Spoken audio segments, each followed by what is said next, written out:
Yo, it's your boy Ryan, Northwest Sports Fanatics, back at you with a new video. Today is Thursday, August 25th, 2022, with your boy Ryan and the Northwest Sports Fanatics. Make sure you guys subscribe to the channel. Smash that like button either now or on your way out. Donate to your boy if you can. Cash App, $ ORION NWSF, or the YouTube Super Chat right here.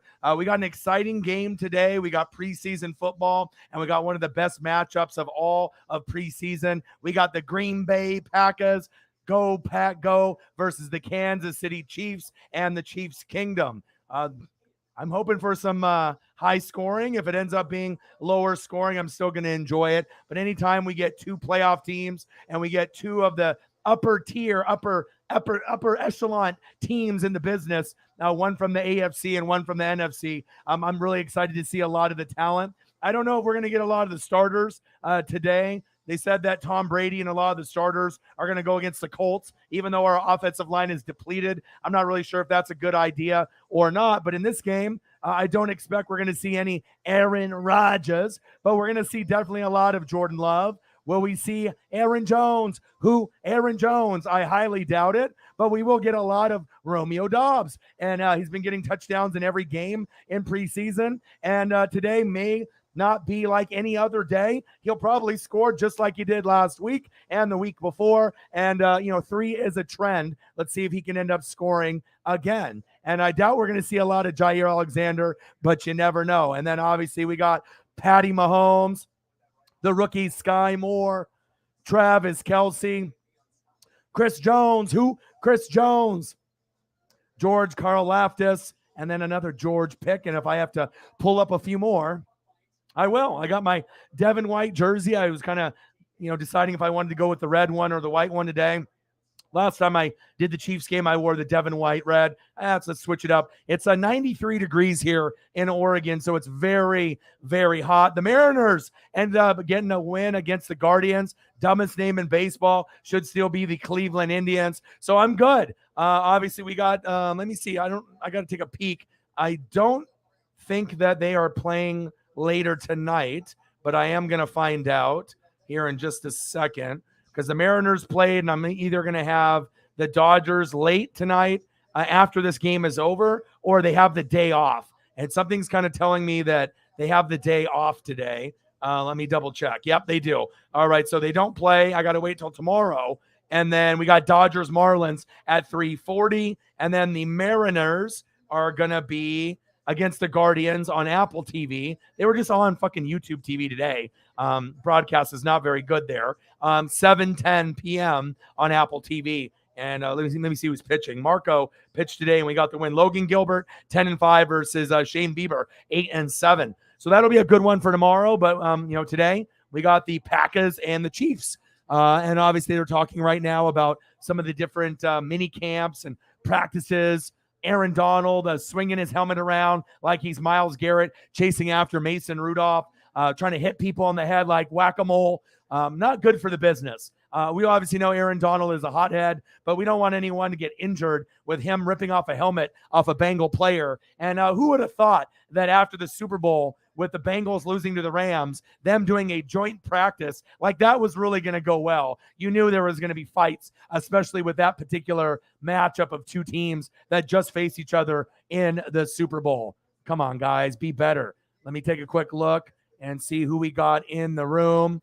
One sec here. We got Carlos in the building. What to do? We got Michaela in the building. How are you? Sarah, the lead mod, is in the building. How are you? Renee Cruz, bang, bang, Niner gang in the building. How are you?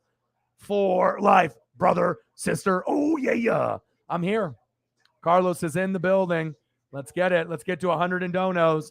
Went to the store and got some toys for Paisley. Shout out to everyone who donated to me last night. Holly Hundo, aka Space Kitty, went above and beyond. I messaged her a couple hours ago. She is at the game, so she will not be in the live stream tonight until maybe after. So I'll probably stream a couple hours after the game is over, and hopefully we get a Chiefs Kingdom win, but it should be a close one. I imagine it'll be, I'm not sure if it's going to be high scoring, but I hope it's in at least the 20s. And when we did the Packers and the Saints from last week, we hit 7 bills. We hit 700 in donos. So that was pretty exciting. So I'm not sure if we're going to hit anything like that here today with some of our heavy hitters possibly working and not being available, but I'm still going to have a great time. And here we are. So I think it's to get Brady used to the O-line. That might be, yeah, I get it. But to have like all the, starters either retired, including Gronk, obviously at tight end. You had Kappa, obviously, decide to do what he did. Ali Marpet, Kappa went to the Bengals. Ali Marpet retired. Gronk retired. Tristan Wirfs got a little bit banged up. Jensen out for almost the year. We don't really have a whole lot of stability on the line, so I really think my chances of going to the Super Bowl are pretty much over. But when you have Tom Brady, you never know. Maybe the defense plays a little bit better than I anticipate, and maybe we can get a little bit more production, and we'll have to do a lot more screen passes and draws and quick throws to prevent Brady from getting injured with this manufactured O-line that, everything that happened there. Ronald in the building. How are you, bro? What's good? Just right back at it for another 5-hour, 6-hour stream again today, and it's 93 degrees here, so I don't even know why the hell I'm wearing this jersey, but we have the back sliding door open, so I know some of the hot air is going to come in. AC is in the bedroom, but at least I got a fan here to try to keep me cool. So we'll see what happens. And kickoff will be here just momentarily. And again, I am live on Twitter right now. So if any of you guys have Twitter, if you could do me a solid and go to my Twitter profile, which is going to be Orion_NWSF. And if you could actually like and retweet that, it'd be greatly appreciated. We've been getting about 50 extra, viewers on my Twitter stream every single day. So it looks like I imagine Sarah already did. Yep. Sarah already did. And as we get more people that hop in the room, if you do have Twitter, do your boy a solid. And if you go to my Twitter profile, you should see me talking live on the last entry. It should be right there, and it will be live just like I am right now on YouTube. And if we can get about 5 or 6 likes and retweets from that, I know we'll get about 50 people extra that'll be able to view the stream, and anyone that we can get to join the NWSF, if they are a good person and have something to bring to the channel, we are definitely about that life. So I got my Monster, I got my beer, I got my gummies, and I'm excited, man. Just like I was excited for Packers Saints last week, I'm excited for this matchup. These are 2 teams that should be quality. These are 2 teams that can win the NFC North and the AFC West. And if they don't, the Packers get second place, the Vikings get first. And as far as the Chiefs are concerned, the Chiefs Kingdom can finish in first, second, or third. The best record they possibly could have is 14-3. The worst record they could have, in my eyes, is 10-7. And even at 10-7 and third place in the AFC West with the Broncos and Chargers, obviously ahead of them, if that happens, I still think the Chiefs can make the playoffs as a wild card or a divisional winner. And they might be able to go to the Super Bowl, even though we know the Bills and the Rams are heavy favorites. But if there's injuries on the line, just like with my Tampa Bay Bucks, anything can happen. Thank you so much. I appreciate you. Eagles John as well. Thank you, guys. And let me take a quick look here.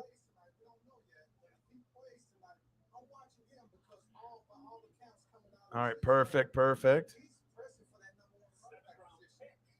All right, looks like we are getting the people to do that, and that is a good sign. Let's take a quick look here. All right, perfect. All right, and I actually, Michael, I actually am live.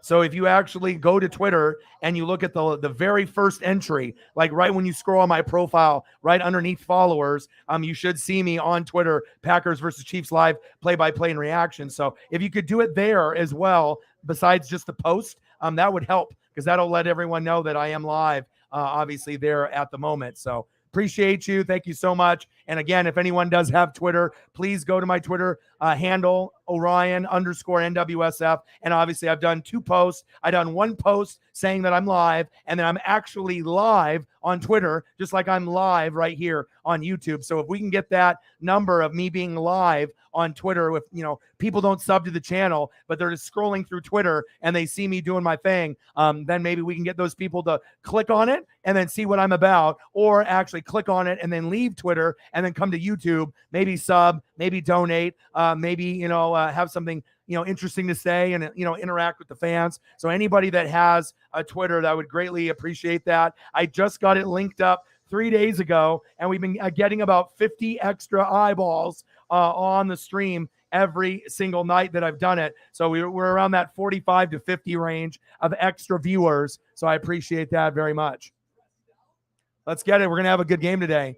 We got Rodgers, Mahomes. They're dressed. I hope they both play. This is the last preseason game, so it would be ideal if we can get both of the guys to play the whole first quarter. I don't know if that's going to happen, but I'm here and I'm ready. And let's go through some of the photos that I selected.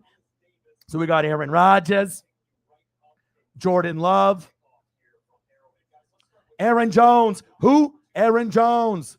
And then I decided to select Romeo Doubs because he's been scoring pretty much every game with Jordan Love in the first two. So don't be surprised if we see Romeo Doubs get in the end zone. Again, we thought it might be Christian Watson. They drafted him to be the Davante Adams replacement, but lo and behold, it's the other rookie, Romeo Doubs, that has actually been playing better, getting better opportunities. And it wouldn't surprise me if this guy ends up turning into a decent player under the tutelage of Jordan Love today, as well as Aaron Rodgers. And on the flip side, with the Chiefs Kingdom, we got Patrick Mahomes.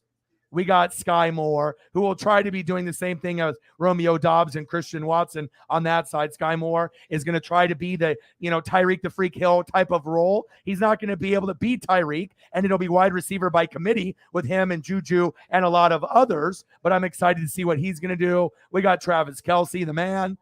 Chris Jones. Who? Chris Jones. And then one of my favorite rookies here, George Karlaftis. All right, so we'll see. And I got plenty of other defensive players, Nick Bolton, Juan Thornhill. I got a lot of others, Justin Reed, as well as some other Packer players as well. So I'm ready to get it. So obviously can't forget about Jair Alexander. This might be my favorite player overall on the Packers. I am a defensive guy, so obviously I like linebackers, safeties, corners, D tackles, DN, and I love offensive linemen. I do like David Bakhtiari, but he's been hurt a lot. So if he can't stay healthy, they might have to move on from him. Health was an issue for Jair Alexander last year, but let's hope that he can stay healthy this year.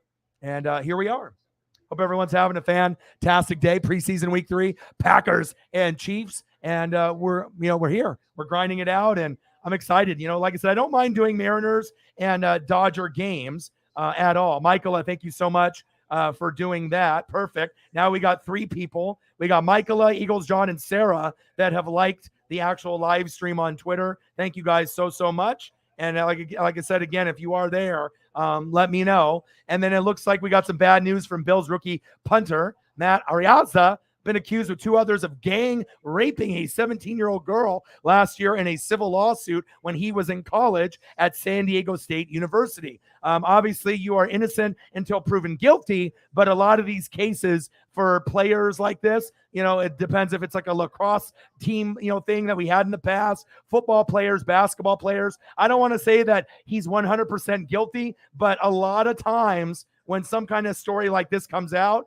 I would say probably 70% of the time it's factual. So we'll see what the rest of the facts that come out. Horrendous story, obviously going from the Deshaun Watson issues, and then now we have this. But obviously on a lighter note, we got Packers and we got Chiefs football. And then let me see if there's anything else newsworthy. And if there is anything else, let me know and we can discuss it. Shout out to the best YouTuber in the game, NWSF4 Live. Thank you so much. And like I said, being connected to Twitter is going to be huge because like I said, with, 30 people, 20 people, 15 people, if you're going to have a certain amount and we can end up gaining about 40 or more people, 40 or 50 more people on Twitter, that's definitely going to help the brand and help the cause, especially when we get bigger and bigger. So I'm ready. Got to slam this monster. Go grab my beers. I got Modelo Mango, Modelo Pineapple. I got a couple gummies, but I'll probably do that later after the game is over. I got my monster. I'm ready to go.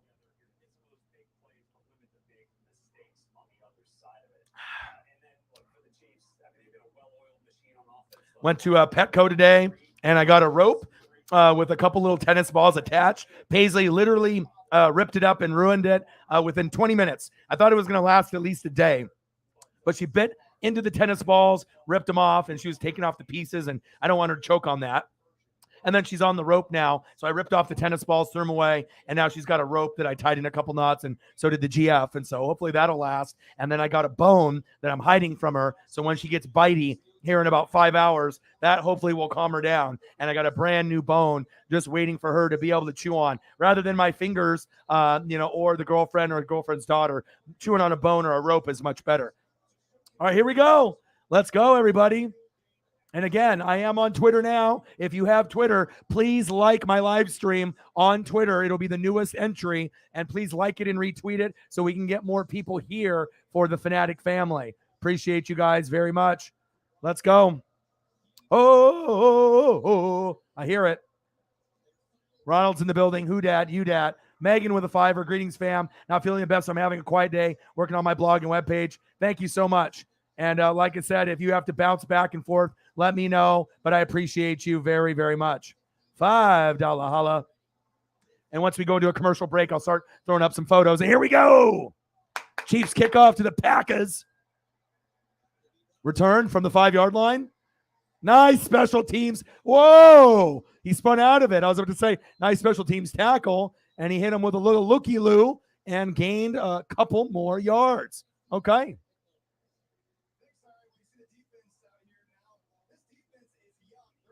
All right, let me try to get some photos prepped while we're waiting.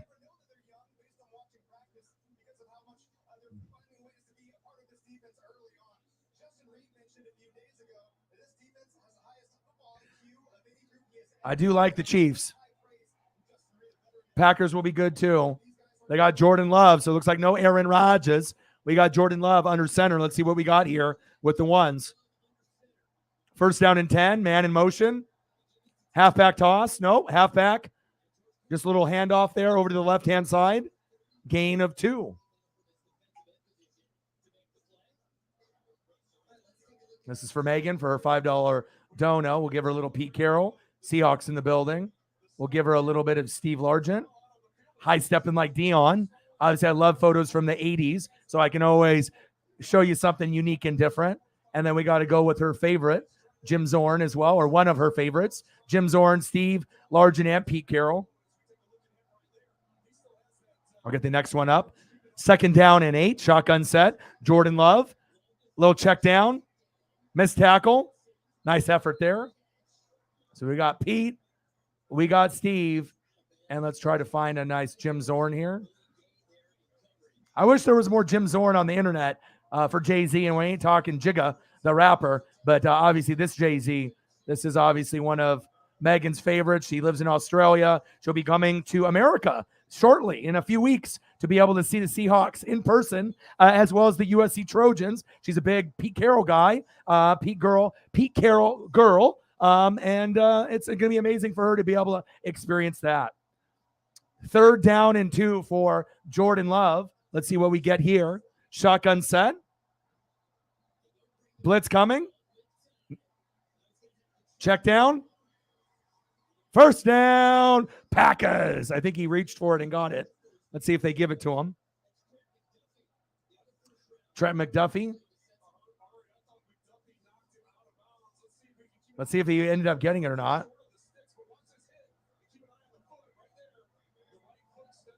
So maybe out of bounds. Sky Moore back for punting.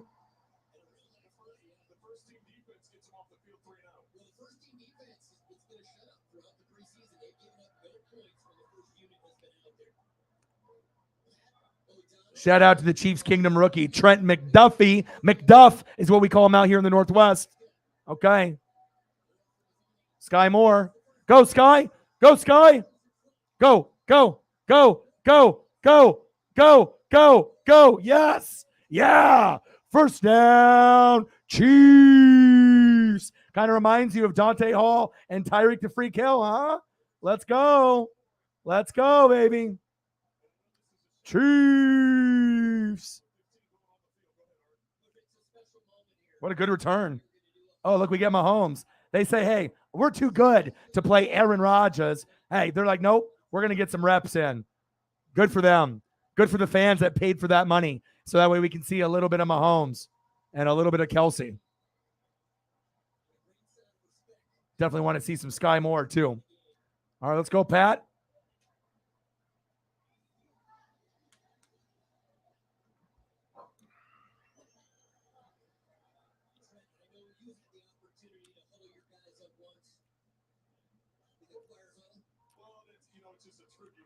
Thank you, guys. Jameis Amazing, a few others. Let me see how we got. We got 6 people that have retweeted it, 4 that have liked it.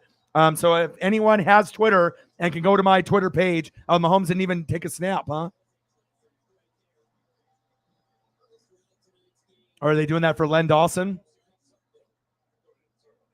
But if anyone can like my last post and retweet it, it would be greatly appreciated. Shout out to Jameson, Michaela, Eagles John, and Sarah for liking it. And then we got 3 Jameson, Michaela, as well as Sarah with retweeting that as well. We got 6 people that did that. Thank you. Handoff. Here we go. Nice gain of about 7 or 8. Flag on the play, probably holding on the offensive line. Yep.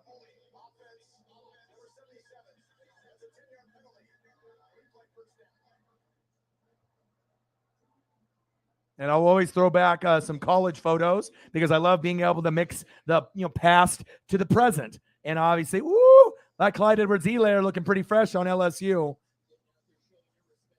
And let's show some respect for Len Dawson as well.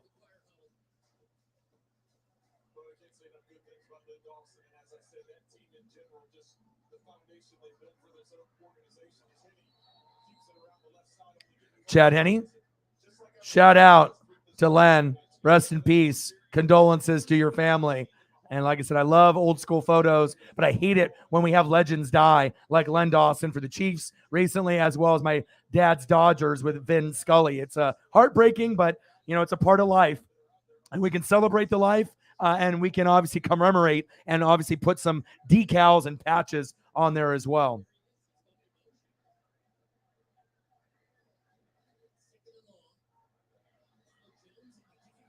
Ronald Jones, Rojo, former Buccaneer with a nice carry. Another fire Len right there going against Minnesota Vikings. I always love the history of the game. So shout out to Len. Rest in peace. Rest easy.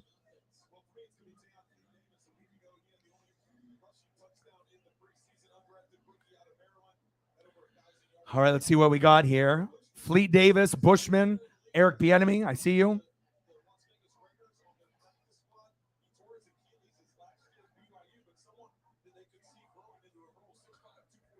Third down and 9.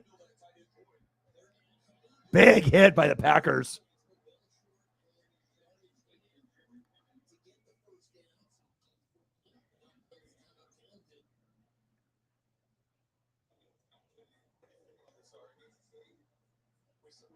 Oh, Tommy Townsend. Tommy.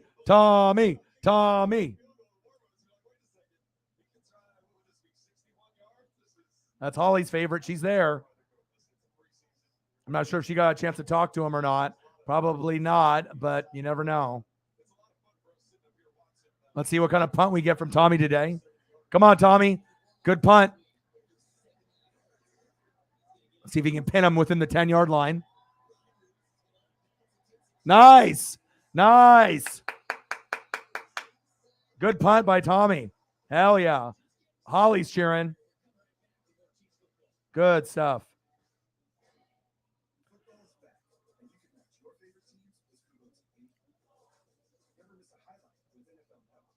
I'll throw up a couple Chad Hennes. Obviously, I'm going to have to use him instead of Mahomes.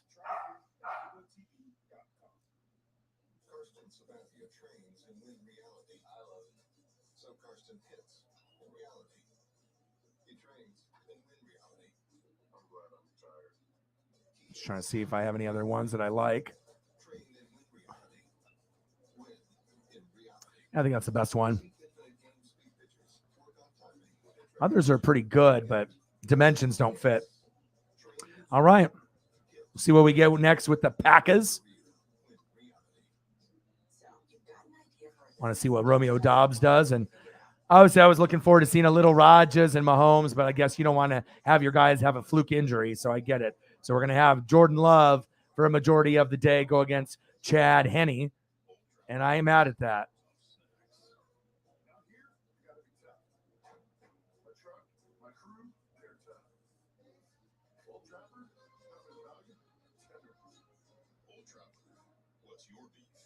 Trenton's in the building. How are you? Finley's in the building. How are you? That's awesome. I appreciate you. I think I have been a mental health advocate. I try to be able to help people out with, photos of cats and dogs and just sport figures, wrestlers, food, whatever it is to be able to kind of get us into the proper mindset. And like I said, I know things can get tough. I've been there myself. And like I said, if you surround yourself around good people, change your daily habits, and find more positive things to do, like exercise, listen to music, get some sunlight out there. Things can definitely turn around very, very quickly if you're willing to put in the work. So I hope things are getting better, and I'm happy that I'm making things a little bit better for you. That makes me feel great. Not a few weeks. I fly out this coming Tuesday. Ooh, already. Wow, it's already coming up. That's crazy.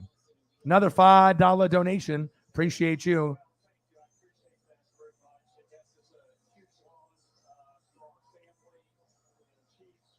Thank you. Appreciate you. Thank you.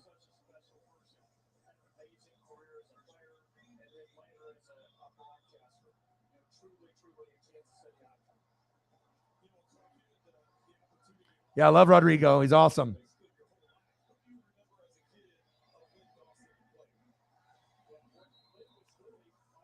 Nice tackle there by the Chiefs. How are you doing? Mariners won. I told you. Figured they were going to get that win. We just needed a few guys to step up, and I imagine they just had to be a little angry, from losing to the A's and losing to the Nats. I mean, there's no reason for it. So ended up watching the game, had some some chip and dip, and I'm ready to go. And we're going to be doing this. And after this game is over, I'll be grinding for another hour or two and play action fake, bootleg, pressure coming, hit him. There we go.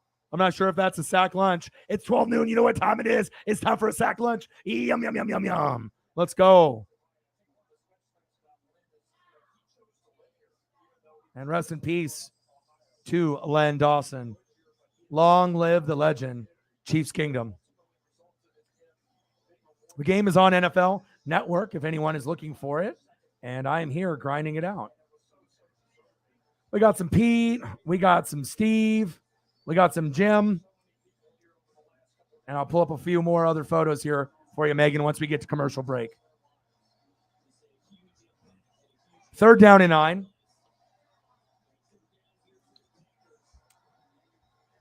Pressure coming. Get him. Dive.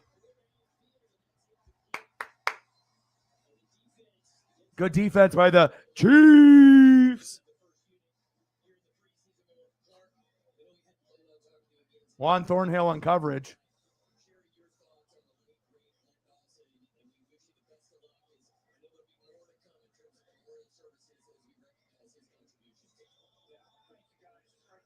Shit out to Juan. I see you, boy. And we need you healthy. No more honey badger there. So obviously if the Chiefs are going to be good, they're going to need you healthy on the back end. Shout out to you breaking that play up, Juan Thornhill. Packers with the punt. It's going to Sky Moore. Come on, Sky. Go, go, go, go, go. Go, go, go. A little bit too much dancing there, but at least he got some positive yardage.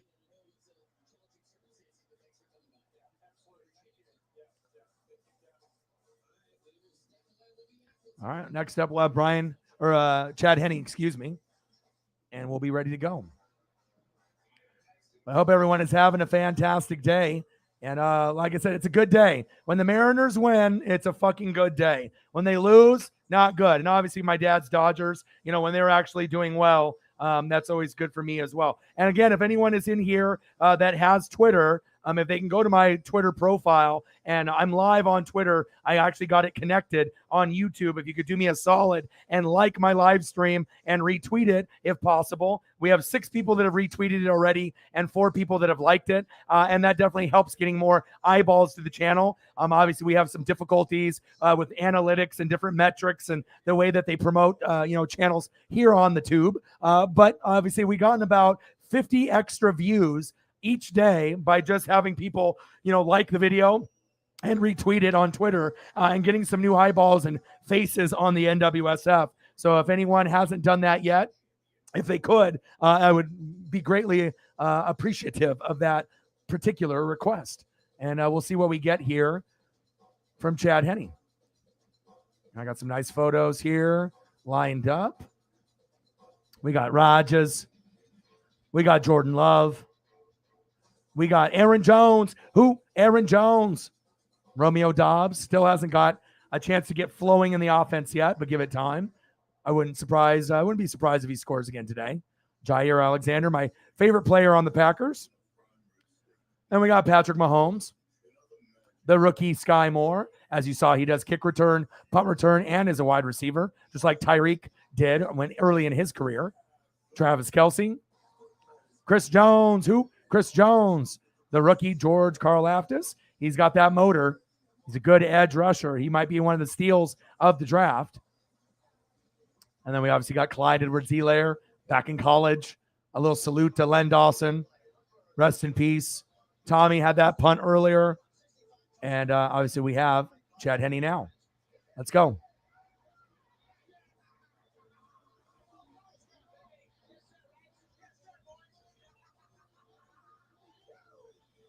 All right, here we go.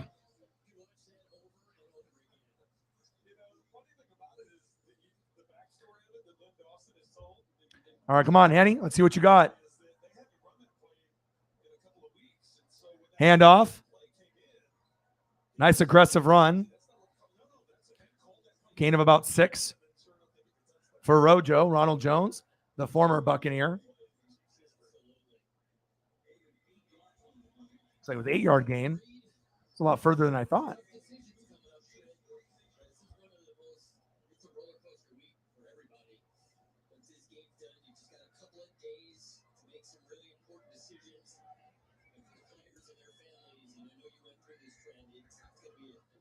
Henne, what happened to my hands? Come on. Watson with the drop. Oh, no, McDuffie. Concussion protocol. That's not good.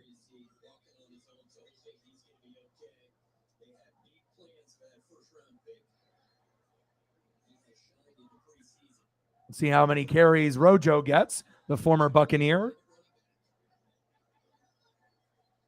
3rd down and 2. Hardman. There we go. 1st down. Chiefs.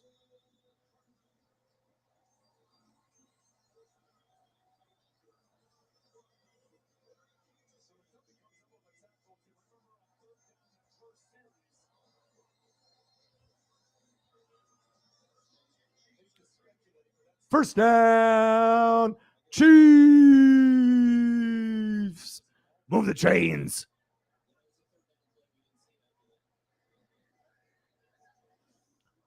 Handoff. Rojo. Appreciate you, man. Thank you so much.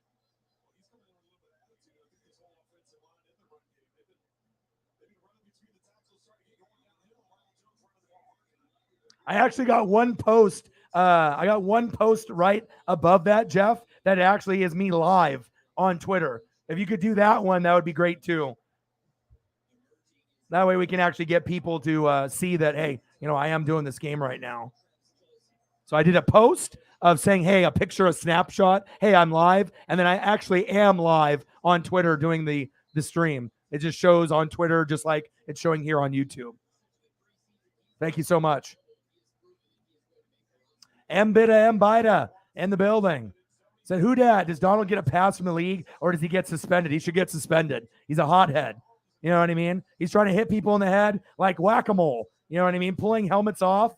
And it's always funny, too, because it's always like stop hate on the helmet. And then he's always trying to hit someone like Myles Garrett chasing after Mason Rudolph and trying to hit him in the head and, trying to injure somebody. You can't be doing whack-a-mole and hitting someone in the head with a helmet. I mean, you could definitely get hurt seriously, especially if Aaron Donald is swinging it, But he is a superstar, so more than likely there will be nothing that happens to him. But he should be, if not suspended, he should be fined.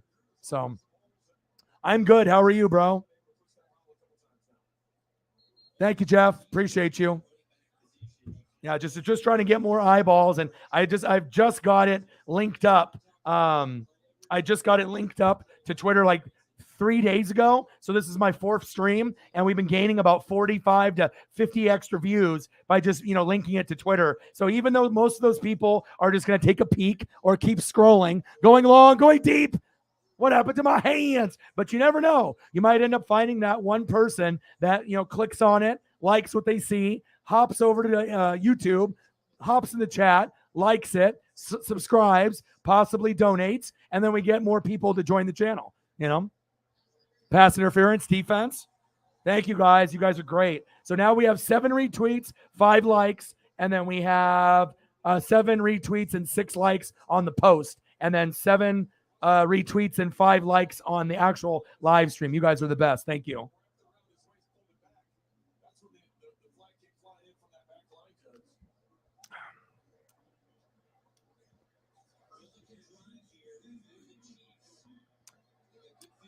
How are things going for you, bro? Hopefully things are good.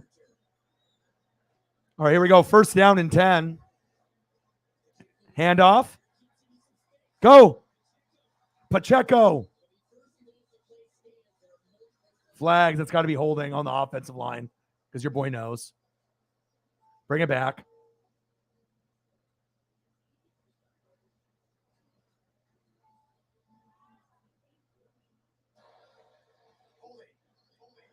Oh, your boy's good. Replay, 1st down on Creed Humphrey, huh? That's rare. Pacheco looks like he could be nice. You know what I mean? Like kind of like a Tyreek. He's got the Tyreek number. He's fast. And, obviously I'm not really sold on Clyde Edwards-Helaire being the RB1. He's not a failure, but it's going to be running back by committee. And we'll see what we get. And Creed Humphrey normally doesn't hold. So that was very unusual. But hopefully that's the only one we see today from him. 1st down and 17. Henne. Pass is high. Incomplete. Felton is the intended receiver.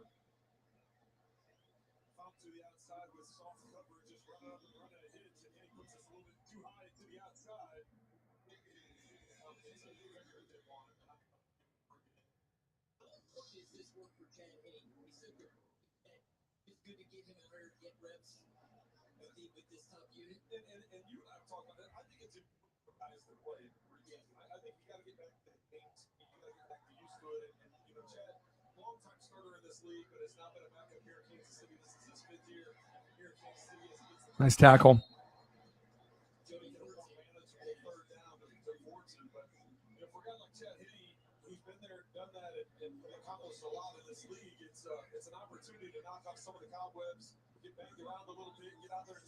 We got Chad Henne back there. Want to make sure I'm showcasing a lot of defense, a lot of offensive line. I mean, even if it's for a penalty, but just to be able to, get people out there to know that, hey, Creed Humphrey is one of the top 3 centers in the league already. And obviously the success of that offensive line is going to really hinder on his development and his success moving forward. Henne, pump fake. Bad pass. Pass incomplete.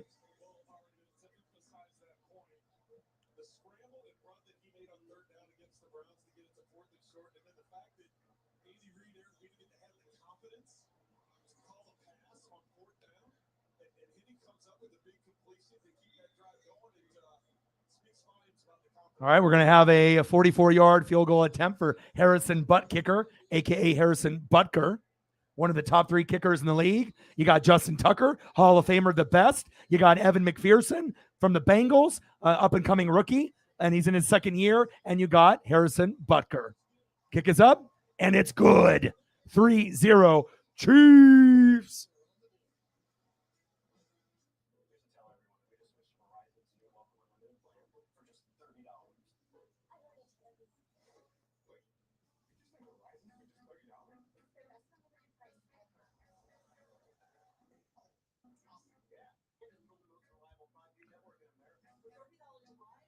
Okay.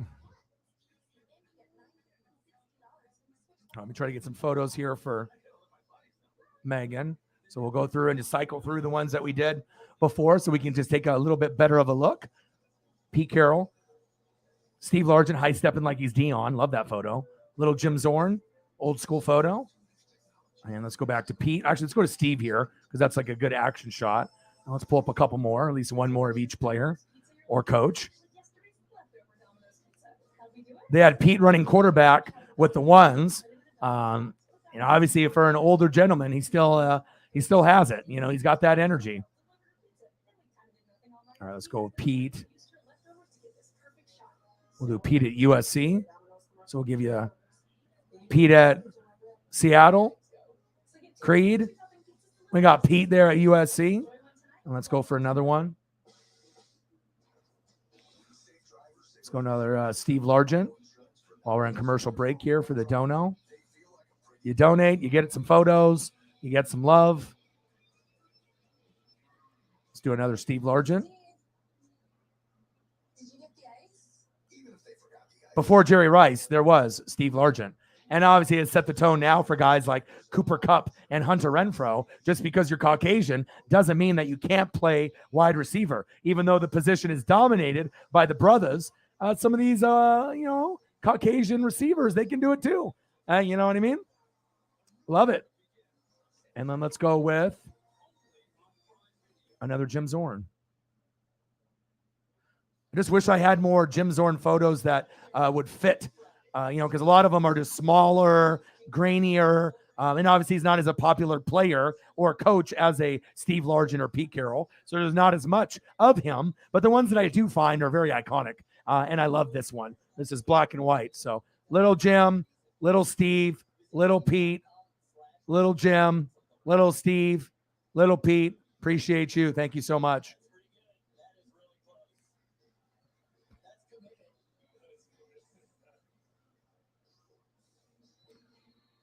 Sarah with $1. Thank you. Who do you want to see? You want Goldschmidt? I know Goldschmidt went off today. I got ESP, so I figured that's who you want. You want Goldschmidt, correct? 2 homers today. I would assume so. My ESP is firing off. Nice tackle. Big 2-6. Woo! Bush.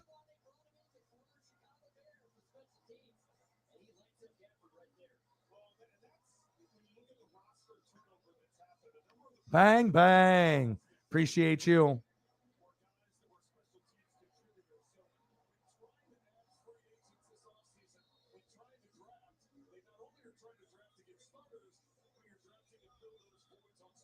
And appreciate you. And appreciate you. Bang, bang. $5. Bang, bang. Another $5. Bang, bang. $1. Thank you so much. Appreciate you guys.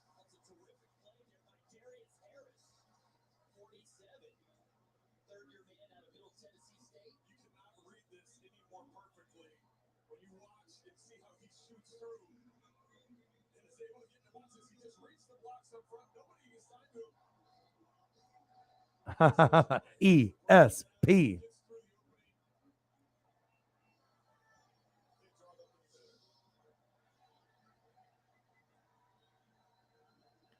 Second down and 13. Shotgun set. Jordan Love. Pressure coming. Screen pass. Nice tackle. Sit down.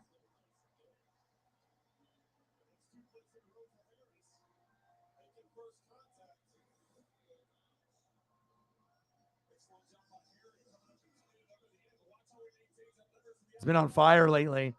I don't think I'm really surprised. I mean, Arenado and Goldschmidt are 2 of the best baseball players on planet Earth, and you were blessed to get both of them to play with Yadier Molina, Waino, Adam Wainwright, and Albert Pujols. And I did see Pujols give his jersey away to that kid on my Twitter feed. That was awesome.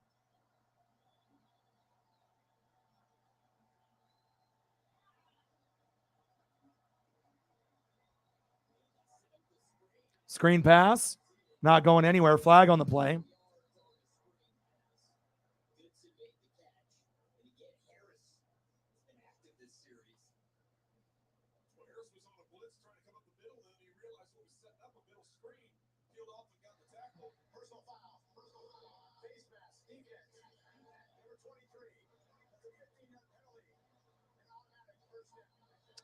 Face mask by Williams, automatic first down.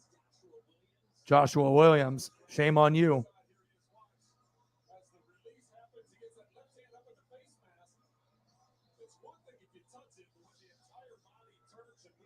Goldschmidt on fire.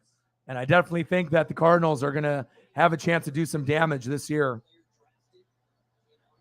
Dodgers, Mets, Braves, Cardinals. On the flip side, Yankees, Astros, Mariners, Blue Jays, Rays.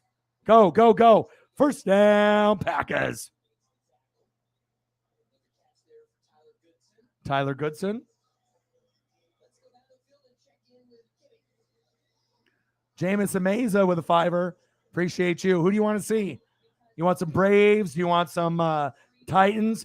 Type down in the chat a couple players that you want, and I'll throw some up for you. Thank you, Jameson. Appreciate you. For the time being, I'll have a Derrick Henry, or I'll have a Malik waiting for the Titans. Shotgun set. First down and 10. Nice pass. Winfrey with the catch.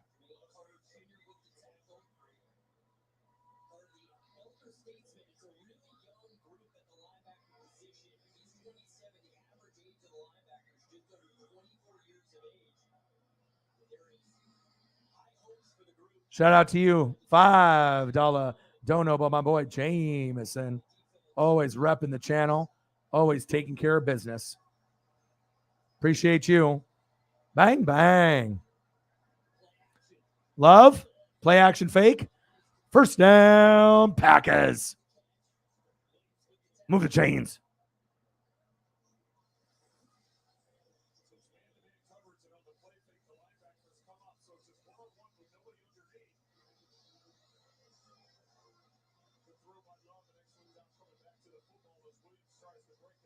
And guess who? Romeo Doubs. I feel this might be their favorite guy. I thought Christian Watson was going to get a lot more reps, but it just seems like there's a better connection with Doubs, with Rodgers, and Jordan Love. Shotgun set. 5 seconds left before the end of the first quarter. Chiefs up 3-0. And it's the end of the first quarter.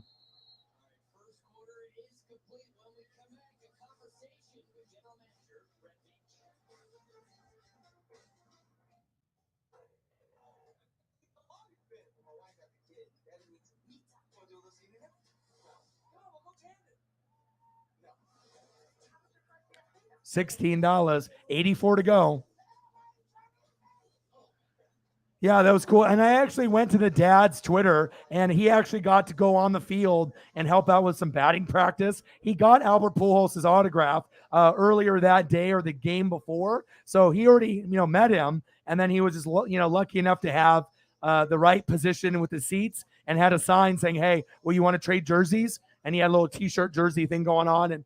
And Albert gave him his jersey. And could you imagine getting an Albert Pujols jersey? I mean, you're going to be a fan for life. I mean, you already are a fan, but definitely super, super, super hardcore. That's the best thing you could get besides getting a bat. You know what I mean? A bat, cleats. I think getting a bat or a jersey would probably be the best. Getting a ball would be very, very cool too. Ball, bat, jersey. Jersey's got to be the best though. And I saw him wearing it, all the way to the hotel. Lucky kid. Lucky, lucky kid.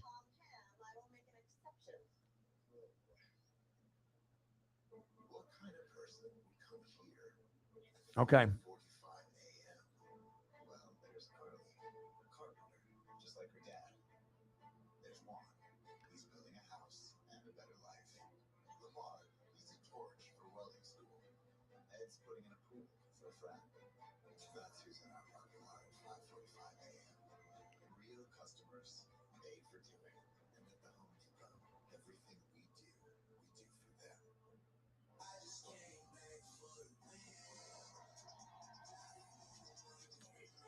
Got the photo up. Very iconic moment for the Braves in the 90s. I mean, most guys won't give their jersey at all. You know what I mean? But especially, if you're going to give it to someone, you're going to give it to a kid. And he already got his autograph on a ball. And now you end up getting the ultimate. You got your ball, you'll have that case, and then you'll have the jersey. And then hopefully he's not one of those people that will wear it to school and someone will try to steal it from him. Obviously he's, not big enough to fit the jersey because it goes down to almost his ankles. But as he gets older, that would be a very, very cool thing to have framed or just to have access to it to, put it on whenever you want. And those are the best jerseys too. Sewn. I mean, they are the best of the best. I got you. All right. Start of the second quarter. Chiefs 3, Packers 0. Handoff. Nice tackle by the Chiefs.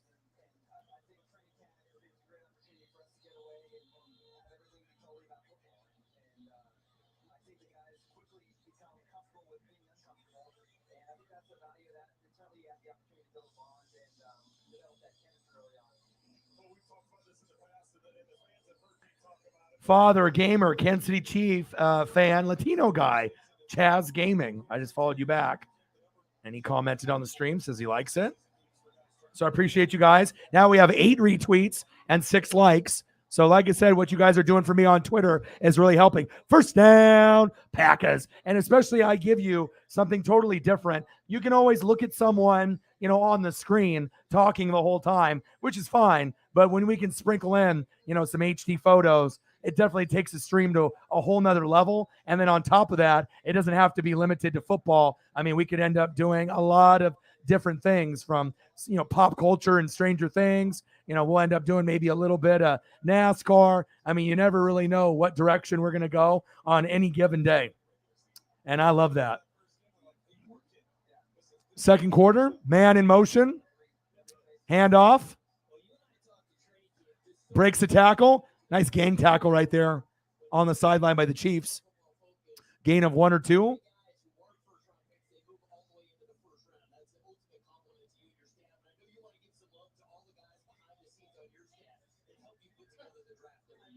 You going? Are you doing the social thing? Let me know. Message me when you need money. Is your account positive? Did you check? Check to see if it's positive first before it's negative and I send you money and it's nothing in there. Oh, look, negative 10. Oh, now negative. Now, yeah, negative 50 and I send you 40, negative 10. Okay, I'll send you some money. Oh, almost picked off.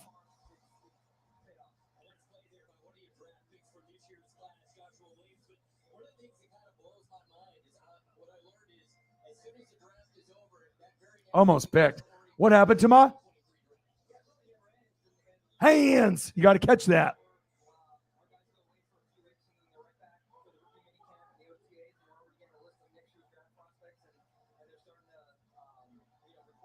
Yeah, because especially if, we're not going to be able to gain a lot of ground on YouTube. I know we can gain ground on Twitter because I'm on there 24 hours a day. Nice handoff. Go, go, go, go. Nice spin move. Go, go. Touchdown. Packers. Wow.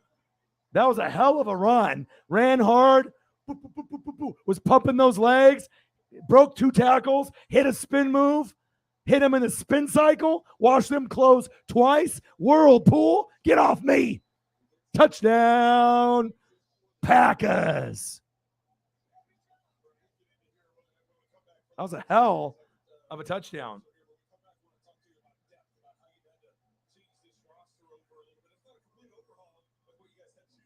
See what the extra point entails there. Hell of a play there. Extra point is up. And it's good. 7-3 Packers.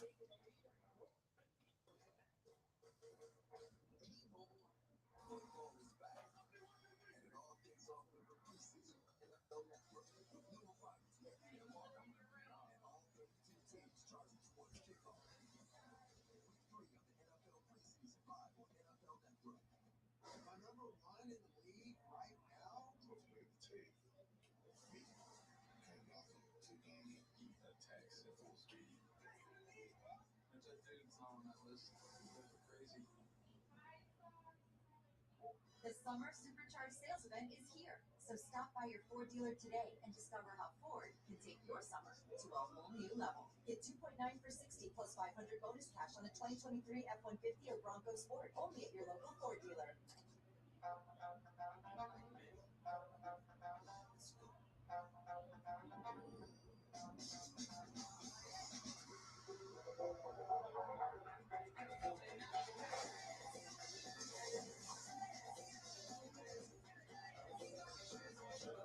Man, what a touchdown.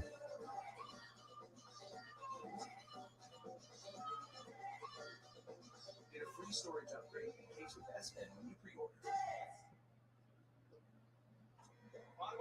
Oh, that's awesome. Swing and a miss. 2 outs. In comes the All-Star with the game on the line.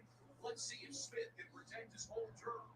He's really painting the corners tonight. And here's the 3-2 pitch. Smith pulls one to right. A walk-off homer. I'm trying to find a good photo here. Amazing finish. Now available in Frog Tape Pro Grade Contractor Multi-Packs. Frog Tape Performance. Priced for the pro. The summer supercharged sales event is here. So stop by your Ford dealer today and discover how Ford can take your summer to a whole new level. Get 2.9 for All right, let's see if we can find a good one of Tyler Goodson. That was a hell of a run.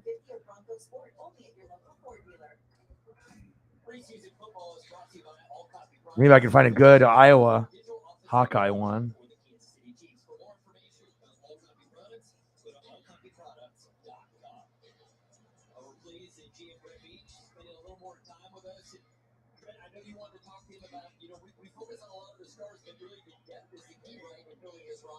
Well, that's the thing, talking to Dave Topa up at training camp and trying to fill those spots of guys that left via free agency. Now you've acquired some free agents, but also some young guys in the draft to add that depth. All right, I found a couple Iowa ones, Hawkeyes, and I'll find some Packer ones here as well. Packers kickoff, 7-3. 1 yard. Wow, 5 yards deep into the end zone. Pacheco, that was probably a bad move. There's Goodson running away from Indiana for a touchdown.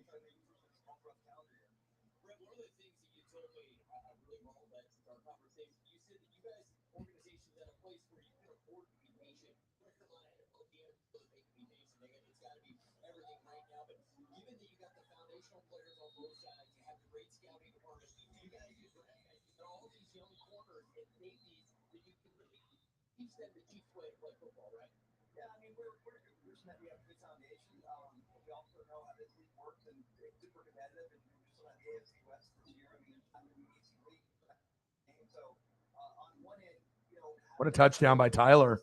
We got a Packer down. Uh-oh. Hopefully he's okay.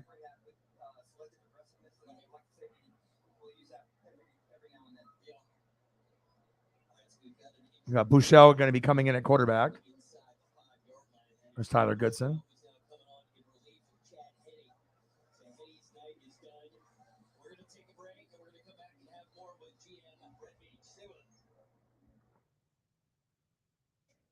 Dad searching dog and diet plan for Josie? No, he's switching his choice cashback category to home improvement, so he earns more on a new doggy door. Extra large. With the Bank of America customized cash rewards card, you just can't stop getting rewarded. It's the all-new Subway Series menu. 12 irresistible new subs. I never lied. The Champ, rotisserie-style chicken. Double Monterey Champ. The Champ is truly made for a champ. Gee, thanks, Chuck. Who said anything about you? It's Subway's biggest refresh yet. If you watch football on TV, you need Fubo TV. Never miss a highlight with NFL Network. And with up to 1,000 hours of cloud DVR space, it's easy to record your favorite shows. Try free at FuboTV.com. We just tell everyone we just switched from Verizon to your welcome unlimited plan for just $30. I've already spent $30? That's awesome. It's their best unlimited price ever. For $30 a line, I'm switching now. The network you want, the price you love, only from Verizon.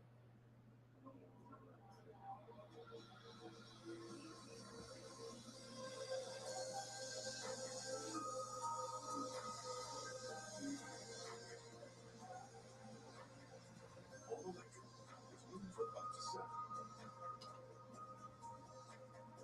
It's the SUV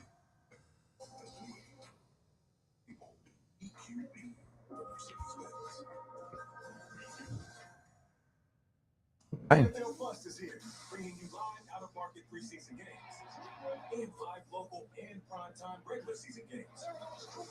Wherever you are. See what Shane Buechele can do when he comes in. NFL Plus. Start your free trial today.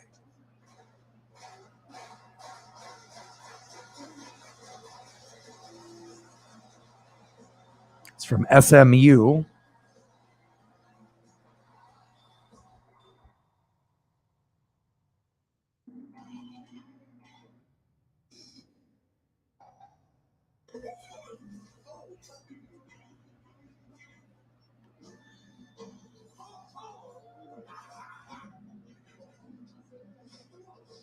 All right, let's see if this one will even fit. All right,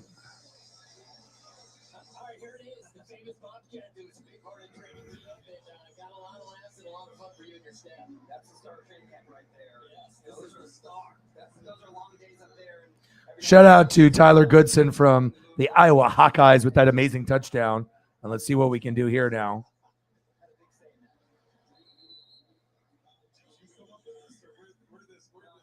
I can't take credit for it. Actually, Brian Schaefer, our head of security, he had Bobby here, and he actually put it in Eric Bieniemy's room. We got the Niners and the Texans too. Scared him, and I kind of mentioned to him we should throw it in the dorm, maybe videotape some of the reactions, and from there it just kind of 7-0 Texans. get a bunch of guys. And that was good footage for Rob. Nice little halfback draw by the Niners.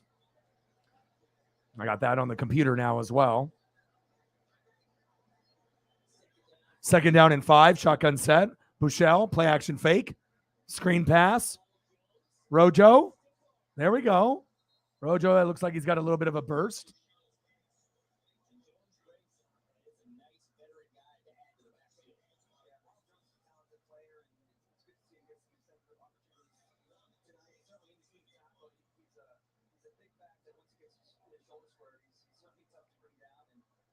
Yeah.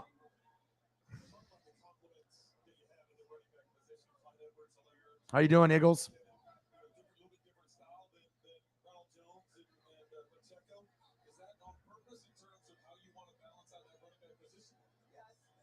think there's certainly value to having different skill levels. First down, Chiefs. Move the chains.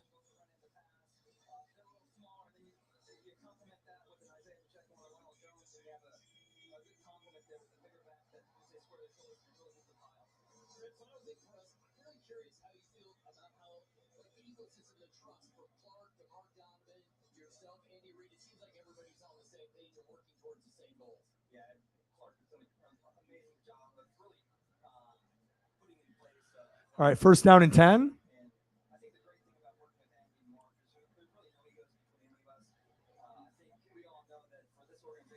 Nice pass. Gang tackle by the Packers.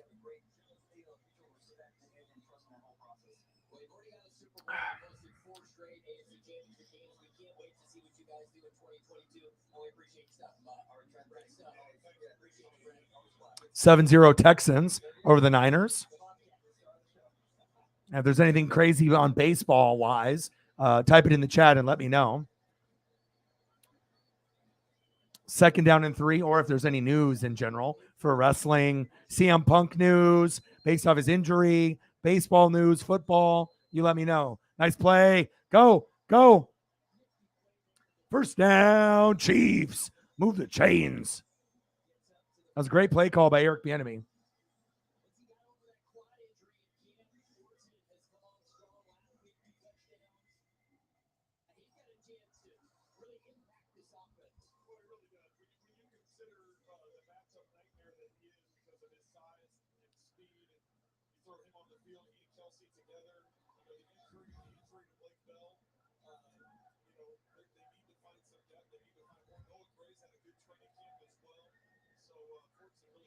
First down and 10. Rojo.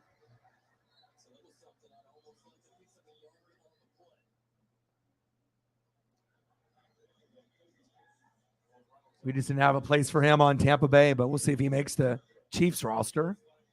This is the mastermind right here, Eric Bieniemy. 2nd down and 9.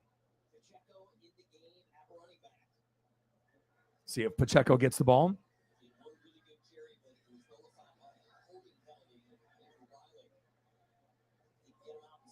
Second down and 9. Shotgun set. Bouchel. Pump fake. Going deep. Wide open. The 20. The 10. The 5. Touchdown. Chiefs. Nice play.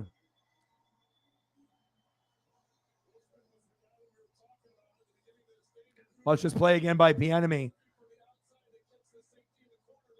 You know, these guys are sleeping. They thought it was going to be some kind of, wow. Safety bit, wide open. Great play call by Bieniemy there.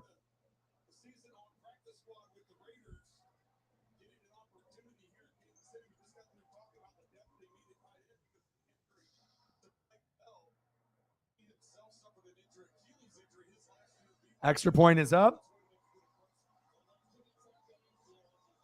And it's good.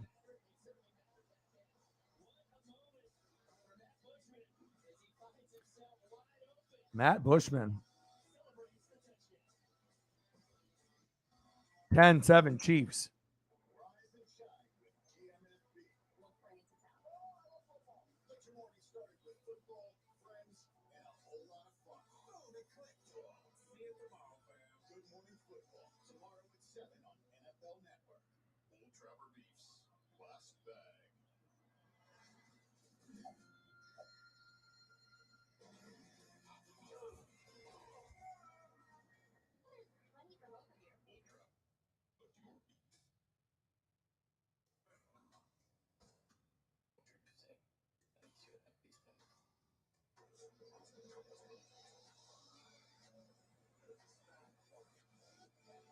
Entertaining game. I like the play calling from Bieniemy.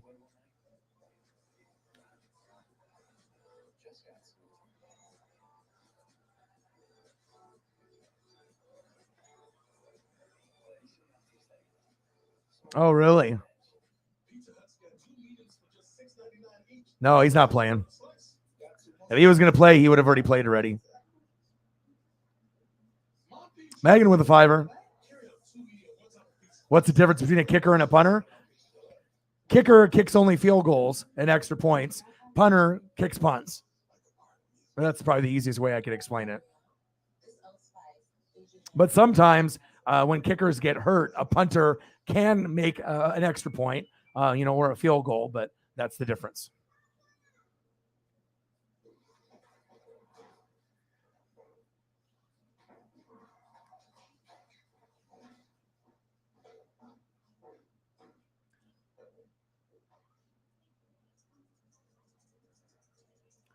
Steve, Pete, Jim, appreciate you.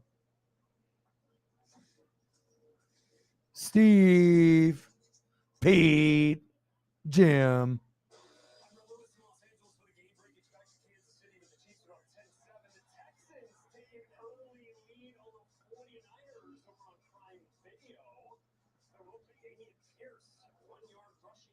Let's throw up that Cortez Kennedy photo. That was a nice one from yesterday, the day before. That's the look I want to see. Nice look with the Wilson jerseys there. Great color scheme. Thank you so much. Appreciate you.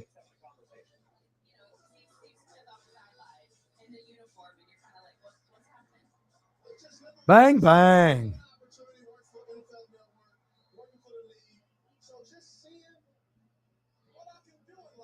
$21. Let's go.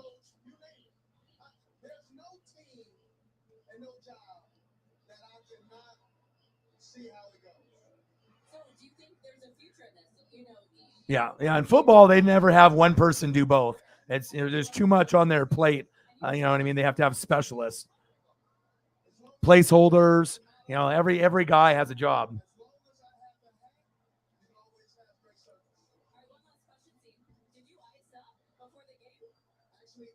Yeah, mechanically, it's completely different. It's not even the same. I'm trying to think of what would be harder. I think kicker would be harder just because the pressure of making extra points. and field goals. That can determine a lot of wins and losses because most games are decided by 7 or less, right? Nice catch. First down, Packers, right? But for a punter can have a couple bad punts and they're not going to necessarily lose the game or lose their job unless it's like the team is only up by 2 points and they're on their own 20. And if they shank it and then they kick a field goal and win, then maybe your job is in jeopardy. But punters' jobs are a little bit more secure than a kicker job, for sure. Yeah, that's what Rod just said. I need to go get a beer. 10-7 Chiefs.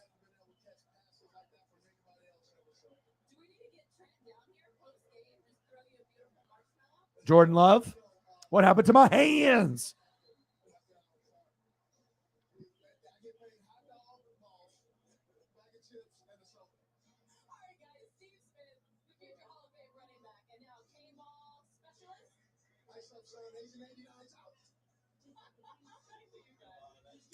Kimmy checks.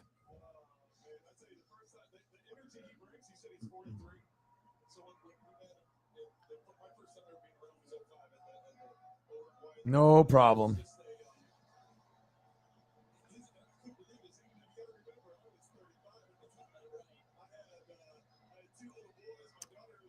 Shotgun set. Love going long, going deep. Well, I think if you're comparing him to all the other rookies, there's some good Jordan Love and there's some bad. You know what I mean? Is he Justin Fields? No. Is he going to be Trey Lance? No. If you're looking at really any of the quarterbacks that are young, and obviously is he going to be Malik? No. Out of all the kids, is he going to be Kenny Pickett or Desmond Ridder? I don't think so. So, I mean, if you want to compare him to every rookie quarterback from last year, the main ones, Trevor Lawrence, right? Zach Wilson, Justin Fields, Mac Jones, and then Trey Lance, and then obviously Malik, Kenny Pickett, and Trey Lance. I'm not sure if he's better than any of those guys, honestly. And we're not trying to be a dig at Green Bay, but they shouldn't have picked him. You know what I mean? This should have been a wide receiver that they should have complimented Aaron. I don't know. I don't really know. I don't think Jordan Love is really a starter, honestly. He's more of a backup to me. Will he be able to, be supported around good coaching and a lot of, supporting cast talent to make him look better? Yeah.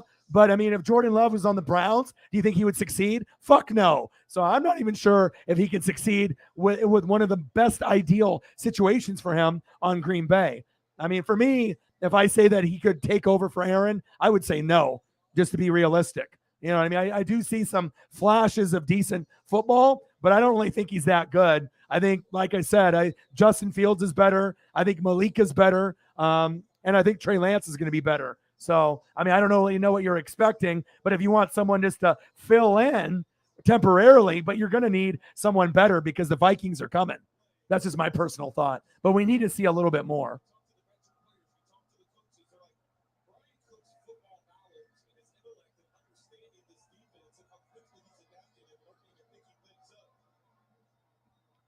Nice pass.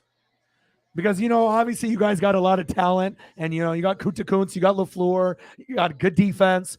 Looks like special teams is probably firmed up. Offense is good too. I mean, it's, Jordan Love is in a situation like Trey Lance.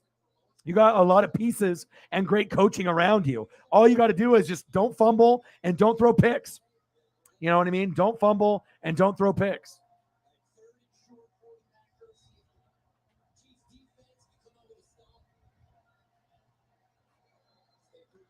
Third down and 1.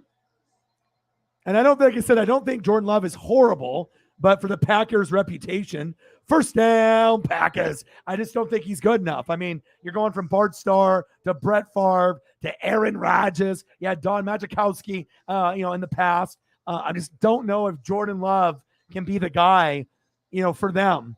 And if he is, I mean, if you can't get to a Super Bowl with Aaron, I mean, what's going to happen with Jordan Love? There's no way in hell that you're going to get to a Super Bowl with him. You know what I mean? I think you need somebody just a little bit better, but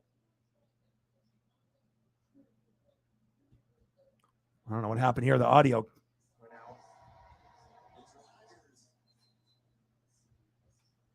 Paisley is laying here underneath my feet. It's a state local product from Blue Springs, Missouri.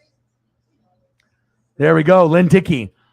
I mean, the Packers have a reputation, of greatness. And I don't know, like I said, the pick was a bad pick. They should have never picked him. And, will he be able to develop? Maybe, you know what I mean? But I haven't really seen enough that I'm like, wow, this guy can take over for Aaron. Because if you put him on a bad team, I mean, how would you feel? Like if he's on the Jets, is he on the Jags? Is he on the Lions? How do we feel about him then? You got a lot of talent here, coaching and players. Nice effort there by the Packers. But if he's on a bad team, are we talking about him?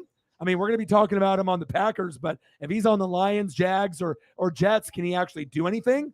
And I think the answer is no. You know what I mean? Because if you're having a hard time once in a while doing something here, what are you going to do there? So, but you never know. Maybe he'll develop. But to me, Malik has more of an upside. Malik Willis, Trey Lance, and Justin Fields. I would take all three of those guys before I take Jordan Love. So,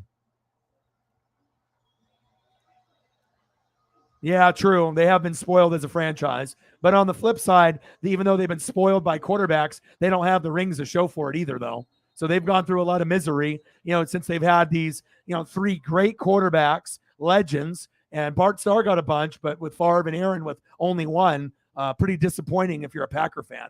And let's be real, if they didn't have Reggie White and Charles Woodson, guess what? They have no rings with Brett Favre and no rings with Aaron, because those were a big, key components. Everyone wants to talk about Brett and Aaron, but no one ever wants to talk about the impact Reggie White had for Brett, and Desmond Howard, as well as the impact of Charles Woodson. Everyone seems to forget that those guys were key contributors. And it seems like the only way they win is if they have a Hall of Fame player that they get from another team on defense. And if they don't get one, then you're not going. And that's just kind of how it's been. Yep. And that is coming from a Packer fan. I think it would be nice for the Vikings to start dominating the division, honestly. To have Packer fans not just be able to, take everything for granted. Like, oh, we're just going to get 10 to 14 wins every year. Yeah, even if you don't get Super Bowl wins, but at least you're getting wins. And that's better than just getting like 3 wins a year like Tampa did, for 2008 to 2019 when I was in hell and we were getting 3 or 4 games a year. 3 to 4 wins sucks, especially when you can't improve the team. When you win 10, at least you're respected and you're a decent team. But in the end of the day, you're trying to win Lombardis. Second down and goal. Shotgun set. Love. Hands off.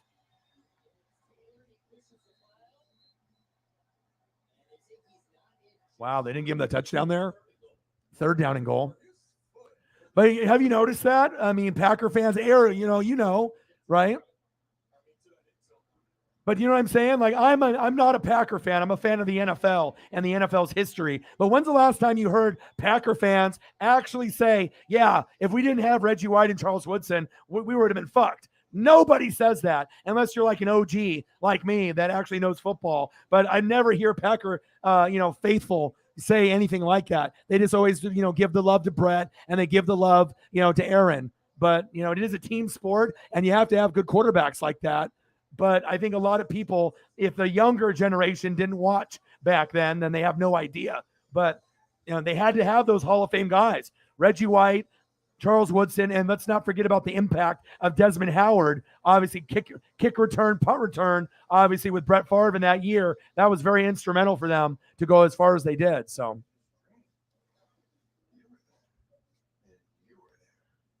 exactly, 100%. And that's true. You know what I mean? They always want to bitch about defense and special teams when it's bad, but they should be pointing the blame at Aaron.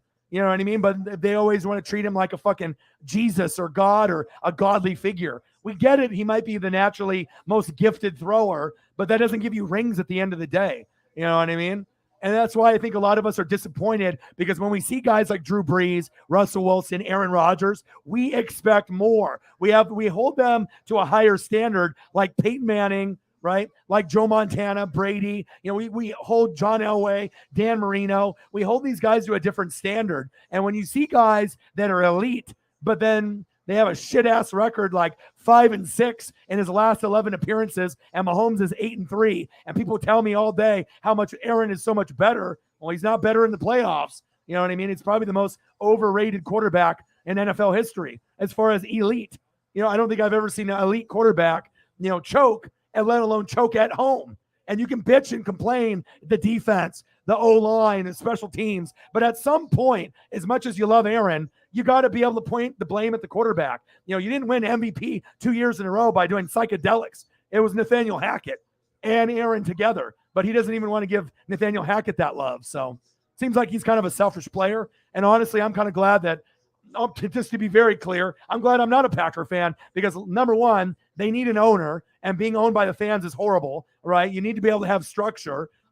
There's a lot of things about the Packers I do like. LaFleur is great. I'm not sure if I really like Gutekunst that much. You know what I mean? But I wish the Packard, faithful would just appreciate more than just offense. But there's a lot more than just quarterbacks, running backs, wide receivers, and tight ends. And obviously with Bakhtiari being out and looking when they had Bulaga and Bakhtiari, how much better they were. And defense, O-line, D-line, defense, coaching.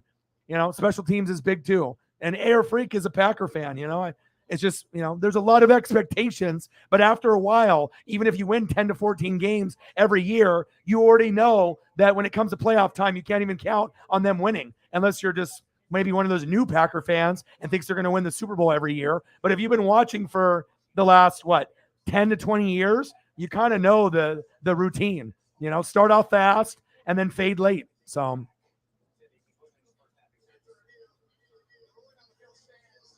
yep. I always like Brett more than Aaron too.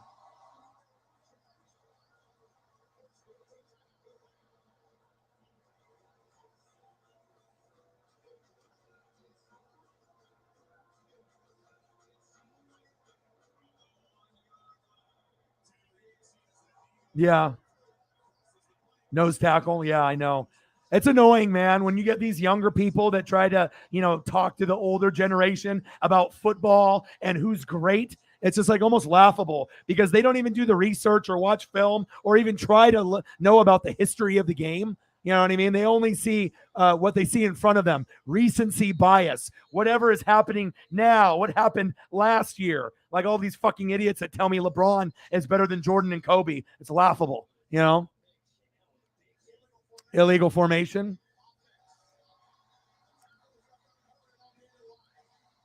I know they do.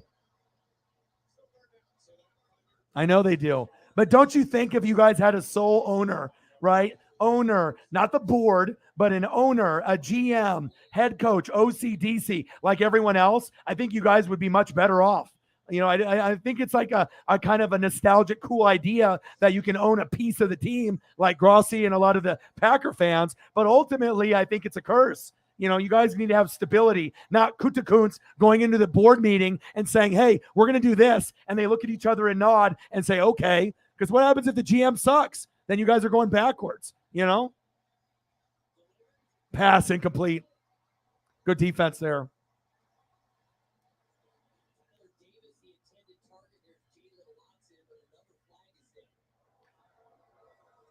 I don't know if Brett is a million times better than Aaron. Aaron's going to go down in history of one of the greatest quarterbacks ever. Regular season, maybe one of the most naturally gifted throwers. Brett just threw hard, and he had a lot of passion, and he played like a kid, and he was more likable. He really enjoyed the game. Teammates loved him. He loved them. So it was a different type of dynamic. Aaron loves Aaron. Brett loved the game, and Brett loved his teammates. So it's two totally different players, that are both talented, but Brett was easier to root for than Aaron. Aaron is definitely about Aaron and his friends. Brett was about the sport, his family, and obviously got addicted to painkillers. But even with that being said, concussions, painkillers, he at least loved the game and loved his teammates, and his teammates loved him back, and it showed. And I'm not sure if you can say the same about Aaron and the teammates loving him.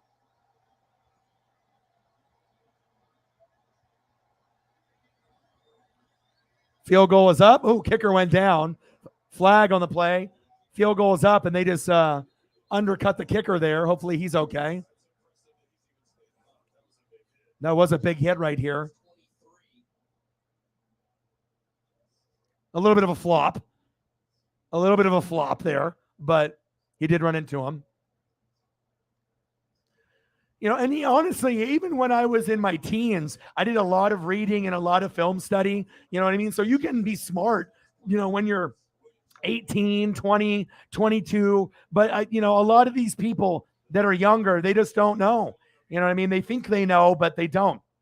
Just like when they go to work and they talk at the water cooler or with their friends, you can ultimately know when you go to a YouTube channel or Twitch, where you meet up with friends or you're at the bar, you can instantly tell, does this motherfucker know football or is he talking out of his ass? Within the first minute of listening to someone talk about football, you definitely can decipher.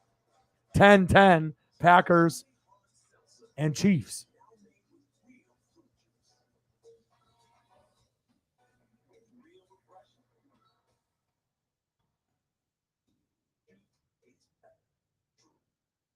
Arby's sells the most Greek gyros in America.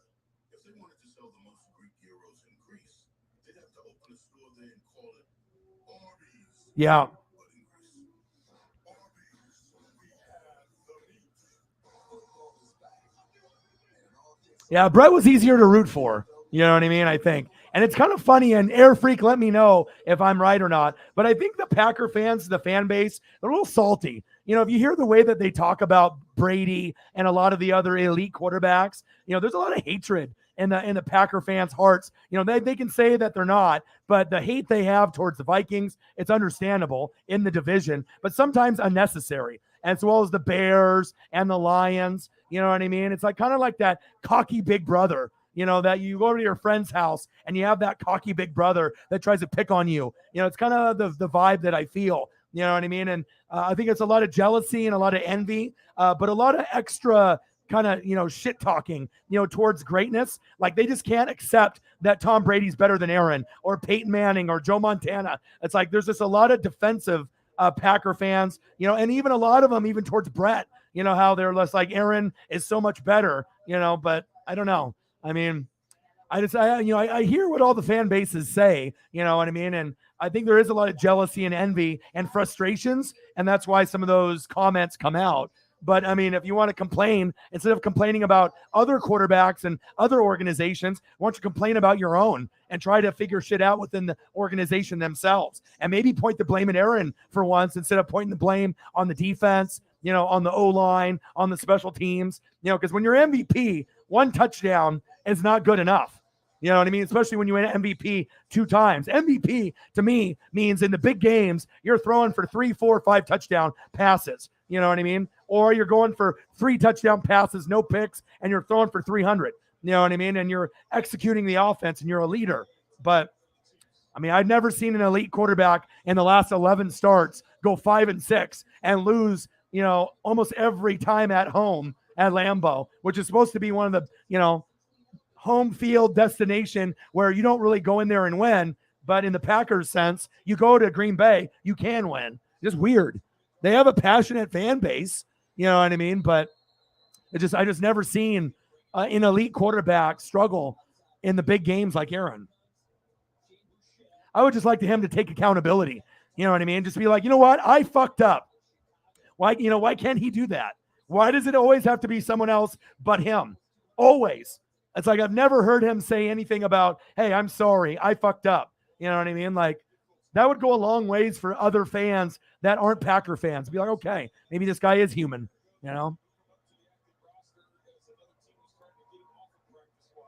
Yeah, I agree. There's no point.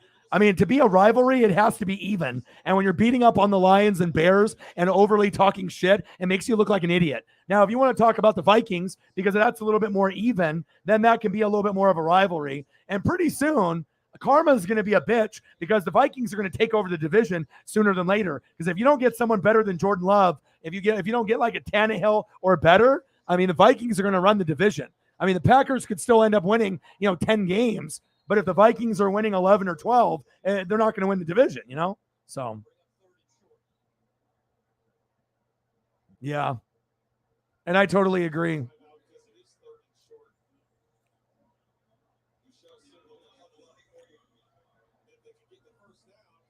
I don't know. I think just for me, I would just like for him to be held accountable a little bit more. Just say you're sorry. Show accountability. Take blame, instead of blaming everyone else. Pass tipped. I mean, can you guys think of any other elite quarterback that can't win at home when it matters?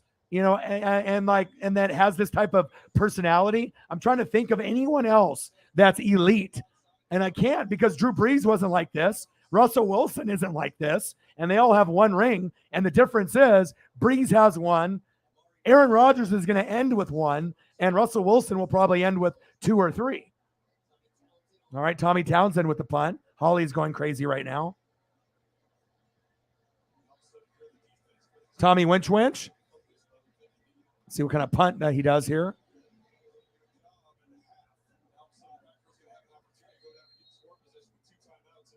$45 seconds left. Chiefs preseason football is brought to you by StorageMart, providing excellent customer service 24 hours a day. It's the official self-storage provider for the Kansas City Chiefs. Find a clean, affordable unit near So there's a reason the Vikings used a picture of Anthony Barr fucking Rodgers up as the thumbnail. Franchises hate this fucking guy.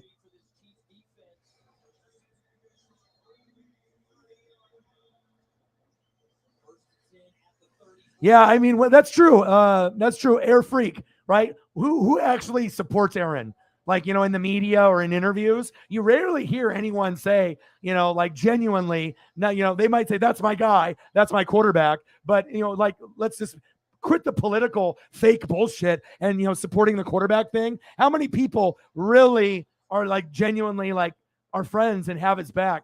Like David Bakhtiari, that's his boy. AJ Hawk is his boy. Pat, McAfee, but like, who else? He's got a lot of Hollywood friends, but obviously not Devontae Adams, but like who's got his back? Maybe Kurt Benkert? I don't know. He got cut, but who really has got your back?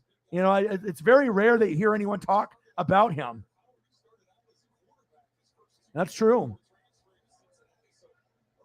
Attitude reflects leadership. Very true. Said Bakhtiari, that's it. That's what I thought. Nice catch. First down, Packers. It's hard to win a championship when only you got one friend on the team.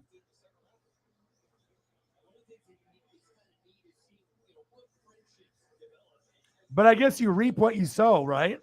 I mean, if you're going to be an asshole and be selfish, you can't expect to win, 5 Lombardis, right? I mean, some people may say that he's misunderstood. He's different. You know what I mean? He's aloof. He's to himself. But, we've had plenty of time to get to know Aaron to a certain degree. And I know he hates the media, and the media doesn't really like him either. And they do a lot of clickbait stuff, but he's not really helping his cause either. There's a lot of Packer fans, and I think a lot of Aaron Rodgers fans that defend him with no backing. They just defend him because they know he's a great Hall of Fame quarterback. But when he fucks up, instead of saying, yeah, maybe he should have apologized or, been held accountable, but they just, ride for him no matter what he does, good or bad. And that's kind of fucked up, Exactly. He's not. And I don't think you should pay him anymore because he's only played in like 6 to 8 games in the last few years because he can't stay on the fucking field.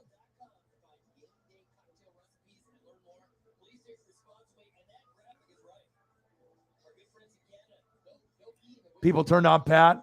Yeah, but Pat is still doing strong with Smack Dan and his show. And plus it gives, people the access to listen to Aaron because normally we don't even really get to hear Aaron talk that much because he gives these like politically correct, what you want to hear answers to the media that are fake, but at least he's real when he's on Pat McAfee, Almost a sack lunch right there. 23 seconds. Pass incomplete.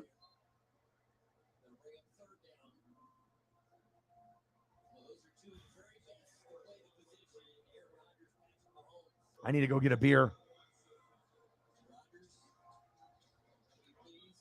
But I know if I was a Packer fan, I'd be hella frustrated. You know what I mean? To have someone that this talented. And like, I don't even know if Aaron really like loves football. You know what I mean? Like, it seems like he just loves getting paid and he likes vacationing and, hanging out with his boys and partying with Hollywood people and, doing that. But I'm not really sure if he loves football like Brett loved football. If I had to take a guess, I would say no, Maybe he loved it early on, but I don't think he loves it anymore. Intercepted. Yeah. Go, go, go, go, go. First down, Chiefs. See if there's any laundry on the field.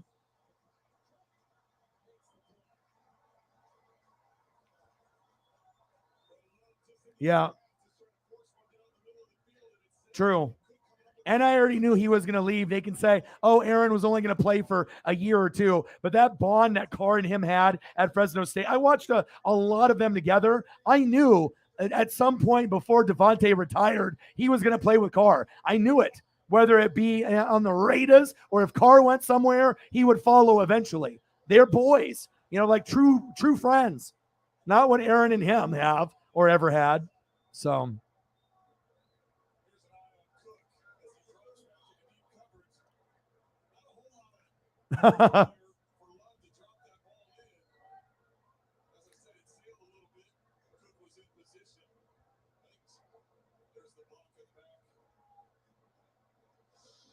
All right, kneel down.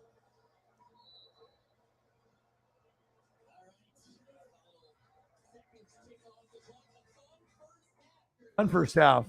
Great first half.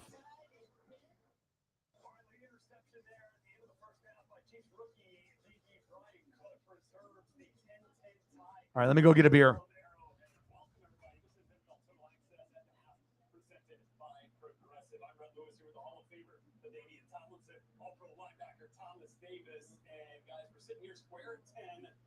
Thomas, let's just get your overall first impression here from what we saw in this first half. When you look at this Chiefs defense, is one of the things that I was impressed with in the first half. All season long, all preseason long, this first team defense, they haven't given up a touchdown. And they went out and Andy Reid played them in the first half, and they stayed true to that. They didn't give up a touchdown. And one of the things I was worried about for this group was losing Melvin Ingram, because he was a big. I got Paisley here next to me. I got my beer. He's come in, he's played huge for this defense. So I'm excited to see the Chiefs defense play the way that they perform. Okay. Let's listen to the Niners and the Texans.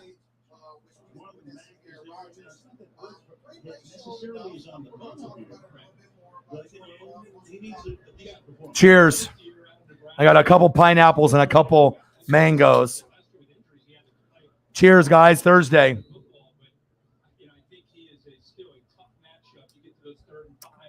And I got an amazing salsa bean dip, cheese, sour cream, guacamole, beans, got some Juanitas, got some chips, pizza, had a DiGiorno's, had a piece of that early on. And obviously I went for my hour walk early this morning, and I'll probably do another hour around 11 or midnight. Just a nice exercise for me and Paisley to get. So good play calling by Bieniemy.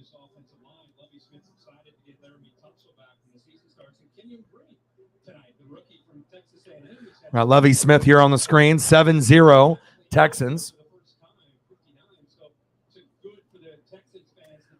$21 in donos. Let's get to a hundo. Oh, Giancarlo's back? Nice. That's good for them. Right. What is the perception for other Packer fans, like the Packer fan base? Is the Packer fan base delusional? Like, in your opinion? Because obviously there's people that read and watch film, and then there's people that are blinded by they just see what they want to see, and they read what they want to read, hear what they want to hear. What do you feel? Yeah. My favorite Packer was Jamal Williams. Best personality in the NFL, now on the Detroit Lions. Yeah, but I'm a Jair guy. Yeah, I pretty much thought so. What would you say based off? Yeah, well, those are the ones that were talking shit about Tom, right? When they went in there and they talk shit about him all the time. And I know Tom posted, about these guys that they always are complaining or talking shit about them. And none of these guys have talent, and they're quote unquote Packer fans, and they're complaining on how many subs and views that Tom has, and how they're going to do this and that. And if they saw him, they would punch him in the face at Lambeau, just like some crazy stuff. Lots of jealousy there. You know, if you don't have the work ethic or the grind, just because you can click a couple buttons and do a podcast doesn't mean your podcast or your show is going to be good. I mean, you have to have fucking talent. And I see a lot of these guys that are fucking idiots, man.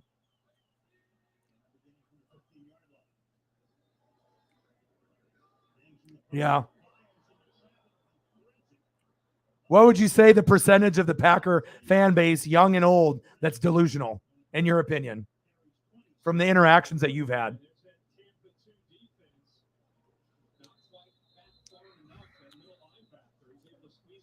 Because, I mean, they have been a good team for a long time.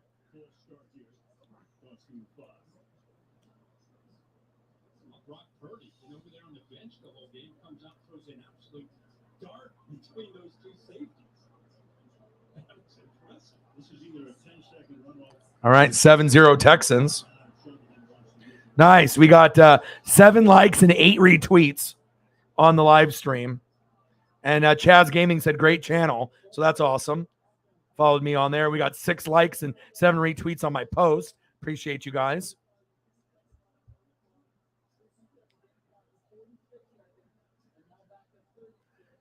Yeah, and like I said, most are just going to be incredibly biased. Fuck the Vikings, fuck the Bears, fuck the Lions, fuck every other team, fuck Tom Brady. I mean, I hear it all. I'm not fucking an idiot. I hear what other fan bases and what fans say. And yeah. But obviously, if you're a Brewers fan, a Packer fan, and a Milwaukee Buck fan, you have to be able to know the good and the bad and the ugly. So, and Wisconsin Badger fan. Seems like most of the toxic people that are Packer fans that don't live in Wisconsin. That's what I've seen. Oh, yeah. I'm telling you, you guys are going to be good. It's just the offensive line and defense. That's the real question for a lot of teams. Raiders are going to have that question mark. The Broncos are going to have that same question mark. O-line and defense. But everyone's offense in the AFC West is going to be lit. Chargers, Raiders, Broncos, Chiefs. Every offense has the ability to throw up 20 to 30 points every game. That's facts. But the offensive lines and the defenses and the running games, those are the question marks. You know what I mean? We got to see, what is Josh Jacobs going to do, right? What is Austin Eckler going to do, right? What is, Javonte Williams going to do? What is, Pacheco going to do? Clyde Edwards-Helaire and all the others. So that's really the question mark. So. Well, I think a lot of people were, but you're not, a lot of people still will be fuck Tom Brady. But as Tom went to Tampa, he actually let his personality come out. And you can see that, he is funny. He does have a personality, and he will do very well on Fox, like Romo does on CBS. I think it's going to get a lot of ratings, and it's going to be better than Joe Buck and Aikman. I'll tell you that. I'll take a Kevin Burkhardt and a Brady any day. So I'm excited for his opportunity. I think it's going to be good, and he'll be able to predict plays just as well as Romo, too. But I was the same way. I was fuck Brady, fuck Gronk, fuck Belichick. And even when I was younger, I was like, fuck Cowboys, fuck Pats, just like everyone else, because they brainwash you on ESPN and NFL Network. And when you interact with other fans, that's pretty much the general idea. Fuck this team, fuck the Cowboys for really no reason, just because of Jerry Jones and their fans just trying to win, and people like Skip Bayless giving them a bad reputation, and then the fans thinking it's our year every year, right? Annoying fans. And then obviously the Patriots, it was jealousy, envy, and cheating. And that's the reason why, that we didn't like Gronk or Brady, or Belichick. And it's not like I never really said, like, I fucking hated Brady or Gronk. It's just, I respected them, but they weren't my cup of tea, But now I could give two shits about the Patriots or the Cowboys. I like watching every single team in the NFL. I could give two shits, There's always going to be an asterisk, next to Bill Belichick's name forever, and the Patriots. So.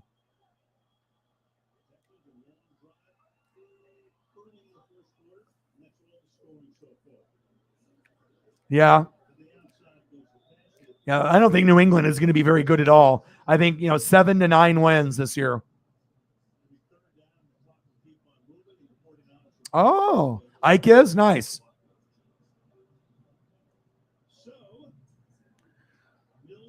Oh, shit. I know, right?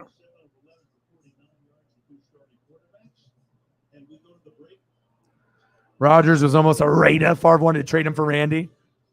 Well, he knew his job was going to be taken. So, I mean, I imagine Brett and Aaron didn't really like each other. Probably Brett was like, fuck this guy.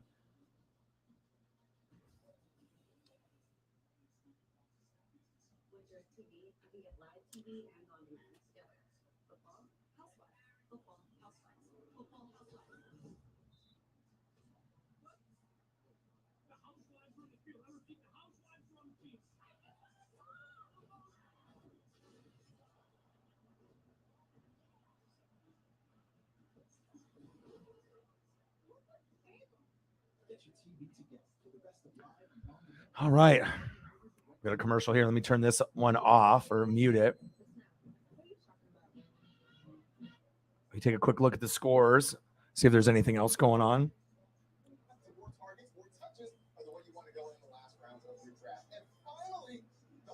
Packers D made the Saints look awful in joint practice. Well, the Packers O and the Packers D could be top 10, and they both could be top 5. Devontae Adams, obviously, we know that's a big loss. But if they can get Dobbs and Christian Watson and the rest of the guys, Big Bob Tanyan and the rest, Alan the Lizard Lazard, then things can get better. Trying to look to see if there's anything else here.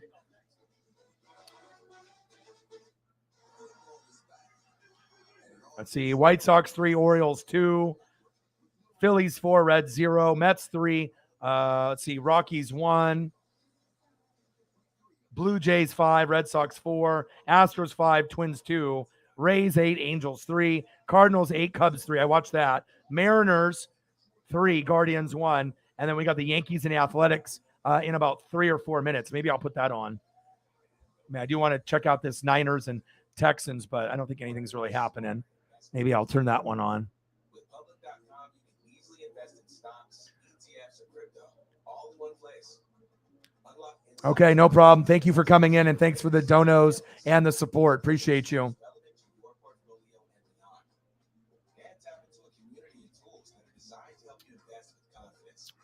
It's time for a better investing experience. Sign up. Build a better portfolio with Public.com. Go through some of the photos that I have prepped today. We got Jordan Love, Aaron Jones. Who? Aaron Jones. Haven't seen Romeo Dobbs get in the end zone yet, but there's a chance if he plays in the second half that he could get 6. I do like Dobbs a lot. He's got a good connection. The best player on the team, Jair Alexander, not named Aaron Rodgers. Love him. Love corners. I just hope he can stay healthy. My favorite player on the Packers.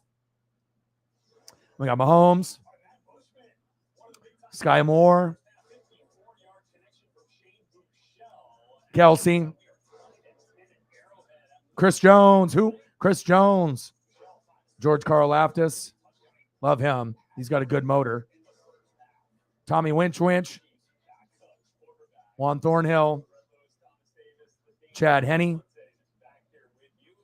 Rojo. McCole Hardman. Zaya Pacheco. Creed Humphrey. Eric Bieniemy. And we'll end it off with the amazing touchdown in the first half by Tyler Goodson for the Green Bay Packers. God, it's hot as shit. I need to take this fucking jersey off. So hot in here. I think I might need to close the back door. Too much hot air coming in here. One sec, guys. I need to close that and get some more air on me.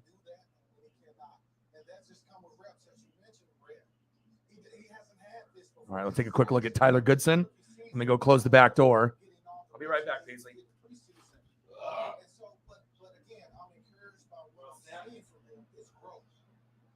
Yeah, no question. And, we mentioned some of the young players that are kind of stepping up into bigger roles for the Green Bay Packers on the offensive side with the wide receiver group.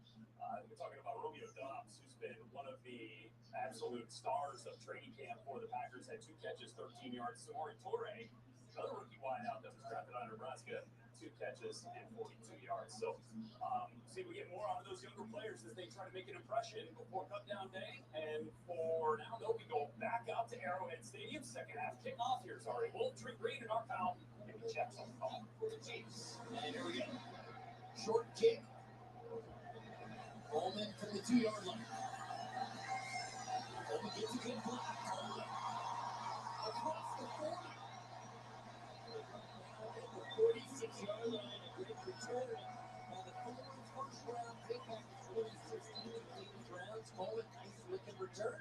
Now let's check in with Kim. Hey guys, good way to start the second. All right, let's go. Let's give Paisley some snacks.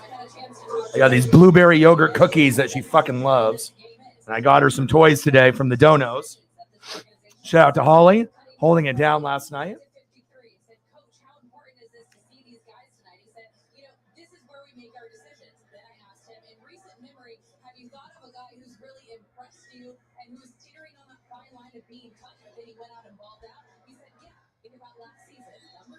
Nice game.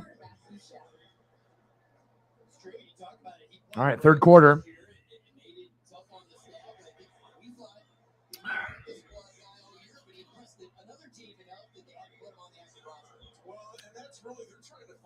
This is a great opportunity for Shane. We know Chad Henne right there. He's going to be the backup. He started this. They signed him back to a one-year deal. They have a lot of confidence in him. Patrick Mahomes has confidence in him. Andy Reid has confidence in him. But for Shane Buechele to take that next step to give this coaching Shane Buechele, nice.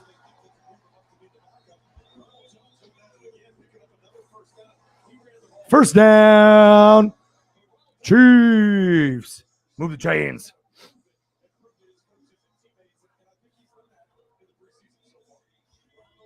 That's hot as shit.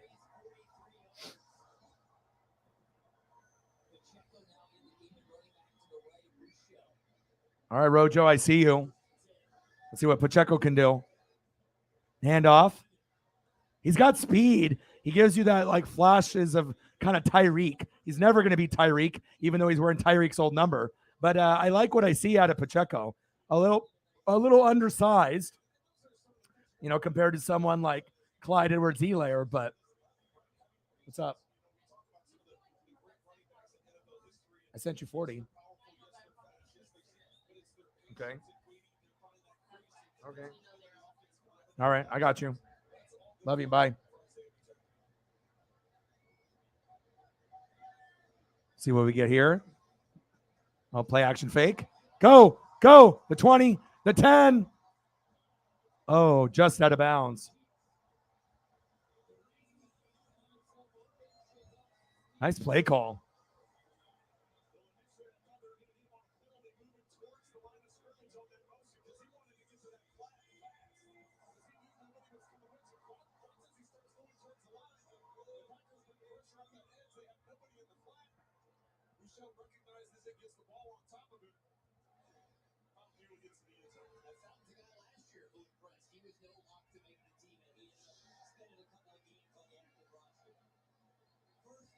First down and goal.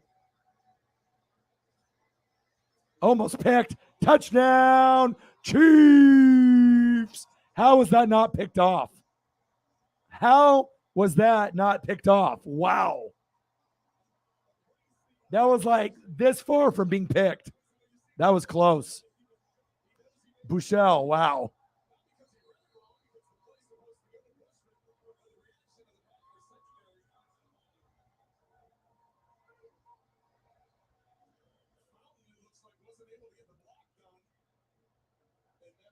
Oof.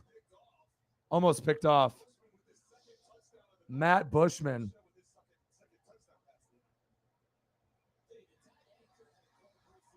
And Matt Bushman used to be on the Raiders.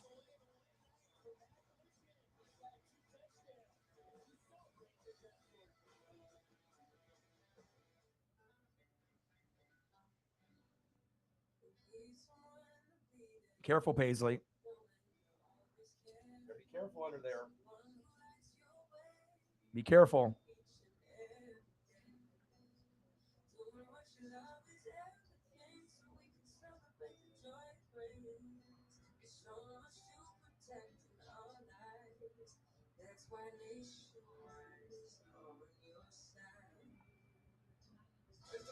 Subway Series menu. 12 irresistible new subs. Like number 6, the ball. Pepperoni kicks it off with meatball smothered in rich marinara. Don't forget the fresh mozzarella. Don't you forget who the real boss is around here. It's Subway's biggest refresh yet. What kind of person would come here at 5:45 a.m.? Well, there's Carly, a carpenter, just like her dad. There's Juan, he's building a house and a better life. Lamar, he's in tour. Yeah. I remember Don. That was back when they had Sterling Sharp. Very sad that he had that neck injury, what could have been, where Shannon and Sterling playing together.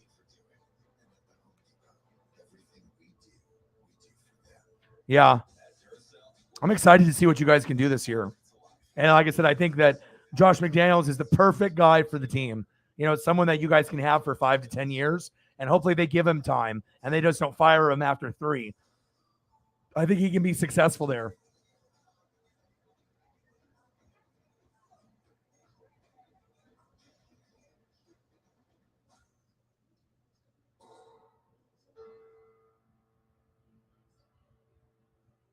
New season, new team, new vibes. Get your morning started with football and a whole lot of fun. See you tomorrow, fam. Good Morning Football. Weekdays at 7 on NFL Network.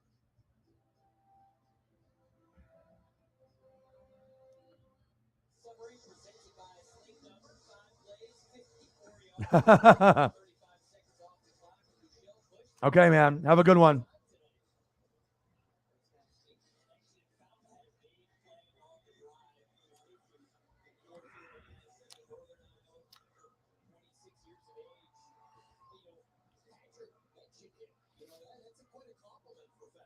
Yeah, well, that's the thing. When we asked Patrick earlier in camp about some of the other receivers that we don't know, who are the guys that are saying, hey, Vincent Compton, Vincent Powell, about guys that were stepping up and playing well. 17-10 Chiefs. Oh, he fumbled it. That was a bad move.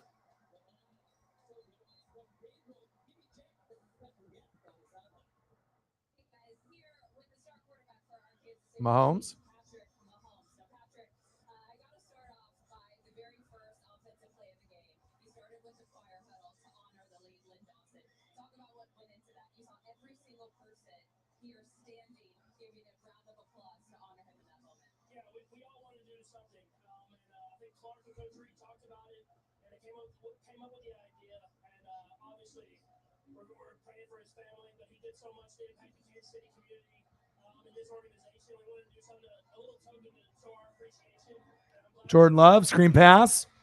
Nice tackle. That was well received with Chiefs Kingdom. Now, talk about Lynn Dawson's impact on Kansas City. I'm sure the moment that you got drafted here, you understood what it meant and what he meant to this city. So just talk through that impact and how you've seen it. Yeah, I mean, first off, as a player, he was kind of the guy that got the Kansas City Chiefs going. The Dallas Texans, they came to Kansas City, joined the NFL, the AFL, and he won those games. He was part of a great group that kind of made the Chiefs who we are today. And so he started out there and then a broadcaster. Rest in peace, Len. Rest in peace. Jordan Love, nice play. First down, Packers. Amari Rogers with the reception.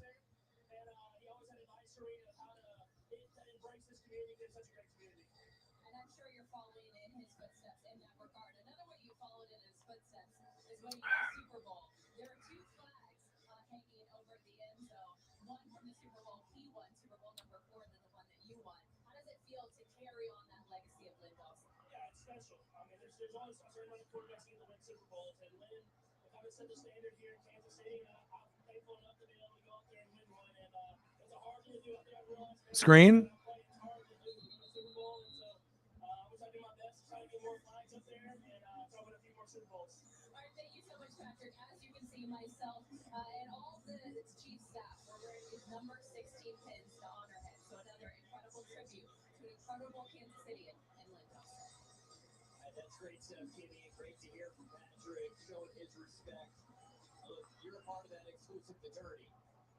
Quarterback of the Kansas City Chiefs, and tonight, pulls at your heartstrings. You sad for the family, but what a life into the age of 87, and his legacy will continue on.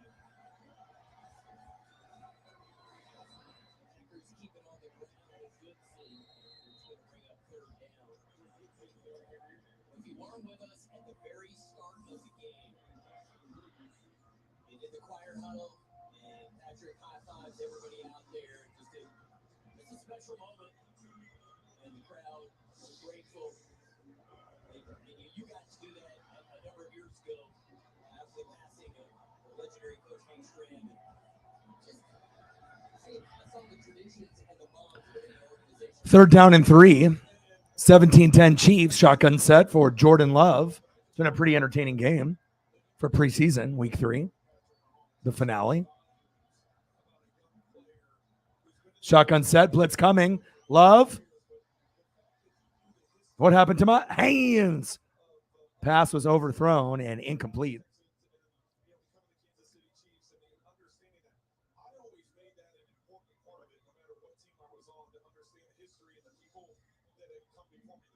Yeah, but I mean, I usually have a pretty good gauge on coaches and teams. I mean, like I said, I was on the Raiders before anyone else was. There's a lot of haters out there, but like I said, I said the Raiders were going to go to the playoffs as a wild card, team within the first 3 years of Vegas, and it happened. So, I mean, I like the direction. They will always be the team that is shit on and slept on the most.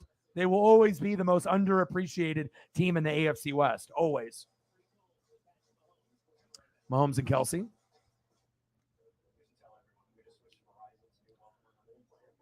All right, let me take a quick peek at the Texans and the Niners. Still 0-0.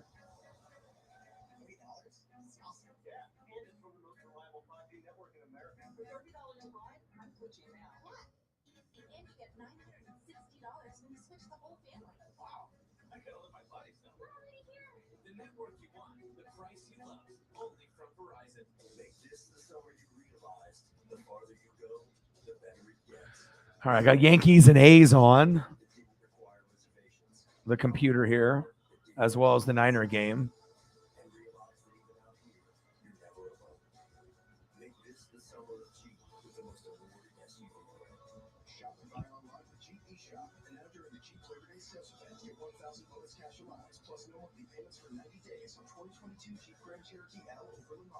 So with Geico, we can easily bundle home and car insurance and save even All right. All right, so we got Texans 7, Niners 0 on the computer.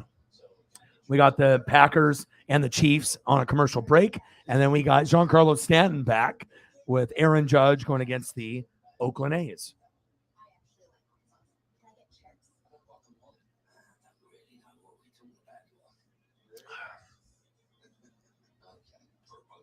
Paisley's here just snugging by my feet, laying down. Hot as shit today, like 92, 93 degrees. I got AC in the bedroom. I have the door open now, and I closed the back door. So hopefully it gets a little bit cooler in here. I got the door open. A lot of times I have the door here in the studio closed, and it gets so fucking hot in here. But I got a fan on right now. Hopefully it's on me full blast. So.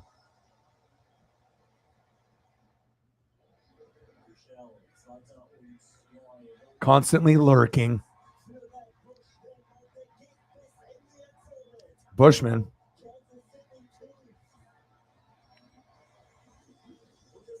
All right, I'm going to turn off the Yankee game. I'll get back to that later. 3rd quarter, 1st and goal. Texans 7, Niners 0. Now let's see what the Chiefs can do now.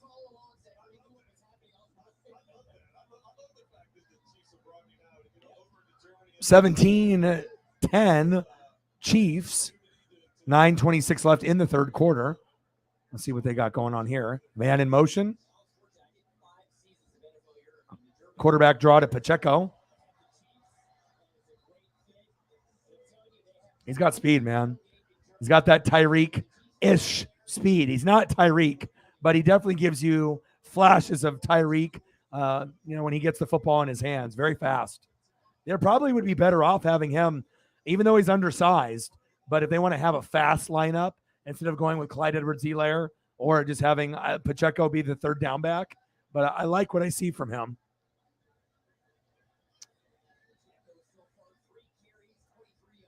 First down and 10. Giving it back to, no, nice fake there. Go. First down, Chiefs. Bushman, already 2 touchdowns today.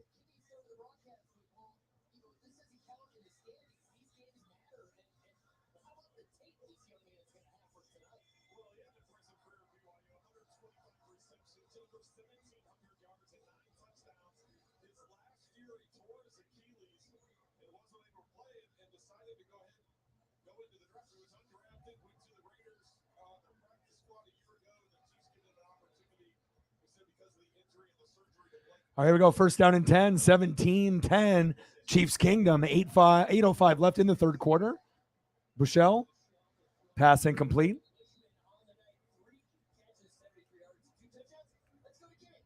Hey guys, I got a rookie. Our star defensive end, George Karlaftis. How you doing, my friend? Pretty good. Had a good day, and now watching these guys switch on the game. I mean, you've had a pretty impressive preseason.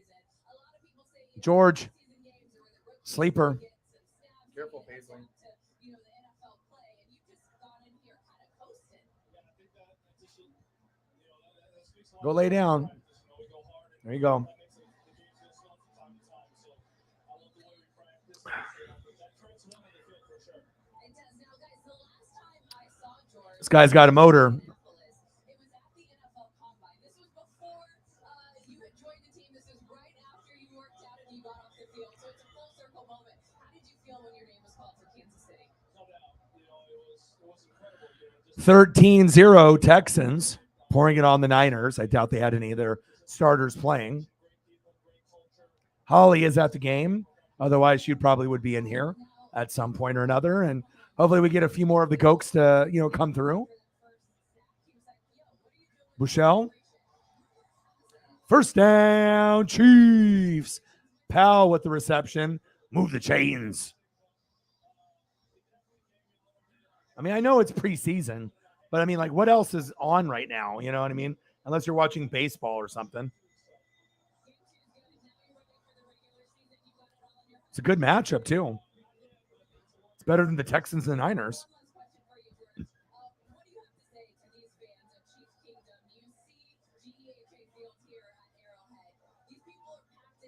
Shotgun set, Bushell. Handoff. Gain of a couple. Eagles, it's kind of nice to be able to, see people's perspectives, though, on their favorite team and not be biased. And that's what I like, being able to be just objective. You can still be a fan, but, you can be realistic and point out the faults, and you can, have the good stuff about the team, but to not overlook the bad stuff and the negative stuff, and to admit, when there are problems. It's just refreshing to be able to hear, people that aren't biased. And that's what I usually try to bring here as a perspective, because it seems like 90% of fans are incredibly biased. And then there's the other 10 that aren't. I just appreciate greatness. I don't care where it comes from. I appreciate you too.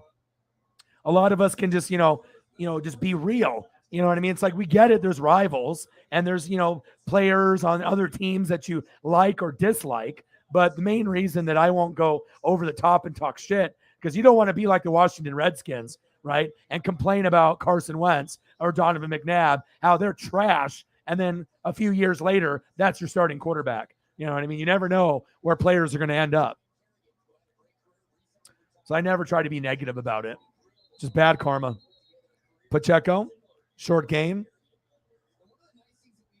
Yeah, but it's always nice to be able to just hang out with people that, we can love our teams, and everyone got a little bit of bias in them, but there's just some people where it's 100%. Like, they just will not give credit to anything but on their team. And then on top of that, when there's fucked up things going on, they can't admit it or like say sorry or, admit the faults. It's like when you have certain people that fuck up and they always blame someone else instead of, taking accountability and responsibility for themselves. That'd be annoying. You know what I mean? If you're just blaming everyone else all the time. Nice tackle. Big tackle there. All right, Heflin. Heflin with a nice tackle. Read the snap count perfectly. Nice swim move. See you later. Sit down.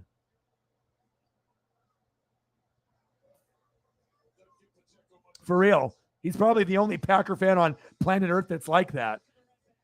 You know what I mean? Brewers and Milwaukee Bucks. I mean, honestly, if you're a Wisconsin Badger fan, if you're a fan of the teams in Wisconsin, let's be honest, that's a lot of misery.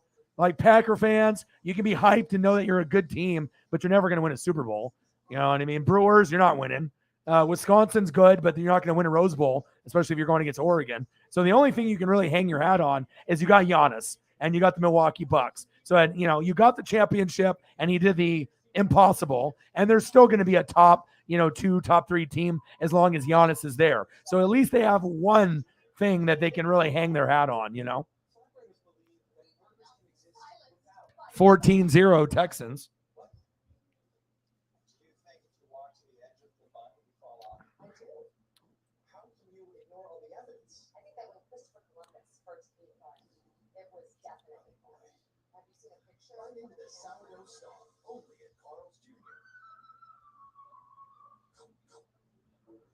I'm not like those other hotels.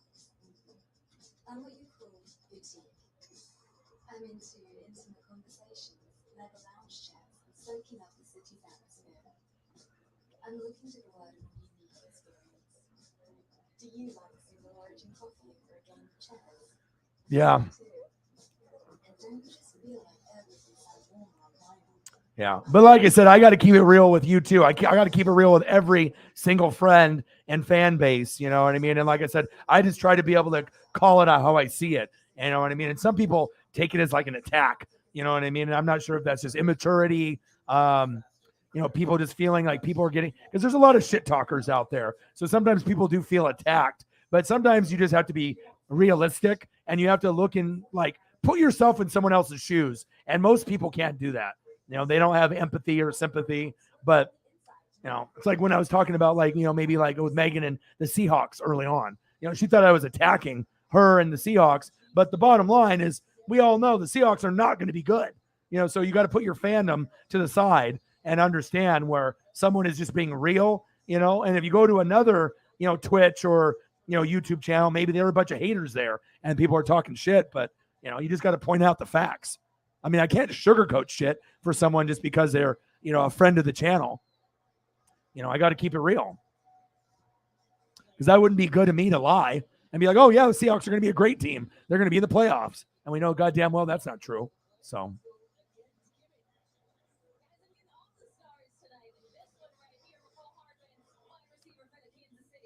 Yeah, well, the Bills, you have to look at progression. And they've been on the cusp of the Super Bowl already for the last couple years. So they're going to get there more than likely this year or next year. Like, the only kryptonite that they had was the Chiefs. Now they don't have Tyreek or Honey Badger. And even though the AFC has gotten dramatically better, the Bills, they're the real deal.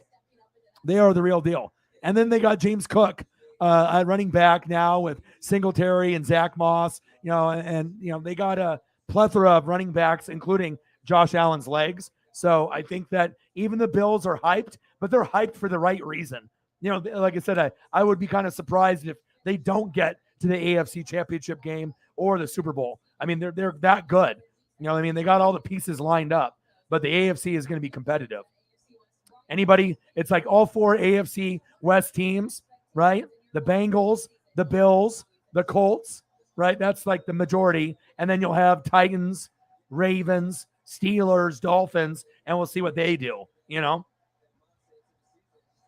then we got Rams and Bucks, and then you got Packers, Eagles, Saints, and then Cardinals, Niners, and then my sleeper team is the Vikings.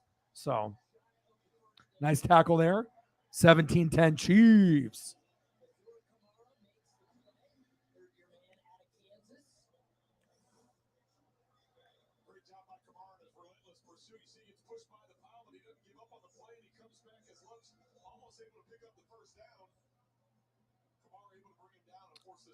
And plus, Bills have depth, and that's what you need to look at. You got to have depth.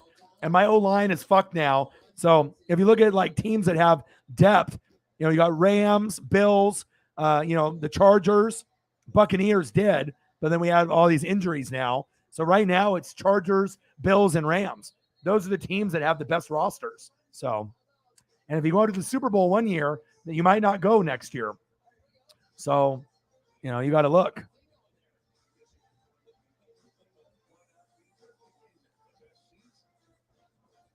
Chargers, Bills. They got good rosters, but we'll see. Steelers could, right? But I mean, I think the Steelers could beat the Ravens, for their spot. But I think the Bengals will, you got all 4 teams in the AFC West, and you got only one team that's going to get a playoff spot in the North, Bengals. But I think the Steelers could be just right there with the Ravens, maybe even better than them. And then obviously Colts and Titans will battle. And then you'll get obviously Miami trying to battle, with the Patriots. And you're going to have obviously the Buffalo Bills there. But there's a little bit of a difference there's like a pecking order with the teams, based on if they're like Super Bowl caliber playoff team or if they're fake and they're not a contender, they're a pretender. So.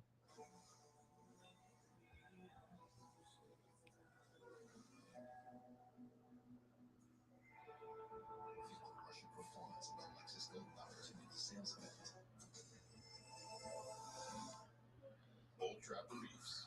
Tough snacks. Out here, nothing comes easy. That's why you gotta be tough. Truck, it's tough. My crew, definitely tough. But Old Trapper, time of the value, tenderness. Old Trapper, what's your beef? Old Trapper. When our daughter and the kids moved in with us, our market detergent couldn't keep up. Turns out it's mostly water. So we switched back to time. Anything going on in any of the baseball games or anything, Sarah? Don't pay for water. Pay for clean. Yeah, and I kind of, wish that, the, social media platforms wouldn't cater just to, a certain, type of channel, because it's like I want to make sure we grow more on the NFL side. And if that means me grinding and do more NFL games, or I'll have to find another outlet, college football, I'll have to grind it out on there. And you know what I mean? But they definitely have their favorites, on the NFL who they cater to. So I obviously got NASCAR and I go down that road, but maybe doing more college football this year. And maybe we can get something going there and we can gain more fans that way. It just seems like with so many people doing the NFL side, it's a lot of competition there, lots of shitty channels. There's a few good ones, but I need to find other ways to be able to grow. And at least we got NASCAR, and that's a good sign. We're definitely growing the channel on that side more than any other platform side. So 17-10 Chiefs, 2:40 left in the third quarter.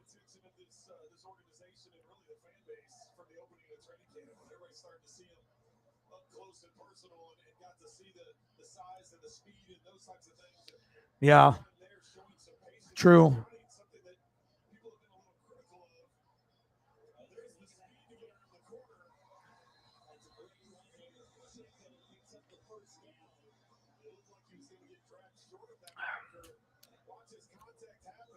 Yeah, well, I always knew with Mariota, I can't be biased because he's injury prone.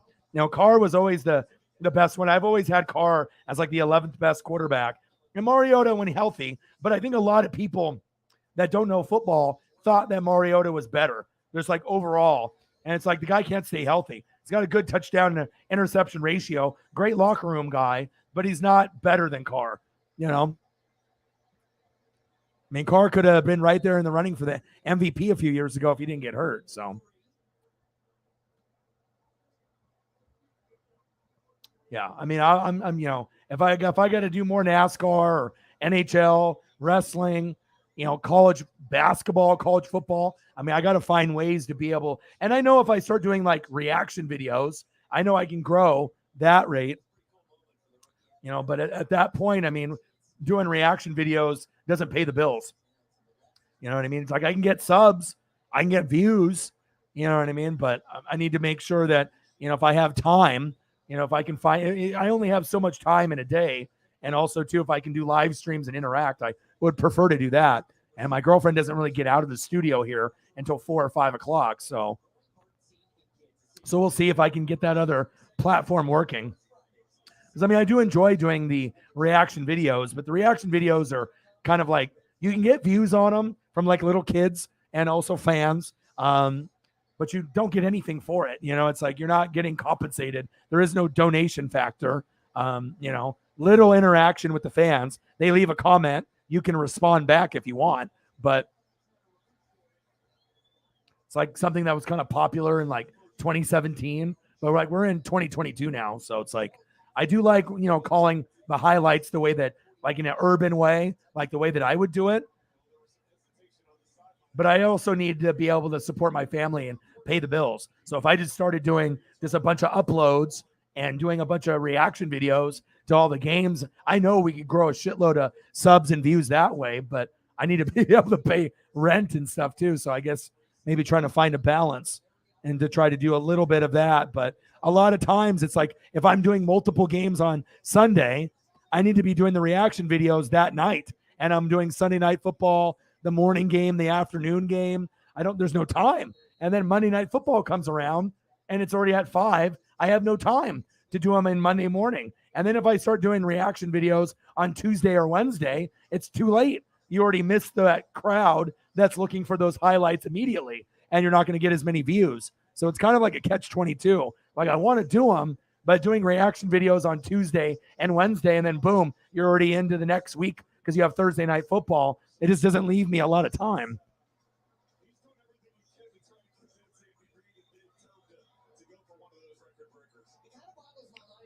Napa know-how. I should be getting my Chase Elliott autograph card here tomorrow or Saturday. I'm excited. Hopefully it doesn't get lost in the mail. Yeah. Screen. Like I said, Mariota didn't, get hurt.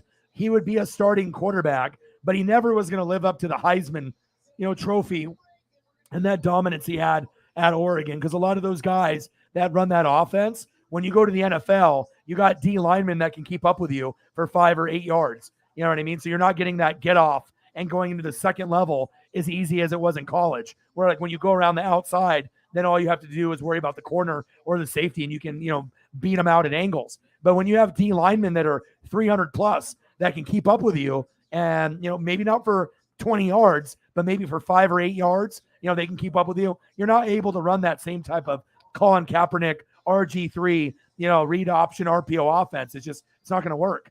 I mean, look at Lamar. You know what I mean? Like, Lamar is the guy, the closest to those guys that's better than those guys, even Kyler Murray, but those guys are overrated. You can only do so much when you run that RPO type of offense, and most of the time it leads you to getting killed out there or getting injured. So, that's good to hear. Yeah, I've been seeing some of these one-of-ones. They have these things called National Treasures, and you can get a Chase Young. It opens up like a book, and I seen this one-of-one. It's overpriced. They're selling it for $1,200, but it's got Chase, his autograph on the left side, and then on the right side, it's got a Chevy patch on the top, and on the bottom, it's got the Napa, like a good-sized patch below. I was like, ooh. And then I found another one that they're doing an auction right now. It's like 500 something, and it's got actually a patch that says NASCAR. You're never going to find something that says NASCAR or Napa, and if you do, you're paying a shitload of money, like $800 to $1,200 because it's one of one. It's the only one that they made. And like I said, that one that has the Napa, it's from like his early career, like when he first started. It's like, if I was rich, I would definitely buy that because I would love to have the Chase with the autograph, and then we'll have the Chevy patch and the Chevy on the top, and then the Napa down below. It's very cool looking, but I mean, I'm not going to spend $1,200 on something like that. I mean, if I was going to spend that much money, I probably would invest something in, like a Kobe or Jordan, something that I know that will go up more. But Chase stuff is popular, and I'm super excited to get my stuff. 14-0 Texans. And I'm happy that I got into NASCAR. This is the year to do it. And like I said, I get more views on NASCAR than any other stream. And I think I do a good job at it. And I give NASCAR fans something that they don't get, from other YouTubers that, like, I clicked on a couple to see how they do theirs. And NWSF does it much better. Like, they just have guys sitting with like die-cast cars behind them, and it's nothing special. I was like, okay, this guy just got 15,000 views on his NASCAR stream, but it's kind of shitty. It's like, I can tell he's knowledgeable, you know what I mean? But there's no green screen work, you know what I mean? It just has him in his room, some die-cast cars, You know what I mean? So I know he's hardcore and he loves NASCAR, but as far as the aesthetics, it didn't really do anything for me. So I know we got something good with the cars and the drivers, because obviously I feel that we give you the best visual experience. Like, I make NASCAR cool. Like, if you hate NASCAR or you're not into it, if you watch me call NASCAR, like, I make it look good. You know what I mean? Where, like, maybe it's not something for you, but if you watch me call NASCAR, like, you will enjoy it more than just watching someone talk about it in their bedroom. You know what I mean? And that's what it's about. Oh, what a catch. Hyman. First down, Packers. But I'm going to be doing a lot of college football, a lot of NFL, a lot of NASCAR. Illegal hands. Hands to the face. Offense. Wow.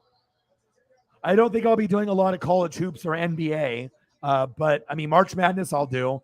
But yeah, but for I don't know, for NBA, it just sucks. Like, you know what I mean? If they get better, then maybe I'll do some, but I can't just sit through a fake, 2.5 hours of something I hate. I would rather talk about NFL than do an NBA game that I don't give a shit about, Creed Humphrey. What's up, Creed? Now, talk about the goals for this offensive line. You guys have been dominant during the times we've seen you during the preseason, but we had a chance to talk to you last week ahead of the game versus the Commanders, and you said, listen, we get together as a team. We have this cohesion. We have a lot. Yeah, but he does. He will have some success for the Falcons, but the Falcons just have, shitty coaching, and they don't got enough good players. But I do like Ritter. I do like Malik, and I do like Pickett. So they have a future, but it's going to be a while.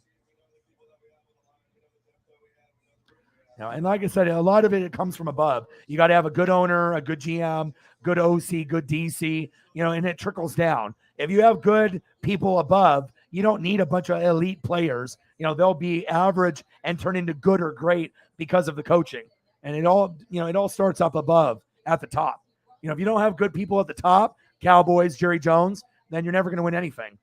It doesn't take a rocket scientist to see that. Oh, it's 12 noon. You know what time it is? It's time for a sack lunch. Yum, yum, yum, yum, yum, yum, yum.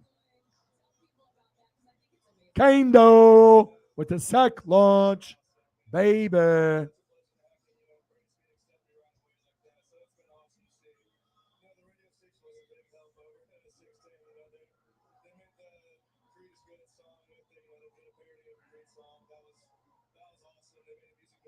Oh, Holly's at the game.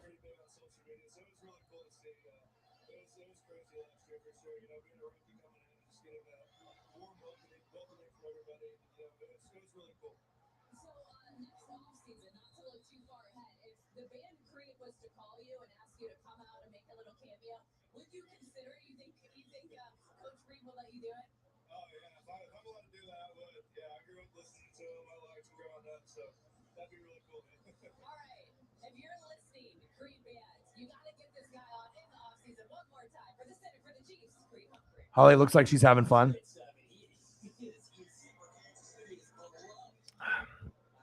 17-10, 4th down and 5. Packers are about to punt.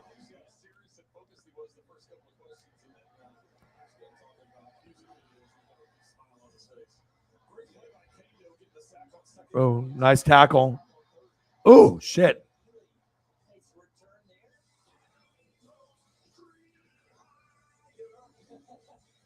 $17-10 Chiefs. 17-0 Texans. The Niners aren't really playing anybody, so.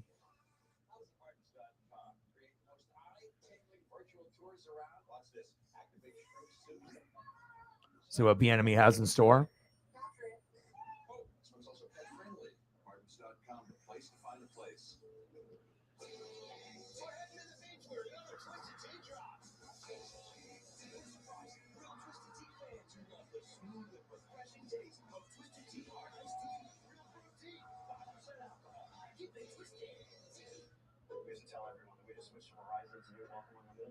For just $30. Verizon for just $30? It's their best unlimited price ever. $30? Yeah, and it's from the most reliable 5G network in America. $30 switching now. Yeah, it's easy. And you get Hopefully we'll get some more goats to show up. I mean, normally I don't do streams that start at 5. I mean, normally when it's football season, I will, but I'll try to grind it out for as long as I can until obviously I have to start exercising and spending some time with Paisley later. But yeah, we'll grind it out and we can do food and talk about whatever after. I mean, there'll be something else that I will have in the background and watch, and then we can go from there. But we'll complete the game. It'll probably be over here in the next 40 minutes or so, and then that'll be 3 hours in, and then hopefully we can get to at least a hundo, before the stream ends altogether, and then like I said, we'll grind it out maybe for a couple hours after that, and if I have to watch baseball or something else, I can do that, and then we'll go from there. So 17-0 Texans.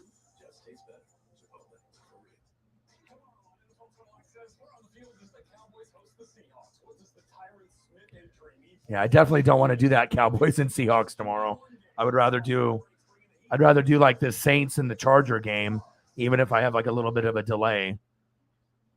So I don't really have any reason to watch the Seahawks.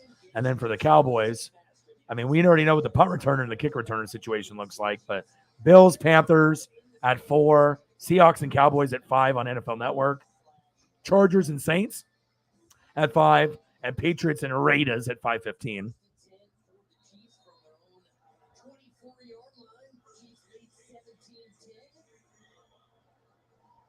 And I got Mariners at 7:10. So I might end up just doing that.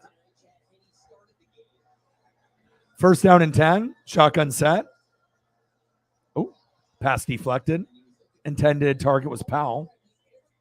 Oh, hey, it's Carr. Raiders. Love this pickup here. Josh McDaniels. That's nice. 3-year contract extension. And like I said, I'm just sick of the slander of Carr, Cousins, and Tannehill. I mean, they're just not consistent enough to be top 10. But guess what? Carr will be top 10 this year. Second down and 10. Shotgun set. Floater. Nice catch. First down, Chiefs. Move the chains.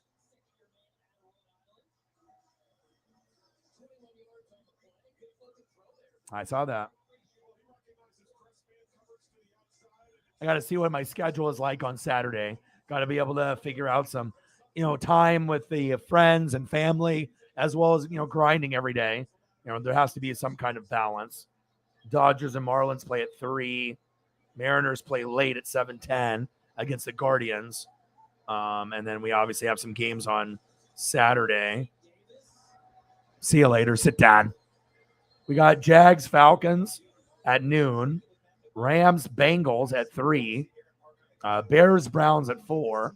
Cardinals, Titans at 4. Eagles, Dolphins at 4. Commanders and Ravens at 4. Bucks and Colts at 4:30. And then Vikings, Broncos at 6. Yeah, so maybe I'll do the Bucks and Colts. I don't know. We'll see. We'll have to kind of see what my schedule's like. Second down and 8. 17-10 Chiefs. Shotgun set. Bushell. Pass incomplete.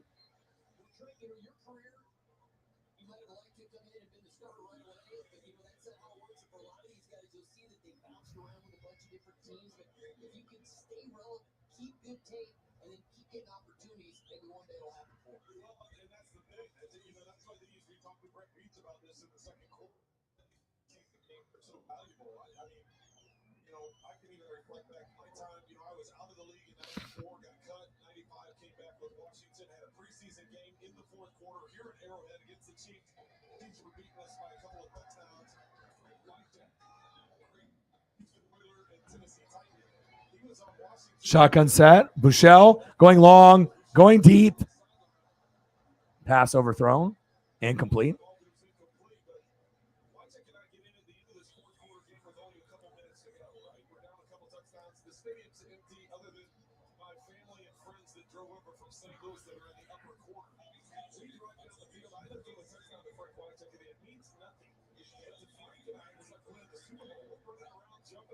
I don't like taking days off, though.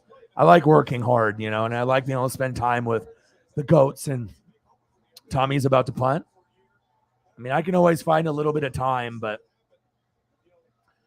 I mean, this is my dream. This is my goal. This is my legacy, and I got plenty of time during the day. I can sleep in, but I never do because Paisley wakes me up at like 6, 7 a.m. Nice tackle. You know what I mean? So I never get to sleep in. Even when I go to sleep at like 3, 4 in the morning, I'm up at 7 or 8 and I'm taking her for a walk before it gets too hot.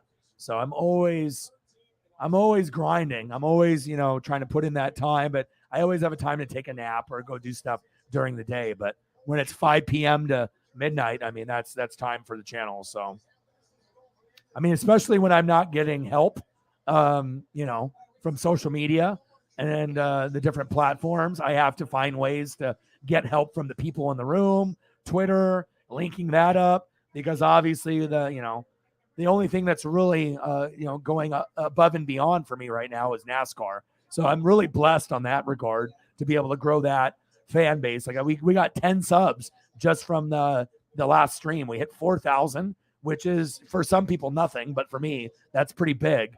4,000 people in a live stream total. That's the most that I've had for NASCAR since I started in January. And we've had 80 people that we peaked in the room. I mean, I would love to be at that point where I have that many all the time, but we're just not there yet. And I just need to keep working hard. And like I said, this is my first year full time, but I've been doing this for 10 years. And this is my 6th year on YouTube. So I'm really trying to show the work ethic and the grind. And obviously I have a lot of bills to pay for, but I do enjoy spending time with you guys and, having great conversations, being a mental health advocate and just being able to help people out. Some people might not understand that, but I mean, a lot of us are going through a lot of shit. So, sometimes it's just nice to be able to, get together with the goats, talk and sometimes just show a few photos, and that could definitely make someone's day turn around from having a shitty day and then having a great day. Claritin provides non-drowsy sympathy for over 200 indoor and outdoor allergens day after day. Feel the clarity and make today the most wonderful time of the year with Claritin Clear. Morning to night. If it happens on Sunday, it's on game day. Yeah, I just like working hard. I mean, there's plenty of time where, if I got shit I got to do, I can do it, in the morning. I'm handling that. But obviously, like the one day, might be Saturday, I could do something in the morning or afternoon. But I don't like taking days off anymore. I'm full time. It's like, in the past, I was going through some mental health stuff or I was hanging around people that wanted to party and drink and, and get me out of my element. You know what I mean? I need to focus and stop hanging around those bad people and, spend time with Paisley and spend time with you guys, exercise, spend time with Paisley and grind. And that's what I want to do. So Justin Watson, 9 receptions, 107 yards, 1 TD and 17-10 Chiefs, 10:05 left in the fourth quarter.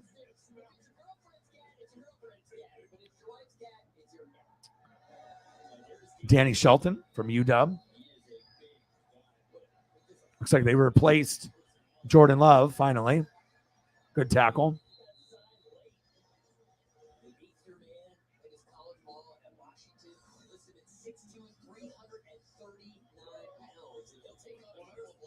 There's a double team that doesn't move him anywhere.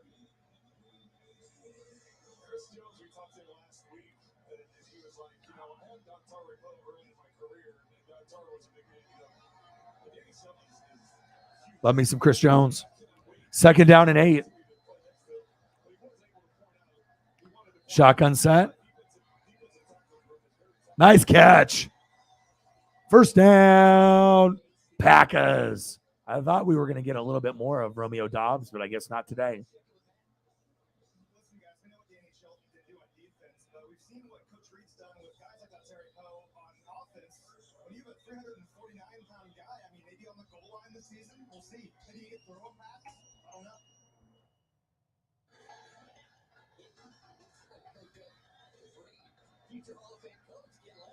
Shotgun set, screen pass. Sit down.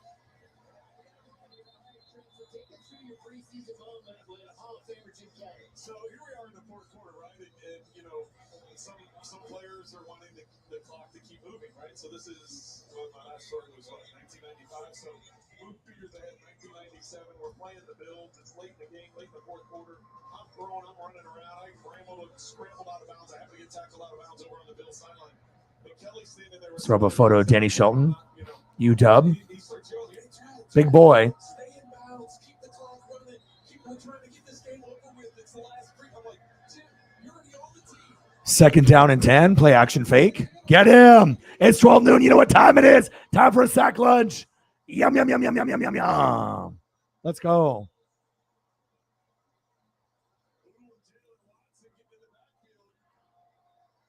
Where are you going? Sit down. Sack lunch. Yum, yum, yum, yum, yum, yum.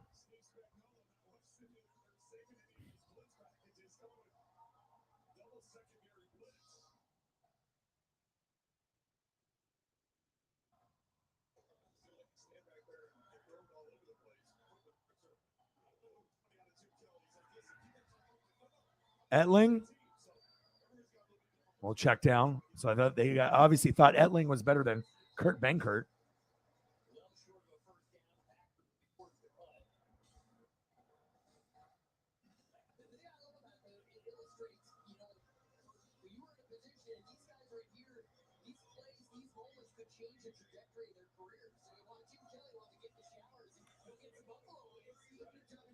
There's Shane Buechele, Danny Shelton, and here is Danny Etling.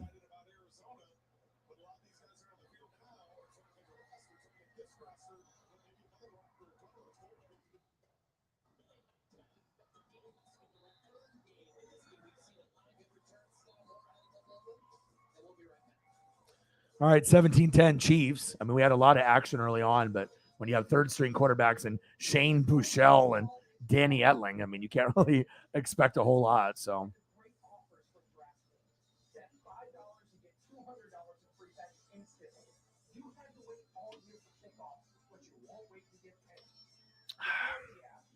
$17-0 Texans.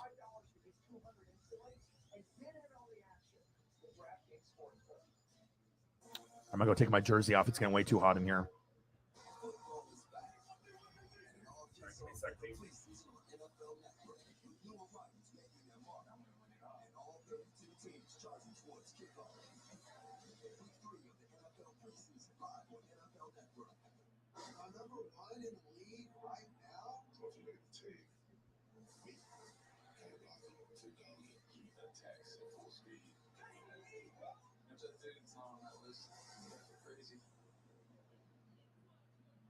Want to build a smarter investment portfolio? With Public.com, you can easily invest in stocks, ETFs, or crypto, all in one place. Unlock insights from millions of investors, creators, and analysts. Get the latest news relevant to your portfolio and beyond. And tap into a community of tools that are designed to help you invest with confidence. It's time for a better investing experience. Sign up. Build a better portfolio with Public.com. The appeal with Tavala for me was just being able to scan a recipe and being able to eat the food in 20 minutes. Tavala meals are delivered fresh to your door, no hassle. All you do is open your meal, scan it on the oven. It makes me feel really happy that I don't have to cook. I mean, who doesn't want to have a personal chef? Really don't. Tavala, your secret weapon for impossibly convenient home cooking. Browse this week's meals at Tavala.com. We gave the guys a random word to try to sneak into their press conferences.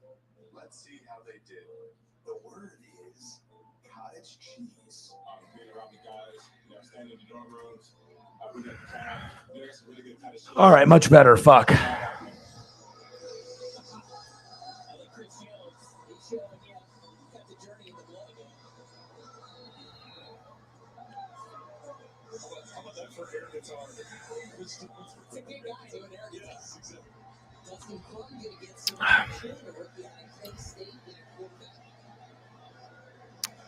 Shotgun set. Fleet Davis with the carry.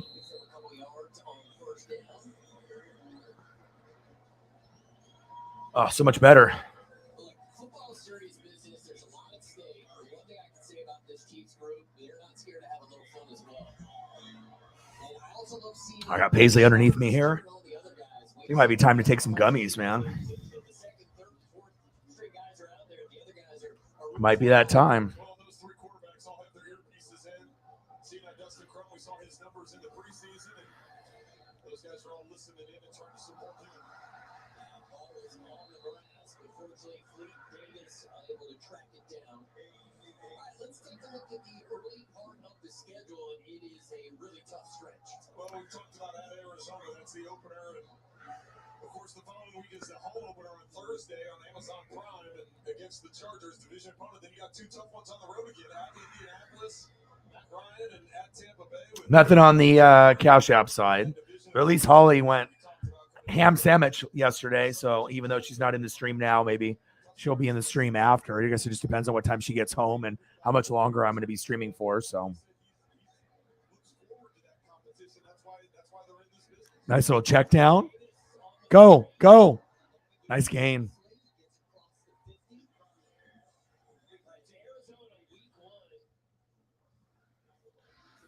Cardinals week 1. Who cares?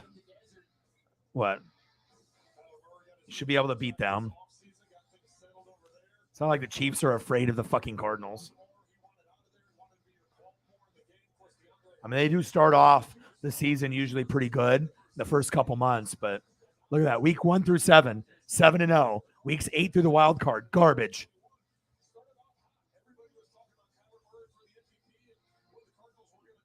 Yeah, most of it was Holly, too. I mean, we just need Cyber and we need Mr. Williams. You know, it's like when I'm missing out on 2 or 3 of the top 4 people that donate, it definitely makes it a little bit more challenging. But we have other people that step up, you know, like Megan and a few others. So thank you. Appreciate you. Week 2, the first ever Amazon Prime game. Austin Eckler, very productive running back. NFL total touchdowns last season, 20 for Eckler, 20 for Jonathan Taylor, 18 for Connor. That's surprising. 16 for Mixon and 16 for Cooper Kupp. That's awesome.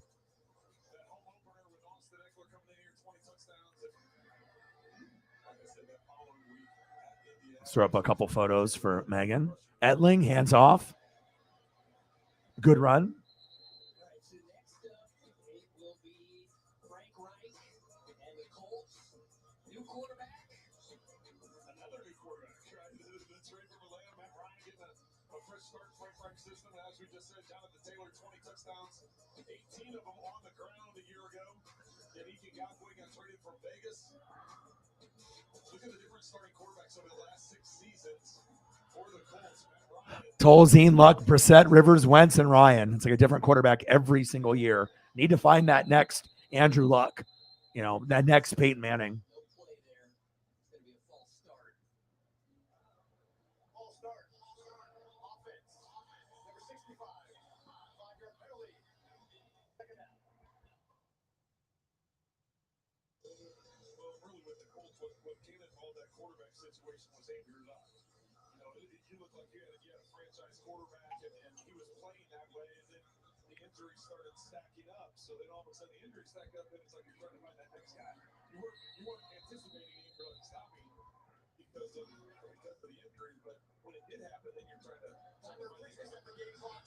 17-10 Chiefs, 3:49 left in the fourth quarter. During the preseason, Jameer Alger shot. Yeah, I had to do like a double take. I was really he's in the prime of his career, and at that time I would have predicted he would have made a comeback, but I would have been wrong as he stayed away from the game. Yeah, I thought, I was similar to you. I thought maybe he'd go in for a year or two, try and get healthy, try and get that level. Go to the outside. Again, and, First down, Packers.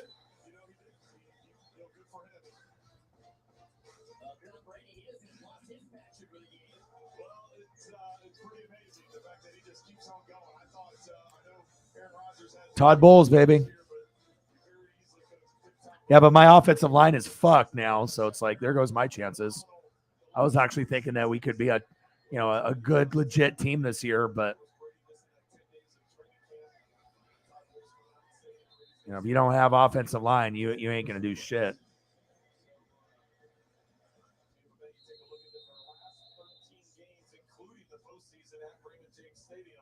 Make sure we don't cover Steve's head up here for you. Brady's done pretty well, 37 Can you name all those players there, Megan? You're a Seattle Seahawks fan, but can you name every single one of those players without looking it up? I see Walter Jones. I see Cortez Kennedy. I see Steve Largent. But do you know the other two?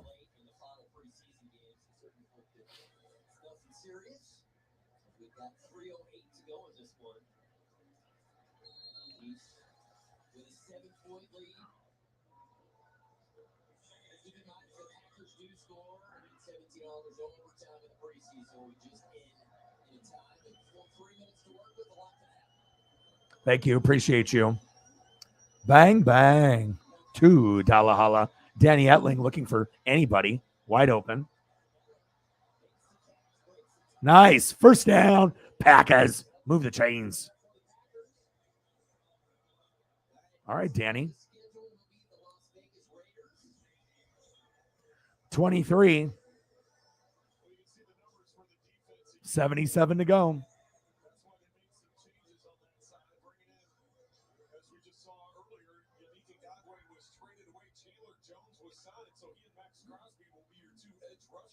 Oh, no problem. Bobby the Space Goat, Chris Warren, my man. My man. There you go. Let's look at it again. 79, 71, 96, 45, 80.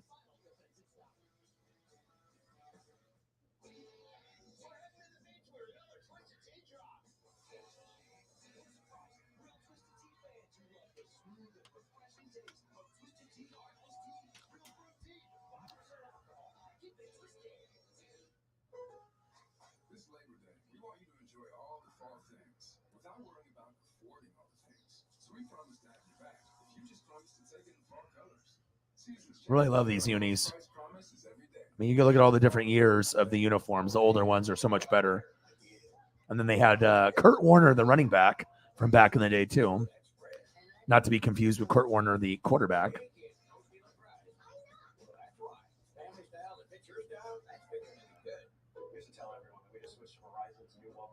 There you go, Bobby. Look it up if you need to. There you go. Let him know.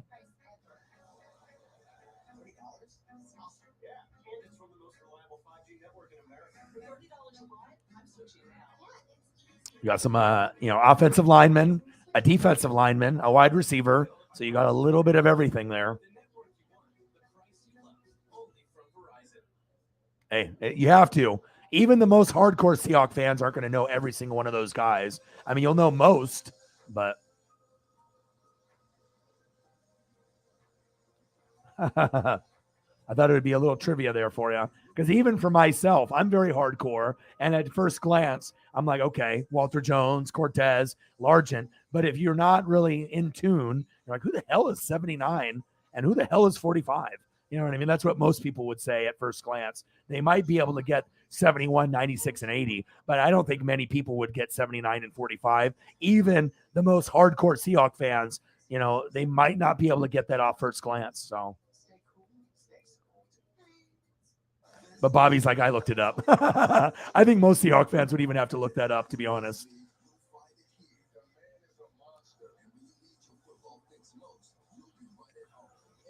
Love these jerseys.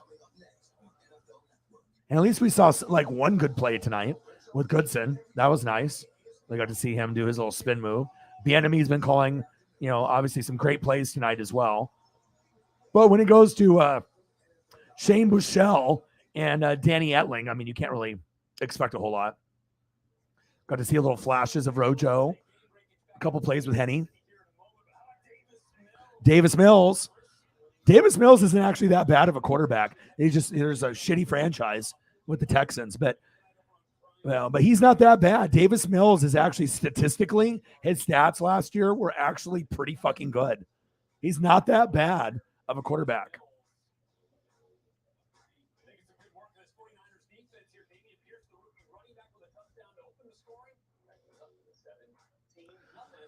So he had 66.8 completion percentage, 2,664 yards, 16 TDs, 10 picks. Not great, but not horrible either. I mean, normally you would think, okay, 10 touchdowns, 16 picks. But Davis Mills isn't that bad. I mean, he's not great, but he's not horrible either. I mean, he did better than a lot of the other rookies.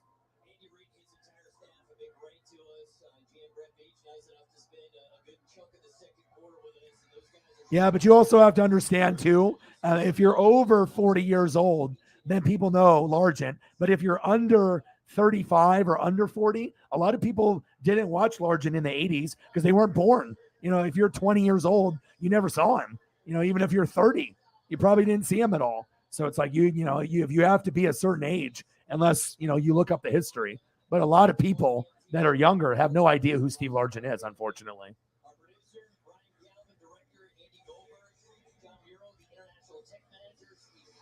I mean, Steve Largent isn't universally recognized like Jerry Rice, 136 left, 17-10. I think it might be time to slam beers and eat gummies. We're almost, 3 hours in? And hopefully we end up getting a few more people to come through. I know we'll get to a hundo before the stream is over, so not worried about that.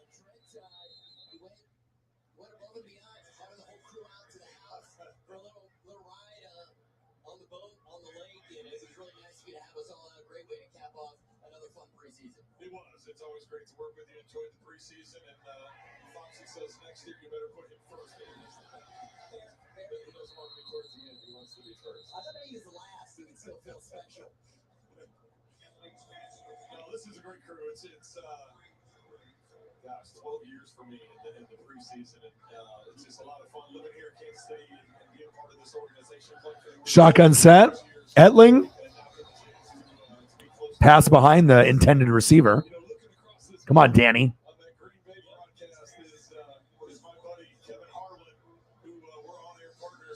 But it is an excuse because not everyone is obsessed with Jim Zorn, Steve Largent, and Pete Carroll like you. You know what I mean? Let's just be honest. We all have our favorite players and coaches, but just because someone's a Seahawks fan doesn't mean that they're going to have love and respect for, Matt Hasselbeck or Sean Alexander or Steve Largent or Cortez Kennedy or Walter Jones or Steve Hutchinson, or Doug Baldwin. Some people are just watching right now. You know what I mean? DK Metcalf or Tyler Lockett, or Russ. You know what I mean? Not everyone appreciates history. That's just the facts. No, it's not. But it's true. Obsessed is not a bad word. I mean, a lot of us are obsessed, with our favorite players. I love Julio. I'm obsessed with Julio. I'm obsessed with Chase Young. I love Devin White, Derek Brooks. You know what I mean? But, we have fandom, but your fandom is an obsession. It's not a bad word, but it's the truth. You are obsessed with those three people. You know what I mean? And a lot of people are obsessed with their favorites, but some people are more obsessed than others. You know what I mean? That's just the fandom inside. But, just because a guy was one of the best players of an organization doesn't mean they're going to have love and respect for that guy.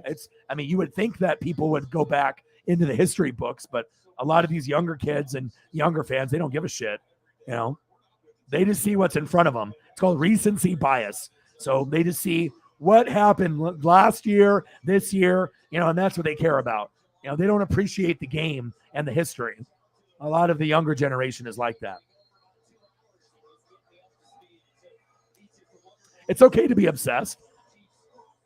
You can't hide from it. You love them. It makes you smile, makes you happy, right? I mean, I know when I look at pictures of Julio, I get a good mood. I mean, I can look at this all day. It's awesome to be able to have someone to be excited about after 21 years of suck, or someone like this for me to get excited about, Yeah, but being obsessed is not a bad word. NFL fans have an obsession. We're fucking psychopaths. It's just what we are. NFL fans are some of the most passionate, and I like passion. NFL, college football, NASCAR, wrestling fans, we're passionate, and we are obsessed with our favorites. That's just how it goes. But some people just love, their wrestlers and athletes more. So nothing wrong with it. It's not a bad thing,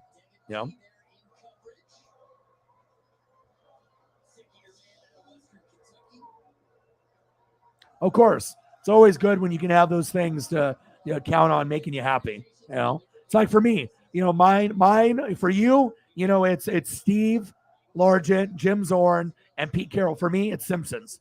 King of the Hill. That's what makes me happy. G.I. Joe, the Real American Hero, Transformers cartoon, Ninja Turtles. That's what makes me happy. When I'm not streaming and I'm not hanging out with Paisley and I'm not reading and doing film study, I watch cartoons from my childhood, or I'm watching Simpsons and King of the Hill. That shit makes me happy every single day, and it keeps my mentals in check. Final score, Chiefs 17, Packers 10. Time to eat gummies and continue the stream. He had such a huge impact. When you think about this franchise, the face of the franchise when he first came to Kansas City and did his next career as a broadcaster, but it was more him as a person. You talk to people around town that got to know Lynn over the years. All right, let's try to go to a tropical location. We're traveling here immediately. Let's see, where do I want to go? And so there it is. The final 17-10. Kansas City gets the win in the first game of this final. Something tropical and nice. I mean, that's why I have so many. Something that's good for the mental health, and water is always good for the mental health. It's very comforting right there. Like I said, I like this one is my favorite because it's got the palm trees, the sunset, and the water. That's key. This one is one of my favorites because it's got the palm trees and the tropical waters, and it looks like it's about to be sunset as well. And then there's more like daytime pics where you get the beautiful backgrounds with like the ocean and whatnot. Trees. Hawaii. That one's pretty comforting too. I think we're going to go. I think we'll go here for a while, and then if I decide to change, we'll go here. But this one just always makes me feel good. And then this one gives me nighttime vibes. This is like have a smoke, have a drink. It's right before you go to bed type of thing. That one's got some pretty skies and views. We'll go here. Yeah, but my favorite one is obviously this one. Maybe we'll go here. This one is always a money one. This is my favorite one out of all my backgrounds. So this one just makes me feel good. Palm trees. Seems like I'm just recording right there on the beach. You can sometimes when you look at the photos, it almost feels like the water is moving behind me. Like you get into a mode where you're just like, oh wow, that just and you just can imagine what it's like to be at a beach or an ocean. And if I'm near water, I'm in a good place mentally. So passion is the mother of obsession, and I'm passionate, and that's why I like sports that have passion. I like wrestling. I like NFL and college football. I like NASCAR. I don't really give a shit about the NBA or college hoops, but I will cover a little. I'm not super into NHL, but I do like the All-Star game and the Stanley Cup. I'm not really into soccer, but I will follow the World Cup. But it's wrestling, football, NASCAR. That's what makes me happy. And then obviously Simpsons, King of the Hill, Rick and Morty, and then obviously watching cartoons from me as a child, Transformers, Real American Hero, G.I. Joe, The Real American Hero, Ninja Turtles, and I do like Batman and X-Men in the 90s. Those were the two best after, and then obviously sprinkling a little Saved by the Bell. That always was something that was awesome. Zach Morris and Preppy, A.C. Slater, Kelly Kapowski, Lisa Turtle.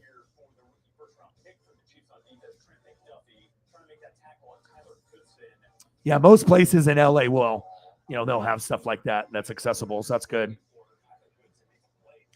Old Japanese anime. Nice. Anime stuff is cool.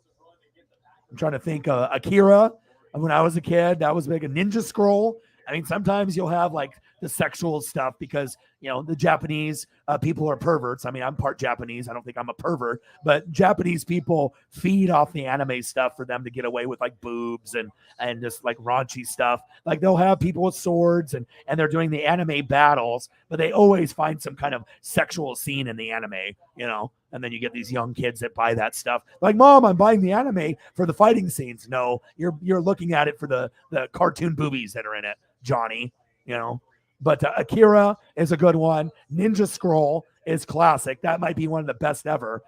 There's definitely some really good old school anime stuff. Ninja Scroll was my favorite, and Akira.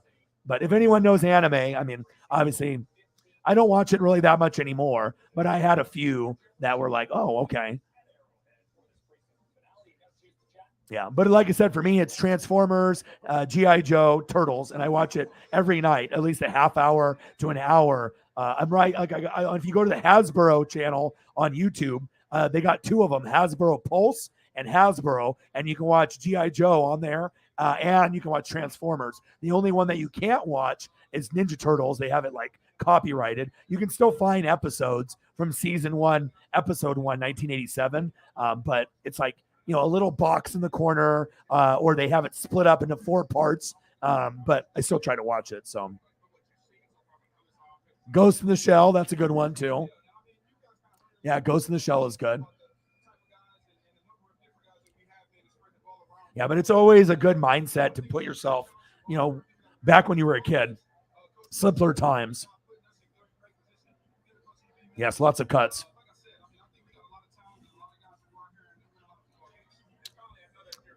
Yeah, Colts and Bucks play each other. So her team and my team. Jordan Love, 16 for 28, 148 yards and a pick. Bouchel, 11 for 17, 166 and a TD. All right, let me see what else we got going on here. We got Yankees and Athletics. I guess I can turn that on for now. Oh, they went to, it's not even that. It's Blue Jays in Boston. Well, I don't mind watching the Blue Jays. That's like the only team I can watch in the American League besides Seattle. Anything else on? No. And then let me take a look at my DVR. It's the top of the 9th. I got Simpsons, King of the Hill, MasterChef, which I watched about half of it before I started streaming. All right, time for gummies, man. Time for gummies and beer. Hopefully we'll get a few more people to come in the room, and I'll stream for another probably 2 hours. An hour at the very least, but we'll probably go 2. I want to make sure we hit 5 hours, and hopefully we can hit a hundo by then. Oh, man, these 10 milligram gummies, man.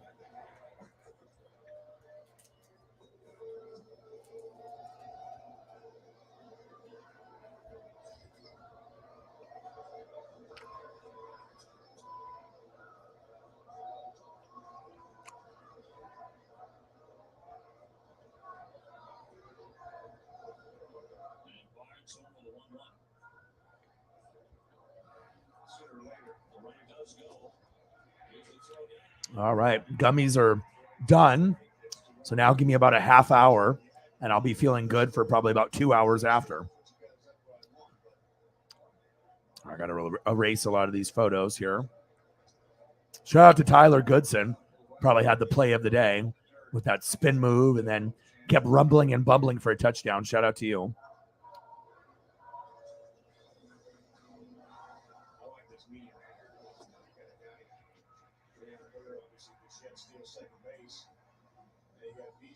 Rojo didn't look too bad today either, but I don't know if he'll be on the team anymore. Chad Henning, the backup. We got to see Tommy Winch a little bit. So Holly will be on her way home. I don't know how far away she lives from the stadium, but maybe we'll get Holly to come through. Maybe she'll be tired. I don't know. But I imagine it's almost 8 o'clock here. So I've already been streaming for 3 hours and 8 minutes. So, I mean, technically I could go for 4 more hours, but I mean, I'm only going to go long streams if we have enough people in the room and if we're sitting at a decent number for donos. Otherwise, it wouldn't make sense, and it would just be better off if I, spend time with Paisley and whatnot. Since I'm already doing 4, 5, 6, 7 hours every day anyways.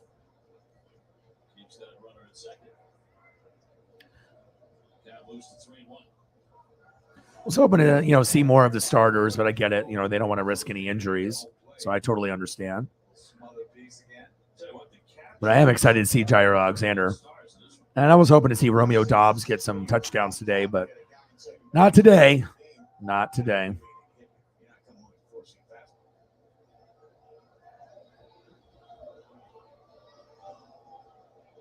Jordan Love, I don't know if you got it, man. If I had to say yes or no right now, I say no. I wouldn't want him on my team. I mean, if he's my backup, fine, but hell no for starter. There's just no way. And maybe he'll prove people wrong, but you got a really good supporting cast around you. And if you can't do it with the Packers, you're not going to do it anywhere. Especially if you go to a shittier team, like Jets, Jags, Lions. Yeah, there's no way in hell you're going to succeed. Because if you're struggling here, how the hell are you going to do it somewhere else?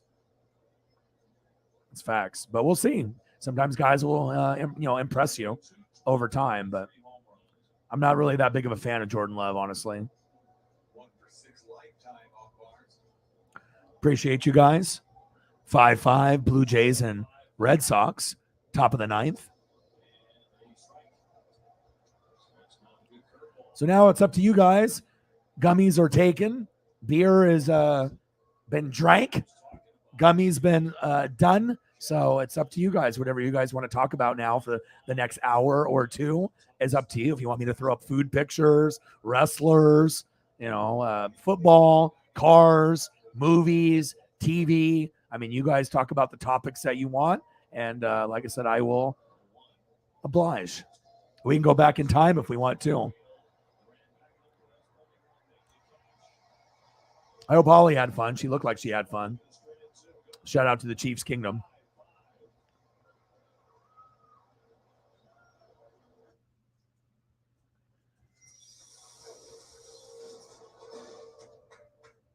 Bravo for buying a treadmill. You use the Quicksilver card from Capital One. It's simple with no annual fee and unlimited 1.5% cash back on every purchase every way. That makes you the hero of every purchase.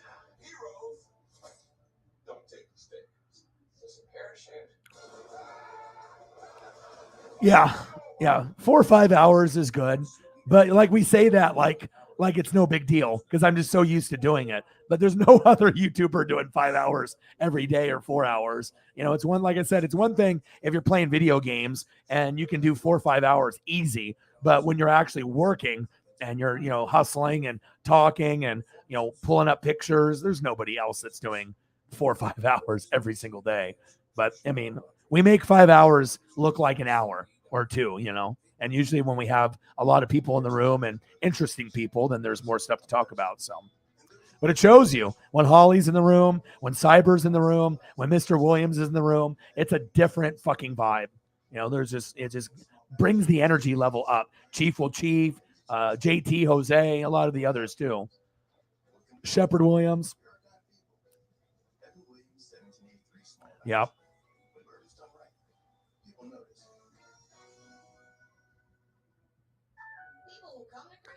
It does, it does, it as long as you can have, some common things with people. I mean, like sometimes I've streamed for 5 hours and I felt like it was an hour and a half because you're just having a good time.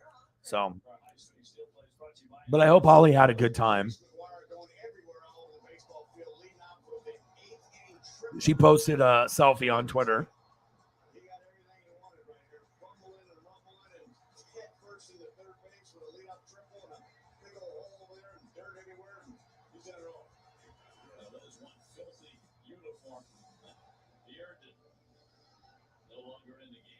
Holly's looking like she's having fun. All right, is there anything else that I need to be watching right now? So, all right, so we got the Texans 17, Niners 0. That's surprising, but they didn't play any other starters. So what else is there to watch? Any of the baseball games worth watching? What about Mets and Rockies or Astros, Twins, or Athletics, Yankees? Any of those worth me turning on or no, Sarah?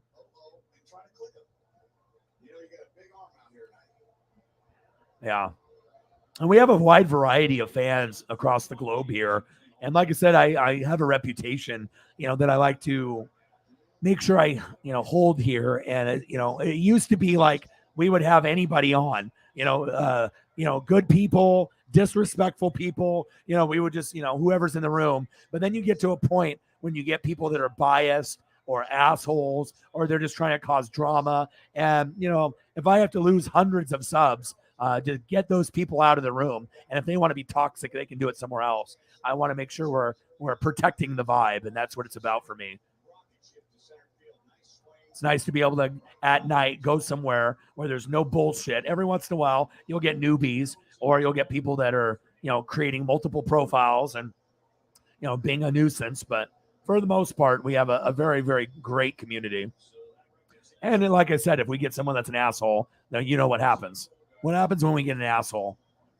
This is what happens. They get the boot.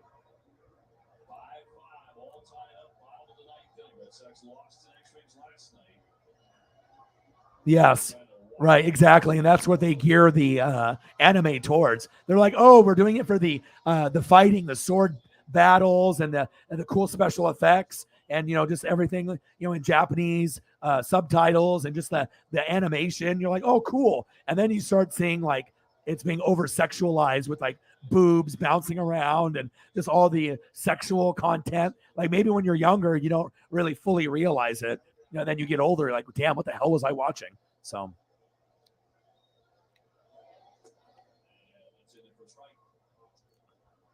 Respect the specs. Yeah. 8-0 Yankees. Well, I can't watch that. Yeah, damn it. All the wild card teams won. Fucking A. What do we got here? 5-3 Houston. No, I can't watch Houston. Can't do it. And the Mets and Rockies is over. Oh, it's weather delay, it says. Maybe I have to watch the Twins and Astros. God forbid. I guess that's what's happening. Unless I start watching something else. Well, gummies will kick in and then I won't care anymore. I'll be like, whatever. We're watching whatever. I'm definitely going to work out again tonight, though. And once the weather starts cooling down, it's really therapeutic for me to be able to hang out with you guys and then watch sports or wrestling and then make sure I get my hour walk in at night. Even when I stream, for 5 hours and I'm tired as shit, once I get my shoes on and I put on the vest for, Paisley and the leash and we get out there and I listen to E40, then everything is just wonderful.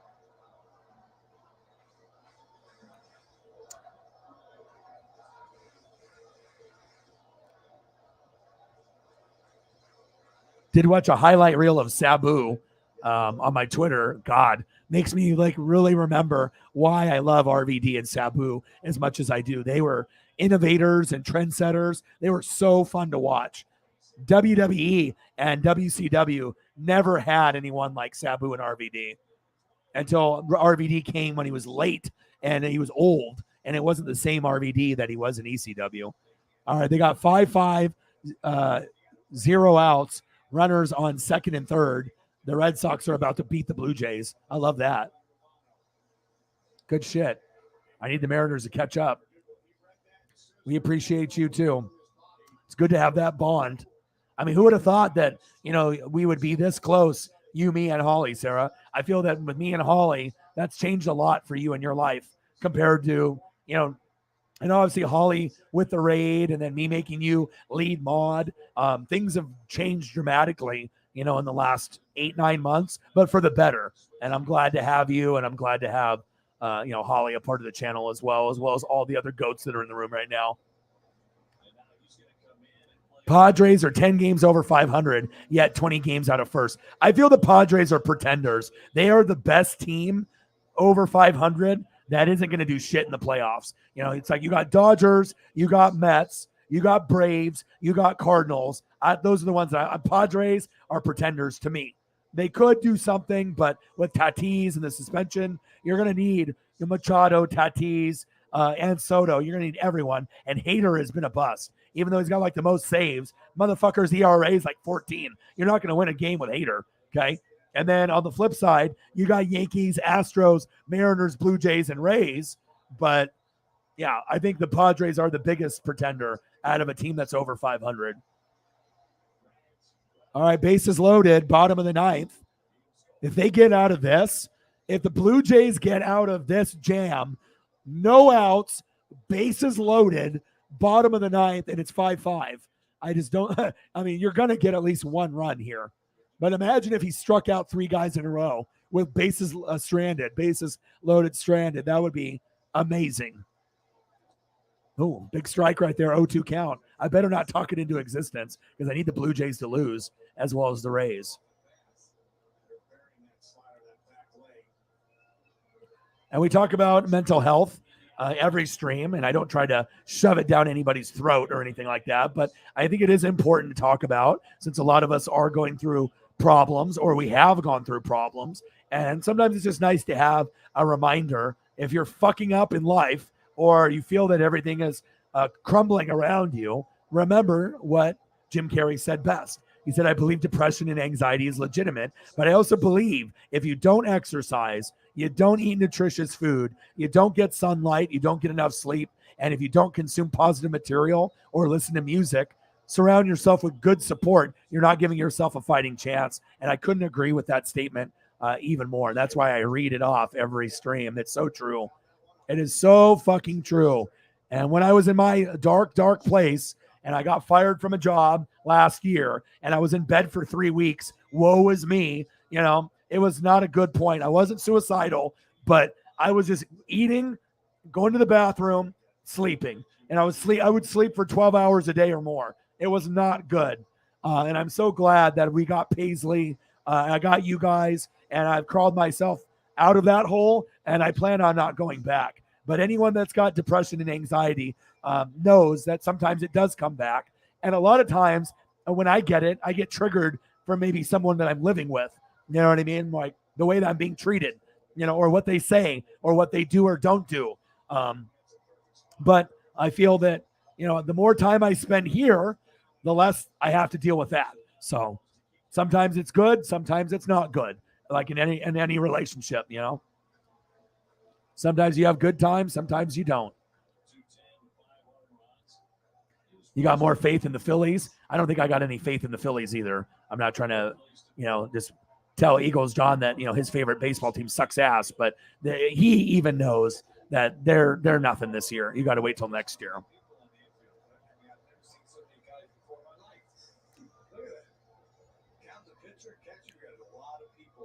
Right, exactly.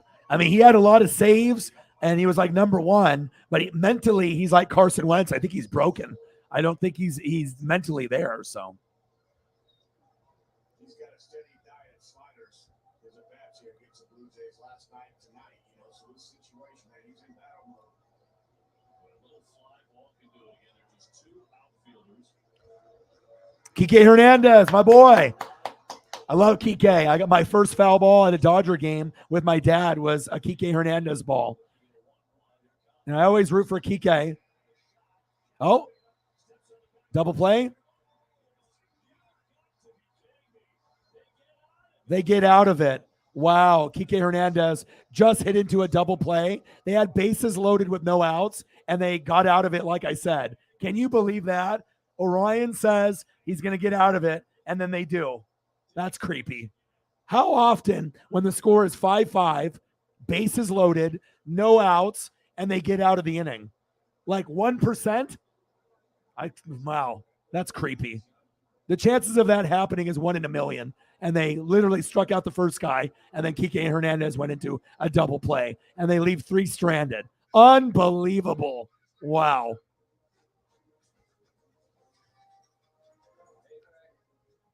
Hey guys, this is just my workout stuff. We know you're the great hall. Everyone else. It's bananas. You're still wearing your mask. If you have a secret identity. All right, let me go check up on Paisley real quick, see if she's got food, water, if she had a poo and pee session. Let me go check up on her. Give me like 3 minutes. You guys can talk within yourselves. I'll be back. I'll grab another beer, and then we will. Let me see. What do I want to have you guys look at? Something universal. We'll look at the DeLorean. Michael J. Fox. We might go back in time. All right, give me 3 minutes.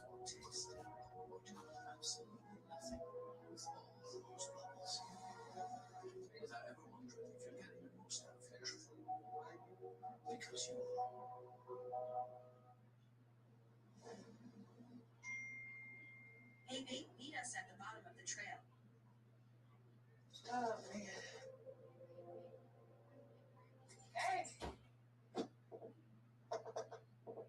Open up the redesigned Chevy Silverado with a sophisticated high-tech interior. Open the door. It's easy to forget it's a truck. Thanks. Nice job. Find new style. Find new roads. Chevrolet. The City Custom Cash Card automatically adjusts to your spending. You don't have to keep tabs on rotating categories. This is the only rotating I care about. It does the work for you. Earn cash back and automatically adjust to your top eligible spend category with the City Custom Cash Card. Well, Kike Hernandez hit the ball hard, but Chapman is a Gold Glover for a reason. He scooped it up, got the out at third, fired across the diamond. So Red Sox in the 8th inning had a leadoff triple, failed to score. In the 9th inning, bases loaded, nobody out, failed to score. And that is so hard to do. Back-to-back innings like that, impossible. And remember, last night left the bases loaded twice late in the game, and that cost the Red Sox. So very frustrating here the last couple of nights. So Schreiber coming off Fitz Jansen with Biggio, the ghost runner at second. Keep the Clippers out. I'm shaving everybody's head. It's like impossible statistically. I mean, it really is.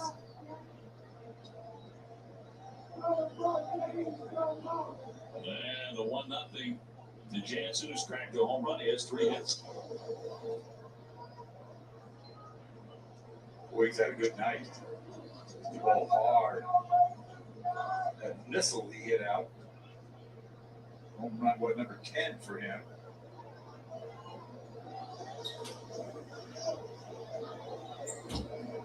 Second night in a row, extra innings at Fenway. And 1-1. And a ground ball, snagged by Bogarts. The spin, the throw, nicely done there. Down to third goes Biggio. Boy, went a long ways for that ball. Yeah, very smooth looking play. Yeah, he didn't get out. He didn't panic. He thought, look how far away he is. And he takes his time and makes a good throw. It's the most important part of that whole play. That's 100% smooth and just made a nice throw. That's a big league shortstop. I think defensively, he's had maybe his finest year. I agree. I totally agree.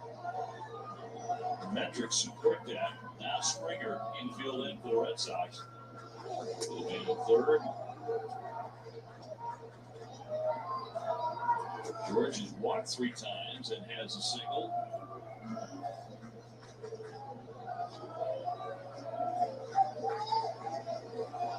Everybody in close. Toronto in this game at one point had 4 outfielders, and at another point in the game had 5 infielders. Right. Think about that. The bases were loaded, and it was like crazy. Like I said, you've never seen so many. All right, Paisley's just in the bed, relaxing. So I snugged her, gave her like about 100 kisses, and tucked her in. And well, she'll probably get lonely and come in here at some point. But grabbed another beer, and here we are. Too far away from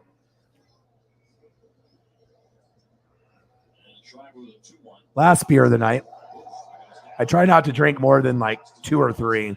Normally the magic number is 2 for me, maybe 3, but that's a lot better than doing like 5 or 6 that I was doing back in the day. So, especially when I'm trying to lose weight, I got to make sure I walk this off. So,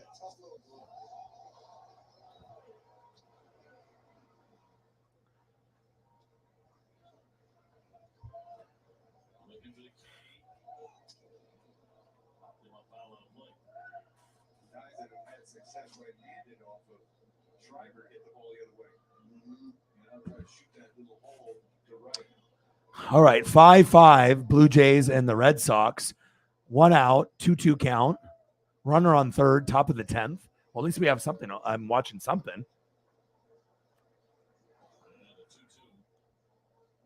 Yeah, I talked to him just a little while back. Blue Jays are in there, safe. Craig Biggio's son.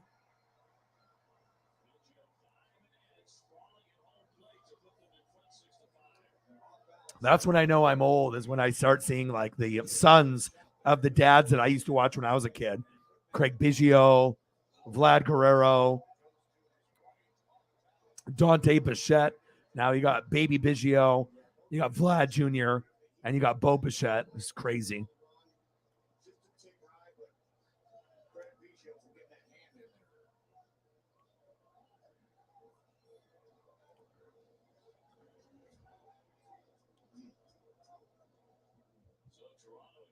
(6-5) Blue Jays. So it's pretty much up to you guys, for this next half hour or hour and a half. Anything that you guys want me to go over, picture wise, any conversations that you guys want to initiate. That's up to you guys, whatever you guys want for this last hour and a half or last, 30 minutes at the very least to go 4 hours. But I wouldn't mind going for an hour and a half, because if we go for an hour and a half, maybe we'll get a GOAT to show up. And, maybe like a Shep or a Chief or somebody else.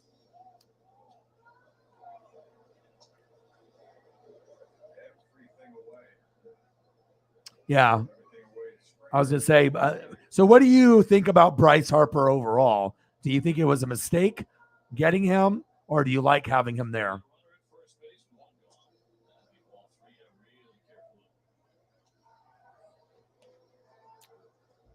I want to watch House of the Dragon episode 2 on Sunday. I'm going to get pad thai again. So after I do NASCAR, Daytona, I'm excited for Sunday. That's going to be awesome. And then after I'm going to go get pad thai, and I'm going to watch House of the Dragon just like last weekend. So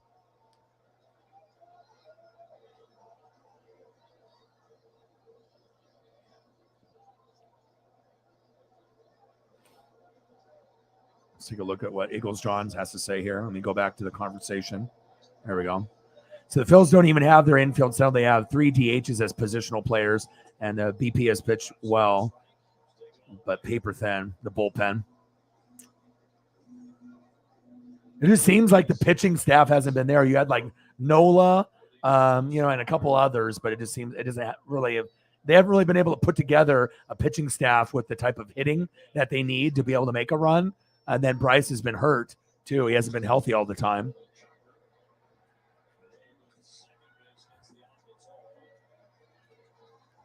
6-5 Blue Jays.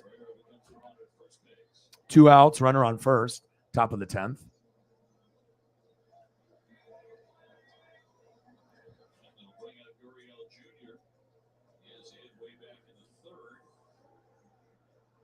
What's up? You spend all the money?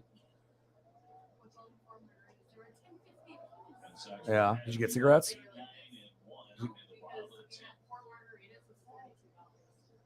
Okay, but I sent you 50. All right. Do you need more? Okay. See, speaking of the devil, what's good, man? How are you doing? Good. Just called the Chiefs and Packers. Drank a couple beers, popped a couple gummies. So it'll be kicking in here probably in a half hour. We'll go for another half hour to an hour and a half. We're 3 hours and 32 minutes in. So we'll go for somewhere between 4 and 5 hours, and then I'll start exercising and working out with Paisley. So, and then I'll be back tomorrow. What's good with you, man? How's work? How's life? Ancient Aliens tomorrow. I'm pretty sure. Let me look at my DVR. Let me look at the scheduled recordings. What do we got? We got Bear Grylls, The Challenge. Ooh, Rob Riggle is a new episode tonight. Ooh, I'm watching that. Love me some Rob Riggle. And then tomorrow night is Ancient Aliens is on tomorrow at 8 p.m. And we got Rampage and SmackDown. So, yeah, Ancient Aliens, season 18, episode 19. Wow, I can't believe they've been doing it for 18 years. That's crazy.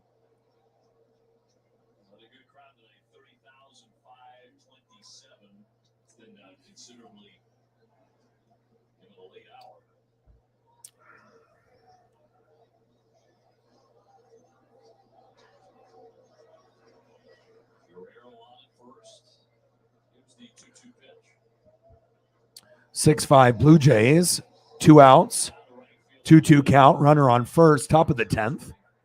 Souvenir for a fan. Gurriel Jr. Guy's wearing a fucking dress shirt. Let's see. What do I got here? What do we got for college football? USC Oregon State from 2006. Ooh. Let me click on it to see if actually last time they said they were doing that, they said that it was going to be that. Oh, it is actually the game. Oh, shit. Hold on. I mean, I do like baseball, but if I can watch USC Oregon State from years ago. Ooh. Okay. Oregon State 7, USC 0. This is an FSN HD Classics. Go, go, go. Wow. USC at Oregon State from October 28, 2006. Okay. Well, I guess I'm watching this. And Pete Carroll is on the sideline if you have a FSN. Let me see what channel this is on. What is this? Is this? Oh, it's Pac-12 Network. So I doubt you have Pac-12 Network in Australia. But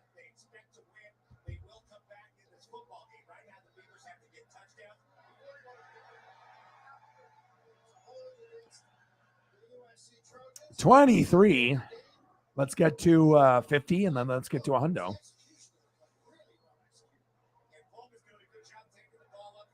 I love college football. I'm glad that we're getting closer and closer to college football season. I just love the camaraderie, the band, the tailgating, the drinking, the eating, the fandom. Like, people say that, you know, NFL fans are the best, but college football to me sometimes is even better. This depends on if you have a connection with a college football team or not. And I can't go to Tampa Bay games on a regular basis, but I can go to Oregon. I am thinking about buying this and going to the game, but I would need to have someone spray paint it for me.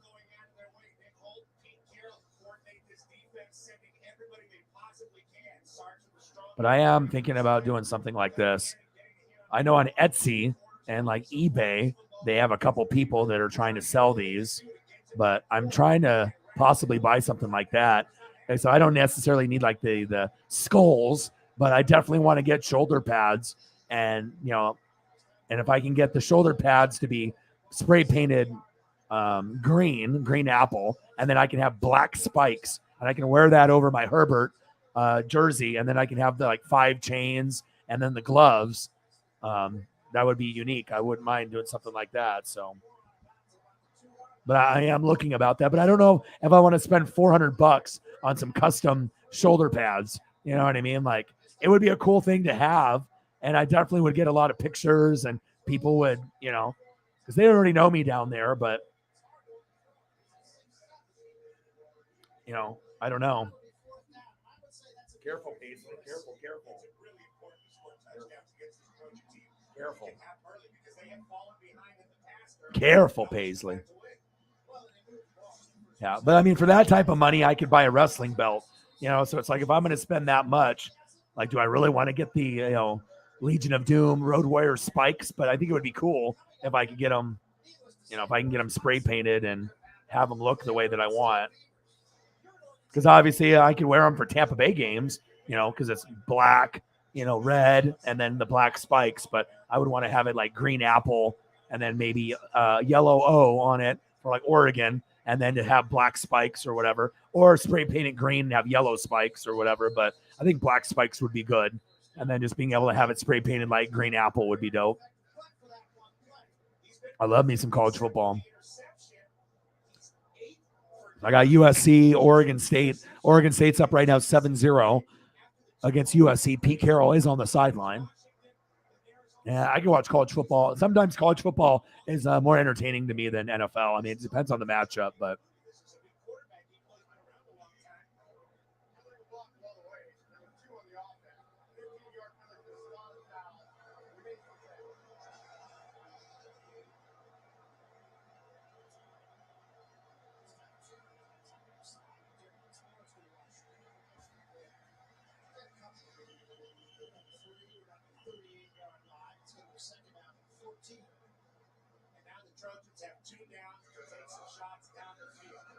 damn, Shep.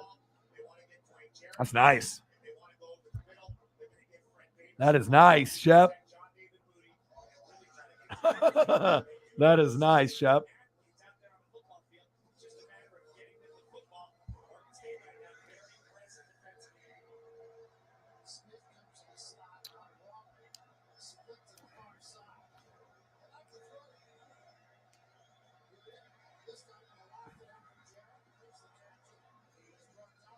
Yeah, that's going to be crazy. What's going to happen with the Braves and the Cardinals? That's going to be intense.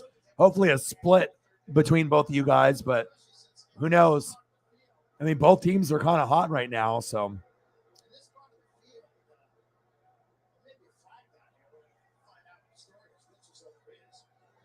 But we'll see. You never know.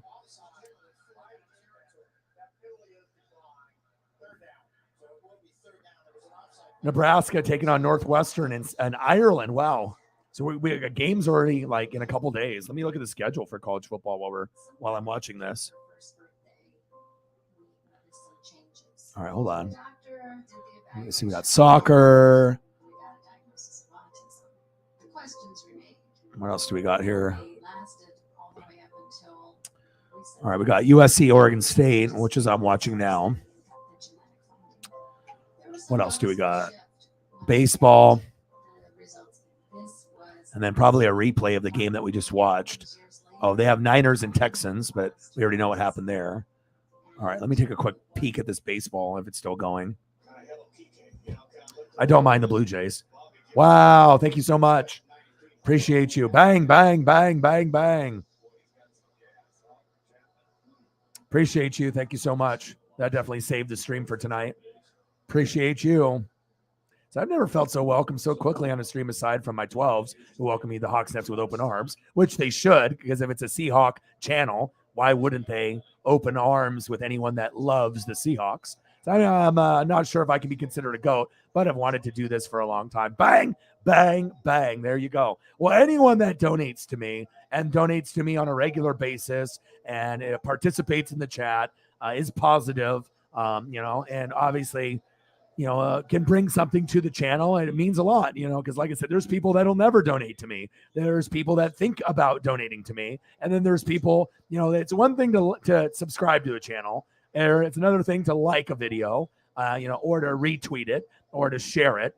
But it's one thing to watch somebody, then to subscribe to somebody, then to comment and like or share the video. And then the top thing that you can do is support someone for their dream. And that's by donating. And obviously donations is the ultimate sign of respect and love to be able to make, someone's dream come true. And I appreciate you for that. Bang, bang, bang. $100 by Megan in Australia. I'll throw up a few photos for that. Appreciate you very, very much.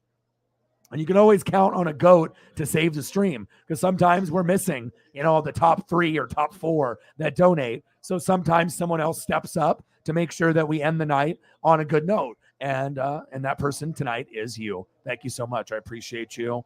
And let me throw up a few photos, and I'll get that all situated here.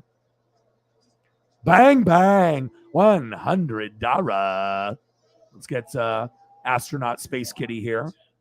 Fitty for the Space Kitty ×2. Let's go. Thank you so much. And like I said, when people come here, it's a good vibe. And like I said, we have a lot of intelligent people. We got people of all races, of all ages, all over the globe, gay, straight. It doesn't matter. Sports brings people together. And that's really what it's about. It's about bringing people together. But the difference between my channel and everyone else's, and this is an interactive stream where you can donate, I'll throw up pictures. And sometimes even when you don't donate, I'll throw up pictures of your favorite team. I get to know all the people that are a part of this channel. And I don't think most YouTubers do that. They just don't care. They care about themselves. They care about subs, views, money, but they don't really take the time to show gratitude, to say thank you and actually mean it, to give someone a koozie or to give someone $150 for like a starter jacket. There's a difference. When you end up getting, taken care of from me, you actually get something that I would buy myself, not some rinky-dink t-shirt or sock or a koozie or, some cheap ass football card worth $1. I mean, I want to make sure that, I take care of people that need to be taken care of. And obviously if I can do multiple t-shirts, multiple jerseys, making sure that I can do something to show the gratitude. That's what it's about. So appreciate you. Thank you so much. And let's get into some pictures here. You got any ones that you want to see besides your regulars? You want to see any Doug Baldwin, Hasselbeck, Marshawn Lynch, Legion of Boom, Cortez Kennedy? We don't have to do just Jim, Steve, and Pete, even though those are the three that you love the most. But you let me know. I'll start off with the regulars, and then you let me know if there's anything else that you want me to pull up, and I can try to find the most unique, awesome photo of that particular person. So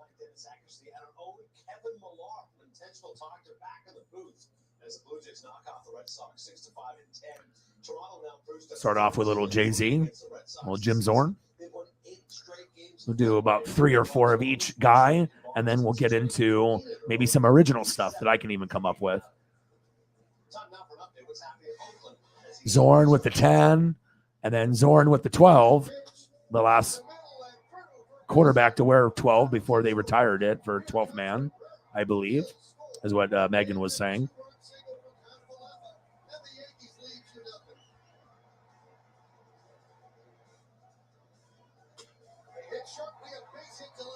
Plus, it's always cool to look at old school.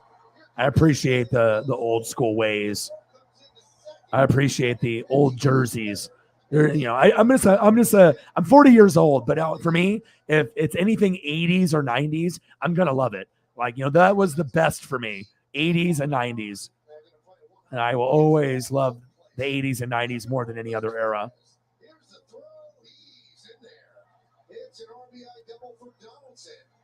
All right, so you got some nice Jim Zorns here. So we got Jim in the 10 against the Chargers and Kellen Winslow. Then you got another photo rocking the 12 instead of the 10. Different year, going back to try to make a Steve Young pass. Then the chest is out for Jay-Z, about to make that throw, looking like Mark Brunell. And then a jersey that got ripped. All right, and let's get into Steve.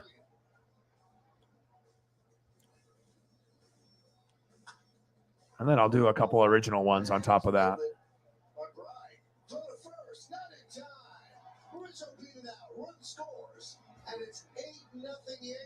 Everyone's favorite announcer, Chris Collinsworth.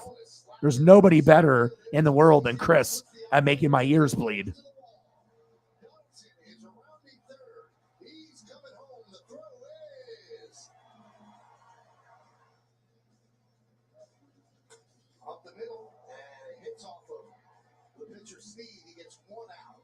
Scores Trevino, and now the Yankees are up 10-0, and an RBI for Joe.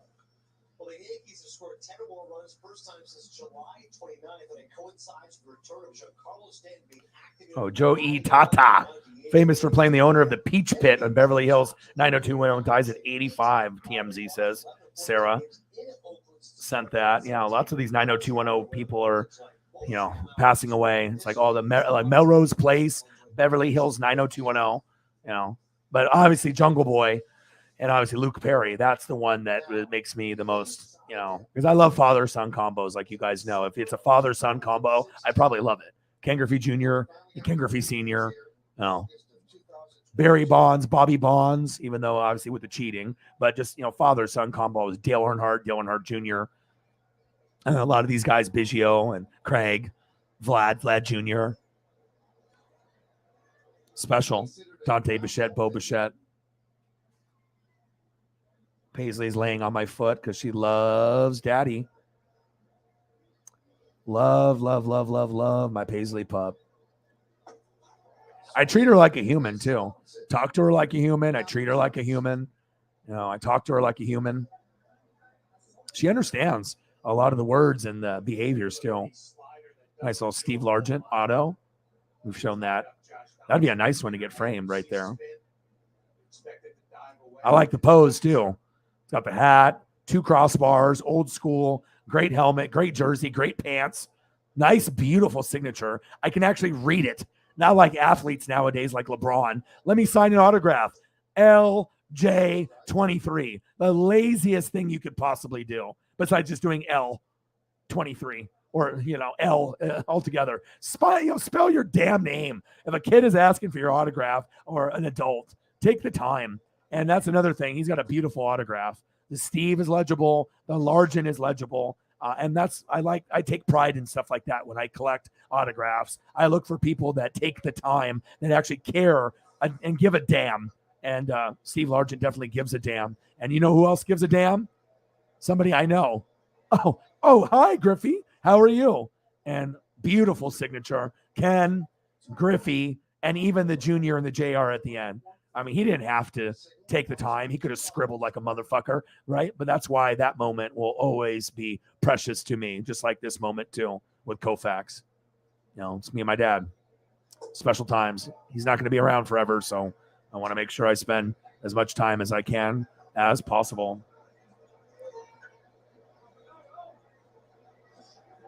All right, let's get into a couple more Steves for Megan's big $100 dono that saved this room. There's been many times that Mr. Williams, Holly, Cyber, where we've been sitting at a low number and then they donate 100 or more and then we end up having a great night. So, I mean, it's one thing when you have 100 people in the room, or 50, you can make a living, but when people usually have 20 or less, it's a lot harder, just depending on who's a heavy hitter and who's not. But I definitely feel that once we get to 50 or 100 in the room consistently, I feel that we'll be getting more donos on this channel compared to people that have 1,000 or more in the room, because I feel that we got more genuine, like ride or dies on this channel that would be willing to donate more for my dream rather than someone that has a bunch of little kids in the room that has 1,000 people in the room. Just because you got 1,000 people in the room doesn't mean that all those 1,000 give a shit about you, or want to support your dream.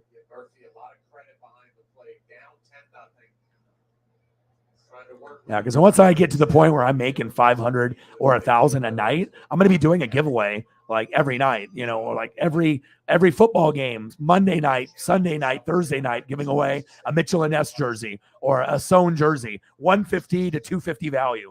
That's what I want to do. Because who else is going to do that on YouTube? Fucking nobody, because they are too selfish. They don't want to, I want to be a part of a channel where you actually get something cool, not just some freebie that you got or just something cheap. You want to get stuff that, that is, that I would want, something collectible.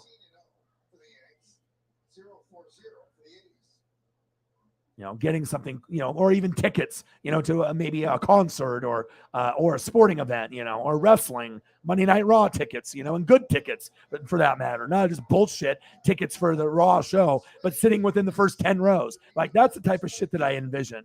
I really want to be able to, show that gratitude, and obviously it'll be a fun time, where you can actually give back like that. Because what's the point? I mean, if I'm making 500 a night on every stream and I'm streaming 30 fucking days in a month, do I really? I mean, I'm not going to spend money on myself like that. Like, what am I going to do? Just buy every fucking Mitchell & Ness jersey on planet Earth? Of course not. I'm not going to buy a bunch of Jordans and stuff. Like, I'd rather give back to the fans. Because without the fans, you don't have anything. But that's definitely a goal of mine, to be able to give away like a jersey on every football game, Monday night, Thursday night, Sunday night football. If you donate, you get into the raffle, and then at halftime, if you've donated up to that point, then I do a drawing. And then if I select your name, then boom, and there probably will have to be a limit, like a minimum donation of, $10 or something, so that way it's, fair. So someone that doesn't just donate $1, gets in. But I would think that would be fair, minimum of $10. And then if you want to try to win a jersey, who wouldn't want to do that, Especially if it's going to be a nice one, not that bullshit screen print, but an actual sewn jersey. Or if I can pop someone's cherry and give them like their first sewn jersey ever, of any sport, or a Mitchell & Ness. Once you go Mitchell & Ness, you realize like what sport jerseys are about. And I'm a big collector. I mean, I've got, I don't even know how many I have, 20 plus. So, I mean, I've got a lot. And my most expensive one is my King Griffey Jr. Vest cutoff jersey with no sleeves with the turtleneck Mariners to match. I saw it, and it's going for $650 now. So around $600 for the jersey, and it's a Russell Athletic authentic Griffey jersey from like 97, 98. So it's vintage. It's, you know, like someone bought it for like top of the line, like $200-$300 back then, and that was a lot of fucking money. And I went on eBay, and they don't come up often, and some of them are autographed, and they're going for more, but it's a lot of money for a fucking jersey, $600. But if you get a special one, sometimes it's worth it.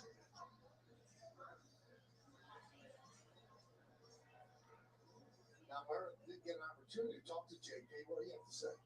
Well, Michael, he said he knew his name was being mentioned in conversations around the trade deadline and being on the 40-man. That's a cool one. It was a possibility that he could get dealt, but when he actually heard the news, he certainly was a little bit shocked. But since getting to Oakland, he's putting his head down and just getting to work. One thing he said he will never forget is his debut in April at Yankee Stadium. He said he just feels so blessed to have worn the pinstripes early in his career, and he certainly thanks the Yankees organization. All right, time to go to Pete. Yeah, and you think of a guy like Sears, obviously coming up in New York and a really good team, thinking about the playoffs as we look at the probables. Let's just go through them one more time. But now when you get traded out to Oakland, Steve and Chris Collinsworth. Nice Steve Largent auto.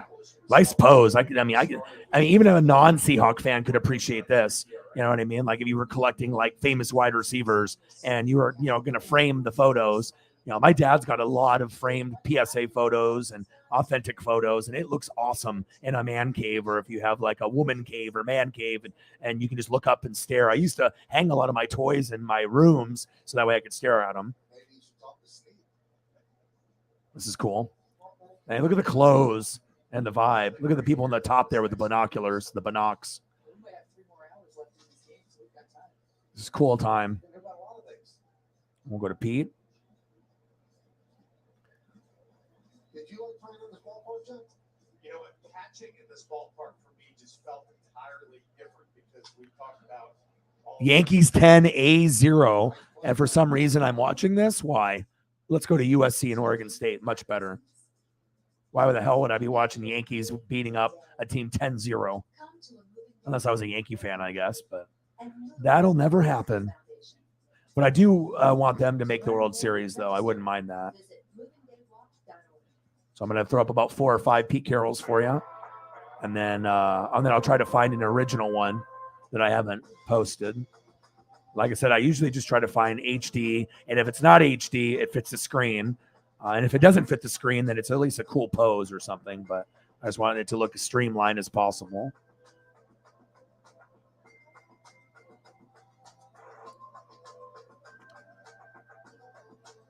Megan with a big $100 dono to save the stream. So you show gratitude.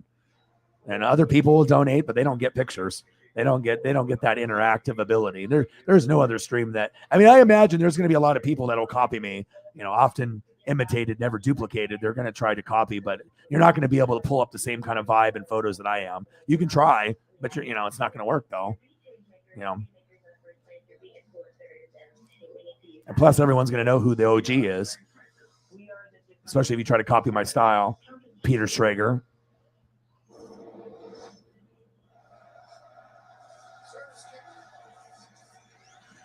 (10-7) Beavers. USC with the kickoff. Go, go, go. Good tackle by the Beavers.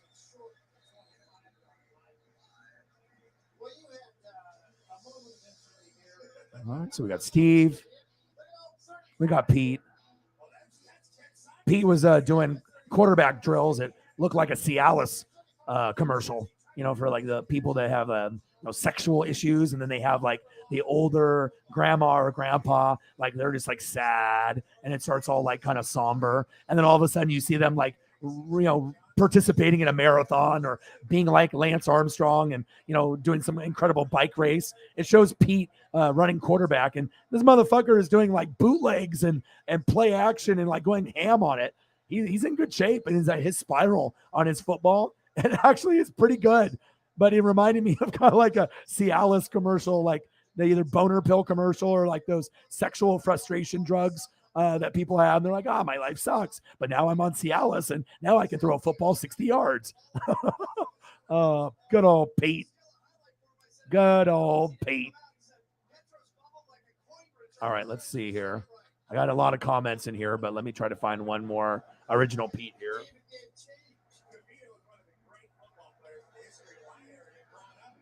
All right, let me see if I can find Pete. I'm looking for something specific, so something I know that's going to make Megan smile that I've never posted before. And it's when I do find it, it's going to be wonderful. And you see what I mean about this Trojan offense? Only the big play is Steve Smith in this football game, and that's more than they've really been mustering as far as big plays go in the last few games. But this is a team that's got to earn every yard, and because of that, they can't be too crazy offensively. They got to get the ball to top of the box.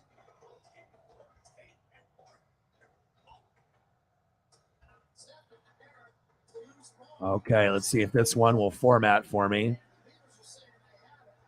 Sometimes I don't know if it's going to format until I actually play around.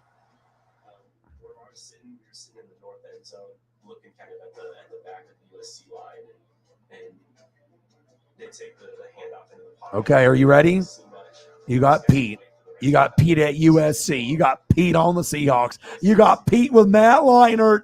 You got close-up Pete. And then the best Pete picture of all. Are you ready? 3, 2, 1. Greatness, baby. What's better than that? Nothing. Now, I already know that made her smile from ear to ear right there. You're welcome.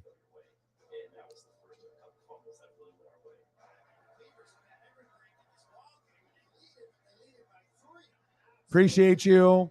And like I said, $100 goes a lot further here than any other channel. Even $1 goes a long ways here. So appreciate you very, very much. $100 Shep in the building. Bang, bang. Yeah, definitely. I mean, anyone that's willing to support, because some people will do $1 to 20, and that's huge. But when you start going 50 and up, you know what I mean? At any given time, anybody that donates 50 or 100 or more, you're a goat, because most people will never do that. You know what I mean? And most people will never do that. Even the consistent donators that do under 50 sometimes will never do 50, maybe just because they can't afford it. You know what I mean? Or they don't want to. Maybe they just want to do 20 or 10 or 5, or they don't have the money for it. So, but I appreciate you. Thank you.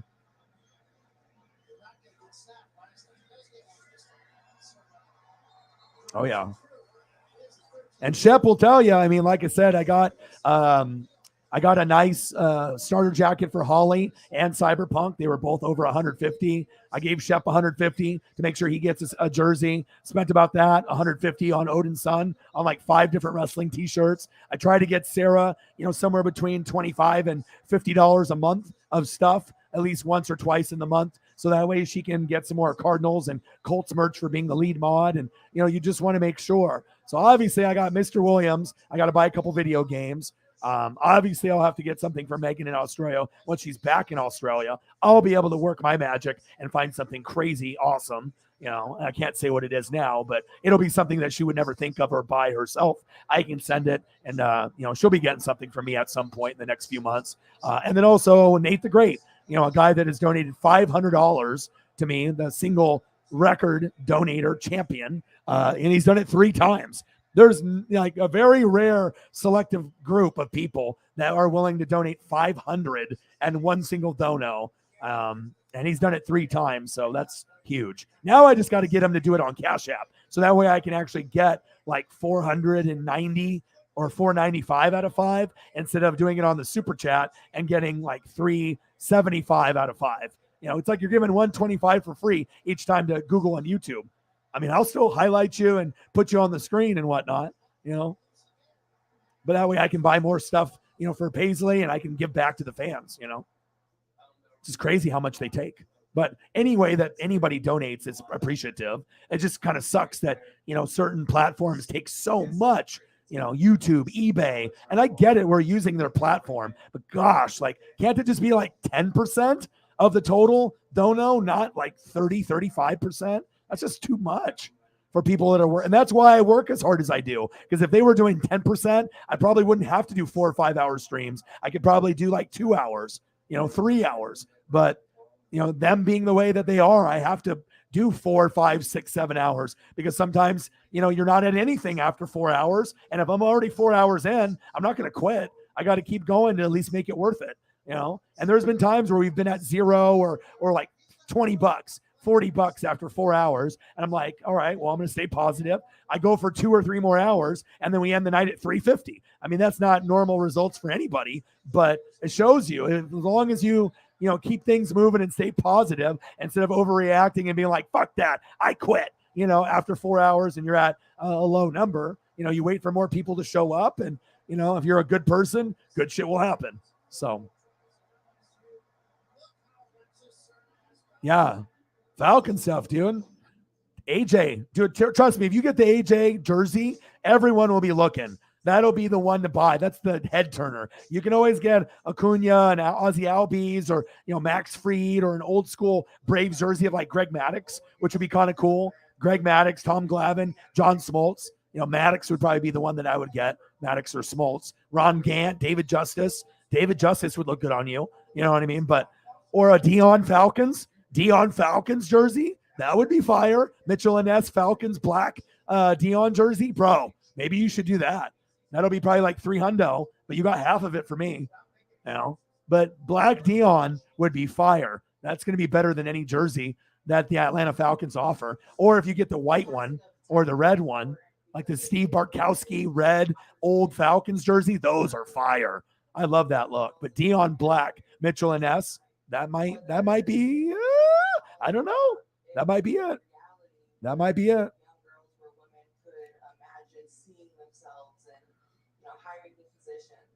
Yeah, regardless of the reason, you have money, you don't have money, anyone that's willing to be able to support, it means a lot. And like I said, certain people, it's a family. That's why we're called the Fanatic family. You know what I mean? Grossi's got the posse, but I feel with me, it's like you can have friends and you can have followers and you can have fans. But once you get to know people, it becomes kind of like an intermediate second family. Because a lot of us are here spending, an hour to 5 hours every day. I mean, we spend more time together than I do with my own family or my own friends here. And I know some of you guys do too, that you spend more time with me than maybe some of your friends. So we really do get a chance to get to know each other. And when you group a lot of goats together, like, honestly, I feel that we have more good people in the Fanatic family than a lot of other channels do overall. And that's facts. It's nice to hang out with good, caring people that all have love for sports or NASCAR or wrestling or movies. I mean, there's plenty that I talk about. So there'll be at least one thing that we have in common. You don't like NASCAR. Fine. Do you like Star Wars? Boom. There we go. There's, I got a lot of things that I like. So Mitchell and Ness is the best. I mean, they are the cream of the crop. I mean, unless you want to pay for a sewn authentic jersey through NFL Shop, which is like $300 plus, but Mitchell and Ness is known for the throwbacks, and it gives you a very high quality. So, yeah, if you're going to the game, you got to rock the Largent. Zorn would be cool too, and then you would get comments off that. Obviously being obscure, but the Largent is the one that I would rock. Or you can wear both. You can wear one on top of another, and then the first half you wear one, and then you take it off, put it in a bag, and then the other one you wear the second half. See, O-Dog is always thinking of things, okay? You got to think outside the box. Why just wear one when you can bring both, and you can take pictures and selfies, right, with wearing both jerseys. First half, Largent, second half, Zorn. Mission accomplished, and that's why we're the NWSF. O-Dog with the good ideas. Bang, bang, bang.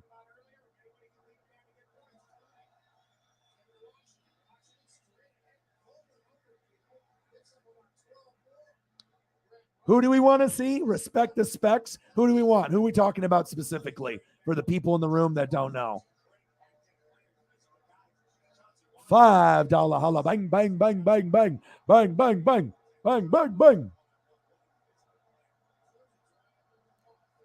You like that, huh? This laughing comment must have been about the Cialis comment that I had. But it's so true. Go look up Pete. Go look up Pete on Twitter on the Seahawks and look at him run the drills. Look how hard he's running the drill and look how his throwing motion. Like, it's funny, but it's true. But like he looks rejuvenated. There we go.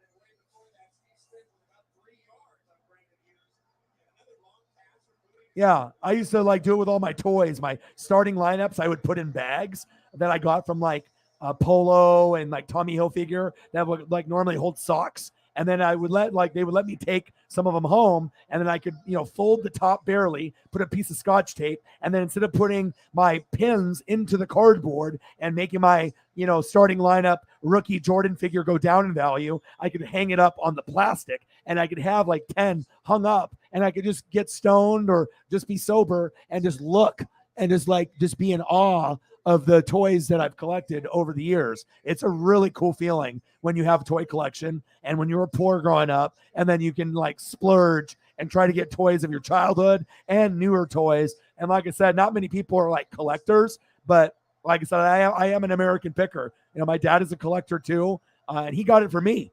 Like, I didn't get it from him. He got it for me because he started seeing how much shit that I was collecting. And then when Kershaw got picked up and started finally for the Dodgers, that's when his fandom went to a whole nother level. He was a hardcore fan, but he went super hardcore to start watching every game, all 162, when Kershaw, he was like, this is Sandy Koufax. And I was like, you know what, Dad? I agree. This is the closest thing to Koufax we got, and we fell in love early, and Kershaw finally got his ring, and he's one of the best left-handed pitchers of all time. You know what I mean? I know this definitely was about the boner pill thing I was talking about. I know it was.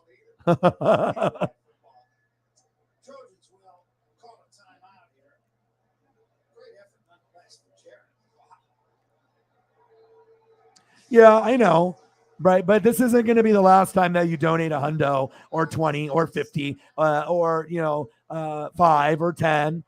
Some streams, will be 0, but other streams, who knows what it will get to. I mean, you know what I'm saying? So for anyone that puts in that kind of effort for me, obviously you see what kind of effort I put up for the fans, and I try to make sure, and it's a special bond. And I know people don't donate necessarily for pictures themselves, but sometimes people do. Sometimes people want to see some pictures, and that's okay.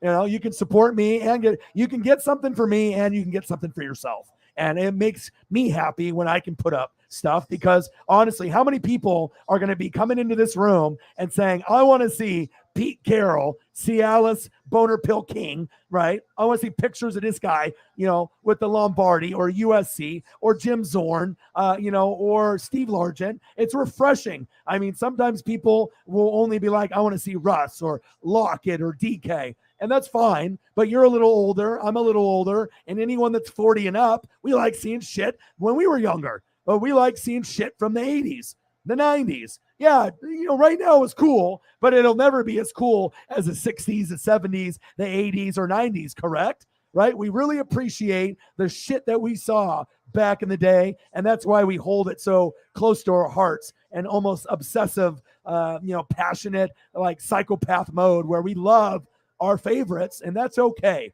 It's not a bad thing to love our favorites. I mean, I will always rep, my favorites, and I know it'll give flashbacks to some people. We're like, wow, I remember those guys. Like, maybe you weren't a big wrestling fan, but you remember Legion of Doom or Road Warriors, or maybe you were a hardcore sports fan, wrestling fan, and then you see something like this, and then you close your eyes for a second, and all of a sudden you're 8 years old with your wrestling ring, with your, Hulk Hogan, Bushwhackers, Big Boss Man figure, and you're just slapping the shit out of the other figures, doing DDTs and fucking suplexes off the top rope, and you're clanging them around while you're watching, Superstars on Saturday.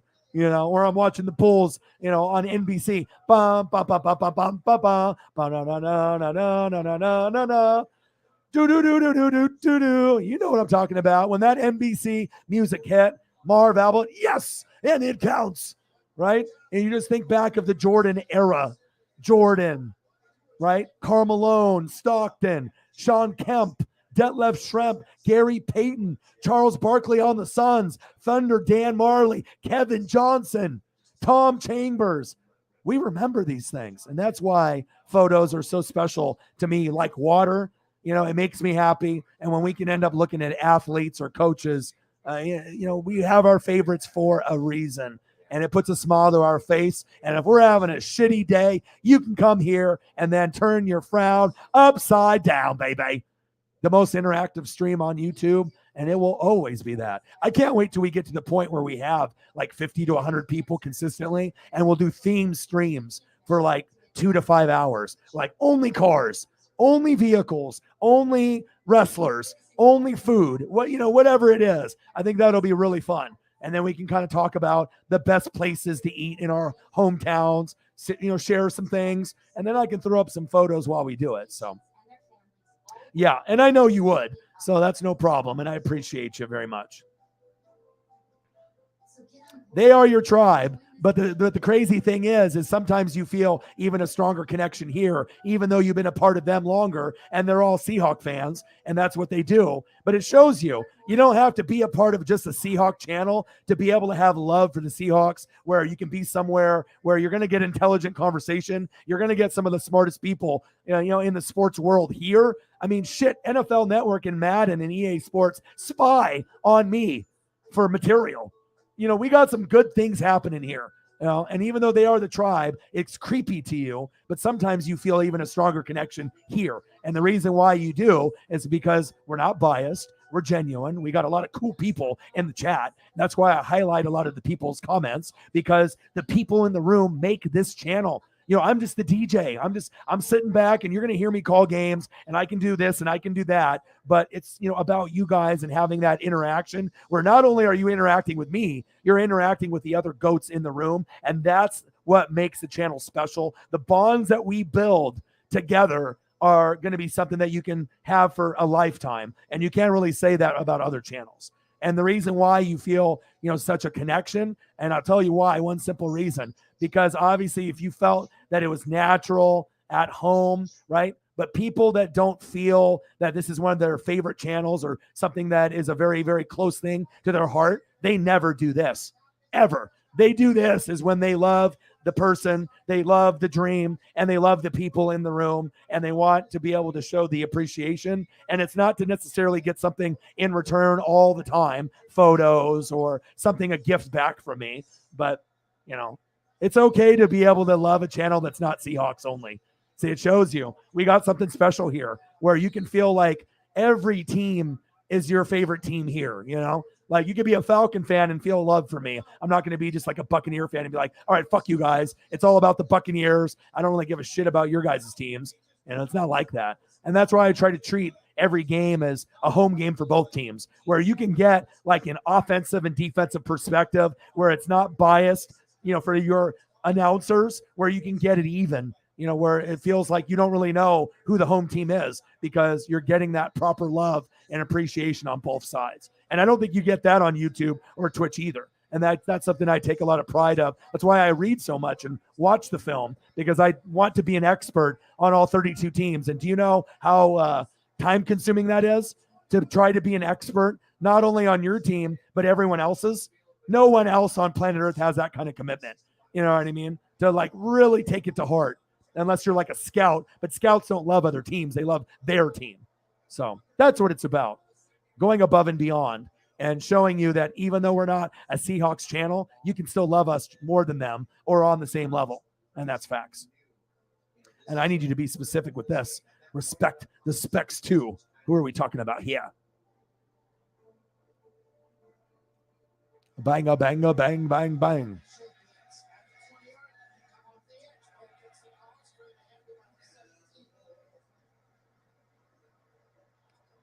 Yeah, but I usually message all the goats that give me 50 and 100 after. I talk to about, maybe 8 to 10 people on a regular basis, the ones that are ride or die for me. I don't have to do that, but I do it, because it's important to me.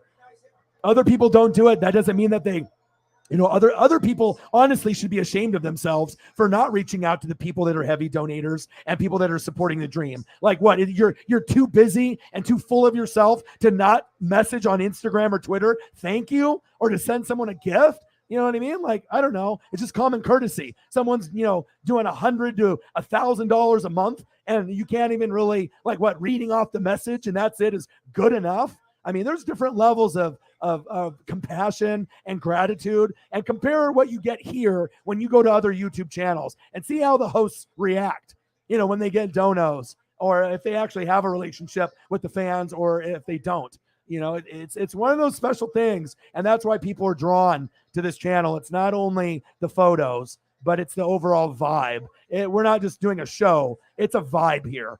Like, you could be in a shit mood. I'll turn it around in 30 minutes, guaranteed, even if you don't donate. If I know you're having a shit day, I can throw photos up to make things slightly better. And by the time usually people leave, they go from pissed off, I'm going to fucking headbutt someone, or I'm going to scream at somebody, to, hey, you know what? I'm a little bit better now, or I'm great now. So the news from Renton, some guy named Carroll is our quarterback for tomorrow.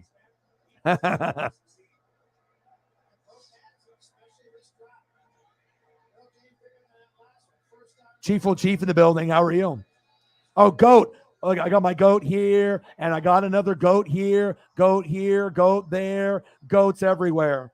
One day when I'm rich, right, we're going to meet up. It's going to be me, Chief, and Shep, and we're going to do like a vlog, and all we're going to do is either drink, smoke, right, and just watch Ancient Aliens, and someone's going to record it, and we're going to upload it on YouTube either as a live stream or as a video, and I think it'll be the best thing ever. You know what I mean? That's a goal of mine. You know what I mean? You want to be able to hang out with people that have similar interests, but not only in sports, like other things, Discovery, History, National Geographic, Vice Channel. I want to be able to, you know what I mean? Like, you can watch Ancient Aliens by yourself, but have you ever watched Ancient Aliens with two of your homies that you've never met before, and you can get stoned and just enjoy each other's company? You don't even have to say any words to each other. Just be in the same room. We can give each other the eye, like, oh shit, did you see that? A declassified fucking UFO they just showed? That's what I want to do. That's life right there. That is life. Chief. Oh, you want to do Rodrigo? I thought you were talking about maybe somebody on the Seahawks. Yeah, I'll do Rodrigo for sure. He's awesome. He does Legos, and he's got his own brand. He's awesome. Yes. Ancient Aliens tomorrow.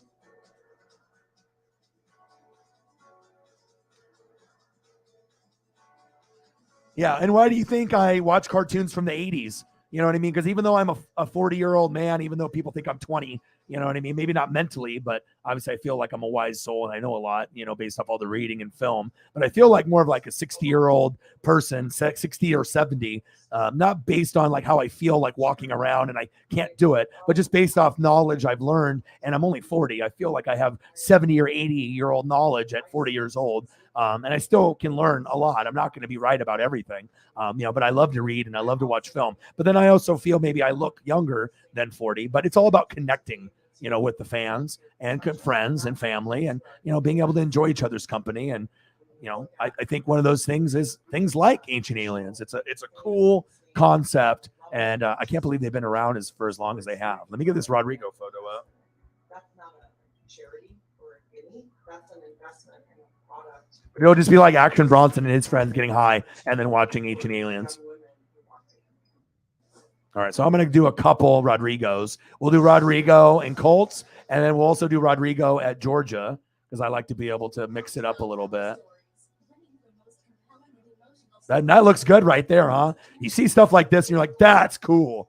I like this. But then all of a sudden you see him holding a Lombardi, and you're like, oh, those other photos don't even match up.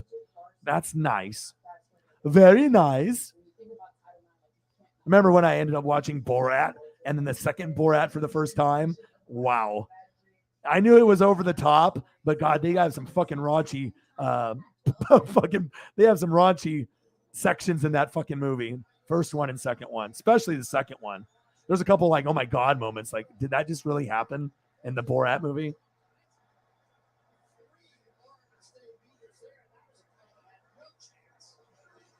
Oh, yeah. Spags.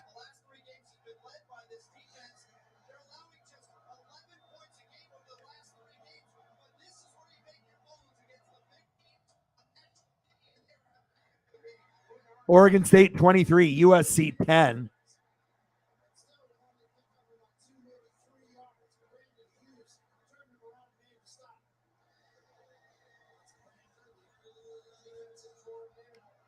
Yeah, but I appreciate, like, it's just like Vince Scully said, he's like, you guys thought, you needed me, but he said, I needed you. And it's true. Sometimes when you're doing your love and your passion and people fucking love you that much and want you to succeed, and they're willing to do whatever they can in their power and their budget to make sure it happens. It's a very good feeling, especially when there's a lot of haters out there, people that say they support when they don't, they talk shit behind your back.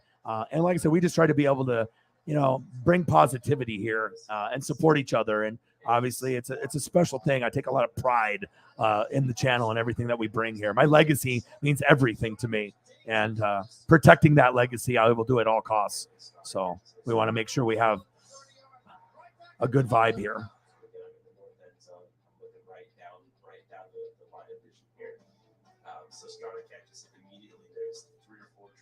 All right, I got a couple. So we got Rodrigo here. We got Rodrigo. He looks good in the Georgia. He looks good there. Let me see if I can find one more. I need a really good one. I need one that's like one of my ones I'm going to keep, And I found it. Epic.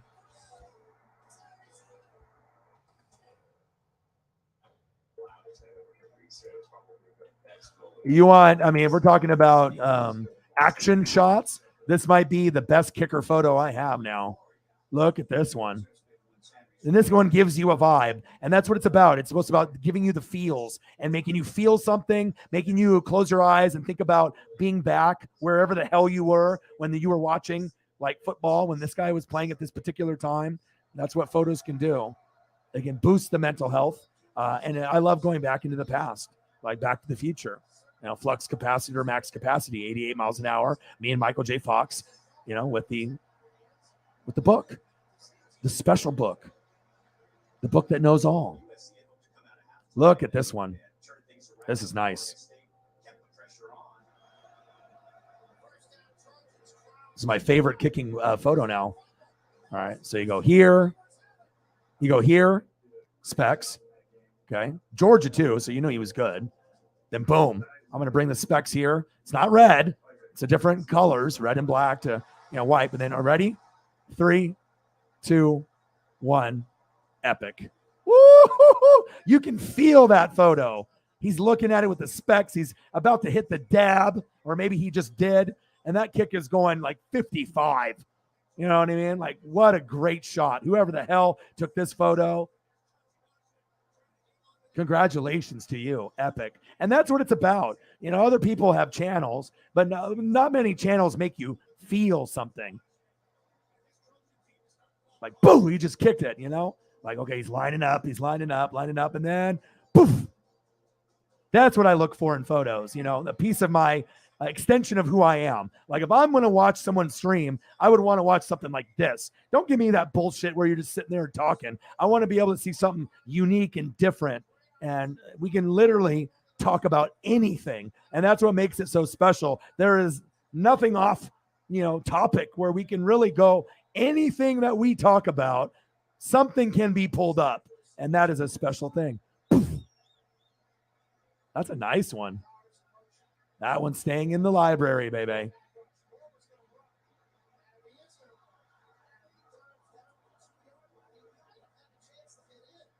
Yeah, and the thing is, there'll be other people to donate, and I would tell you, if you told me money's tight, I would just give the money back to you, and I would tell you, use the money on the concert for your mental health, take care of yourself while you can, and then later, you can do what you do, and it's fine, you know what I mean? You want to make sure you're going to concerts or going to games. We haven't been able to do it since COVID, and it's nice to go to a country concert for you, or it's nice for me to go to a Duck game, you know what I mean, or go to a Mariner game, So never, and anybody in the room, The people like love and respect me so much, they almost like apologize and feel bad when they can't donate. And that's a touching thing because no other person would say something like that on another channel. You know what I mean? But it's, you know, it's a different thing. You go from being fans to friends to fam, and it's, you know, you don't need to apologize. But I do think that is a real kind thing for someone to even think about apologizing. Like they care so much that they feel guilty that they can't donate $10. Like, you know, and that means a lot. You know, it means that people love you, people care about you, you know, and it means a lot. So I always like to make sure that I let people know that I do understand, you know, what it's like to be in someone else's shoes more. You know, I would be a therapist or psychologist or boys and girls counselor. I connect with people of all ages. And that's another reason why, you know, I've done phone sales for 20 plus years, but I can talk to anybody of any ace or any race or age, but it's all about connection. You can know one friend for 20 years, meet me and know me for 6 months, and I can be closer to you than your friend that you've known for 20 years. You know, it's not only the amount of time, that's not it. It's the connection. And you can get a connection with someone within 3 to 6 months or sometimes earlier and know someone for 20 years, but then the person that you met 3 to 6 months knows more about you and connects with you on a different level. That's what happens. You know, not everyone is created equal. You know, everyone is equal, but there's some people that are empaths or that have empathy and sympathy, and God bless those people. Because if you are a good person and you check up on your friends and, you know, you are trying to be a good person, even if you were a fucked up person when you were younger, me, you know, I did some stuff, you know, that I shouldn't have done, but, you know, you grow, and that's what it's about here. And I really do appreciate every single one of you guys. It means a lot, even if you never donate. You know, even if people like Elliot or Alex, you know, 11, 12 years old. I mean, even Alex wanted to like spend his allowance money. I was like, no, bro, I mean, I got a fucking 11, 12-year-old wanting to donate. Doesn't even have a fucking job, you know? I mean, that's crazy, you know? And of course, even if he did, he's like, oh, dad's debit card. I mean, I would give it back. You know, I don't want him getting grounded. It's like, all right, here, mom, dad, I need to borrow something. Okay, boom, numbers. And then he would do something crazy too. It'd be like 300, and then they don't even have that much money in there, and then their account overdrafts, and then he gets grounded, you know, and then I have to send it back. Yeah, we don't want to go through that type of situation. Yeah, exactly.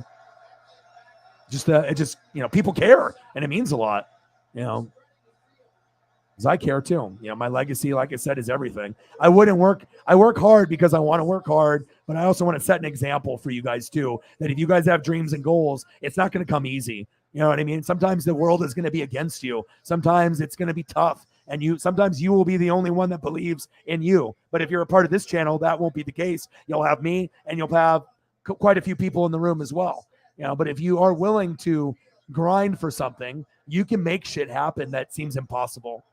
You know, if I listened to my friends and people, I wouldn't be here where I am today. You know, yeah, you can't do it. Oh, you don't know enough. You can't do it. You don't know what you're doing on a green screen. You're not going to do it. You know, just because I can't do it. Nope. You can't do it either. Oh, not happening. I'm a hater. Not happening. You know, but you got people like Marco Spinetta that's, you know, believed since day one. I even told him what I was going to do about a year before I did it. I was like, yeah, I'm going to start a channel, and, you know, it's going to take me 10 years to go full time. Because I had realistic expectations. Not everyone is going to blow up after a year or 2 or 5. Sometimes you got to fucking grind. So always remember that. You know, I will help with mental health here. But if you got something that you've had your heart set to, you're never too old. I started my dream at 29, even though I was preparing myself, you know, from 17 to 29. If I started it then, I wouldn't have been the same. And, you know, internet didn't exist until 1995. So sometimes, you know, your dream and your goal, it could start young at 10 to 15 years old, but it can also start at 30 to 70 years old. You know, you can definitely make shit happen. I mean, look at me. I mean, I'm doing 4, 5, 6, 7 hour streams. I don't mean, it's just crazy to me sometimes, but I truly enjoy you guys. And, you know, you guys are good for me, and I think I'm good for you. And I appreciate you guys. We help each other out tremendously. Rodrigo Blankenship. Yep, that's correct.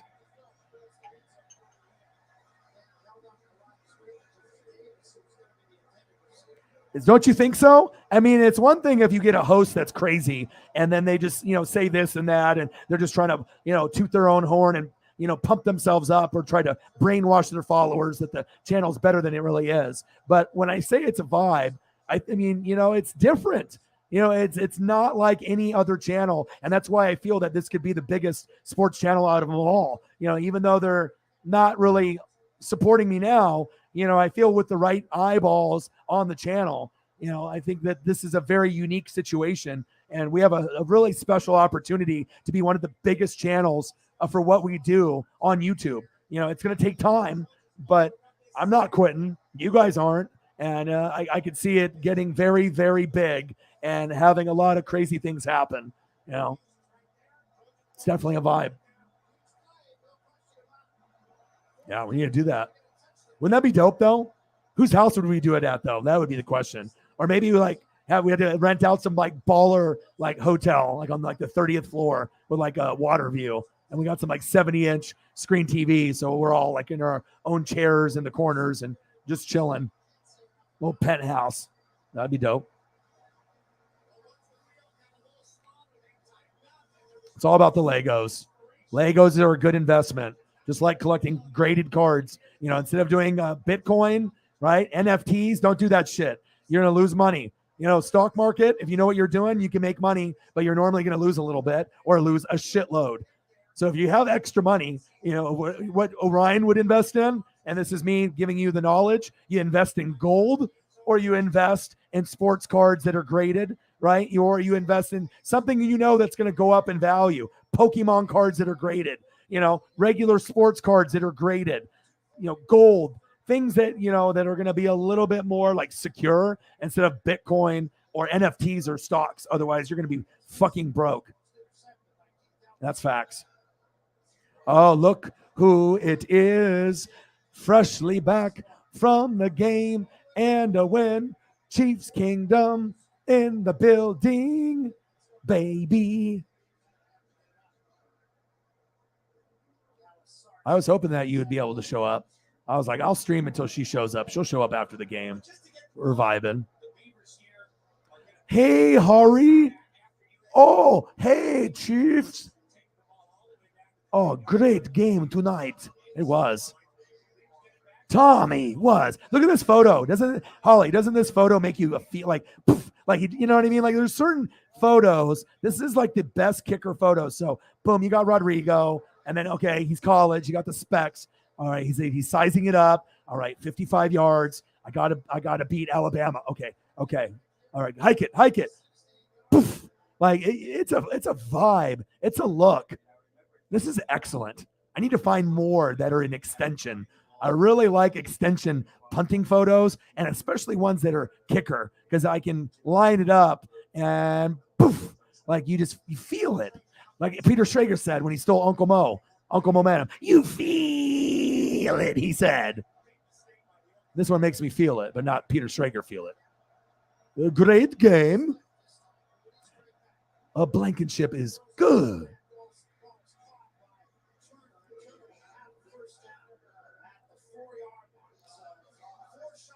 Yes, I thought it was cool. Did anybody comment on your jersey, or was everyone just too drunk into their own minds? I know if I saw a kicker or a punter jersey, I would say hello to that person, or someone that was wearing defense or O-line. If I see you wearing a defense or O-line, you're getting a conversation with me. You're going to get good jersey. I don't care what team it is. You're a Steeler fan. You got some old school, Jack Ham, or some old school, jersey of like Ronnie Lott or Atwater. Yeah. Or Weapon X, Brian Dawkins. I mean, I'm going to say something. I have to. It's in my DNA. Someone that's got a dope-ass jersey, someone needs to get a fucking compliment today. And you're going to get it from me. All of the Legos. Holly comes in the room. The vibe just went up 1,000. That's what goats do. Increase vibe. I saw that. That is not good for the punt god. The rape charges, and not only was it rape, it was a gangbang rape. Supposedly him and his two friends. I hope that story ends up not being true, but in a lot of these cases, they tend to be 70% true, which is not good. Yeah. Sometimes people lie, but most of the time when it's a serious case like that, it's not lying. It's not. It's usually 100% true. Investigation underway. It just dropped this morning. Yeah, so if you were busy getting ready for the game, you probably didn't see it, but yeah. Got back from the Chiefs game. What was your favorite part of the game?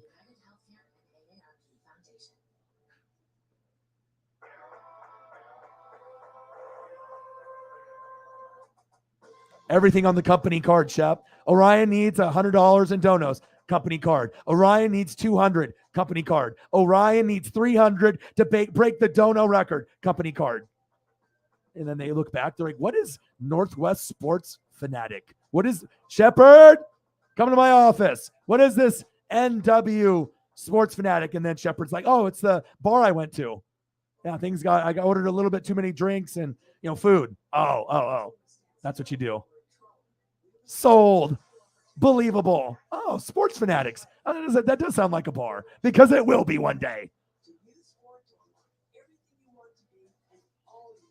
Wholesome Tommy, all day, any day. It's better to be a good person than to be a piece of shit and good at sports. That's facts.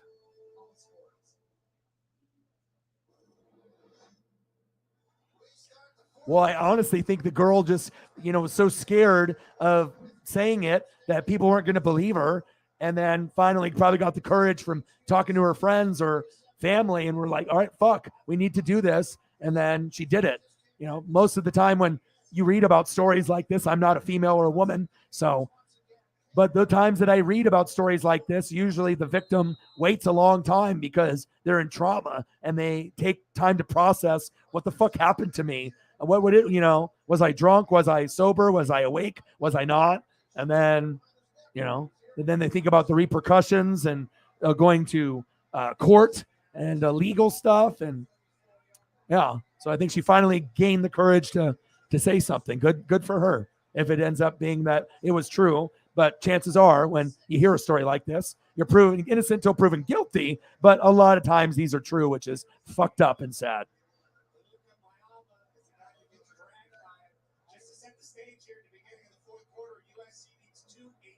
See, there you go.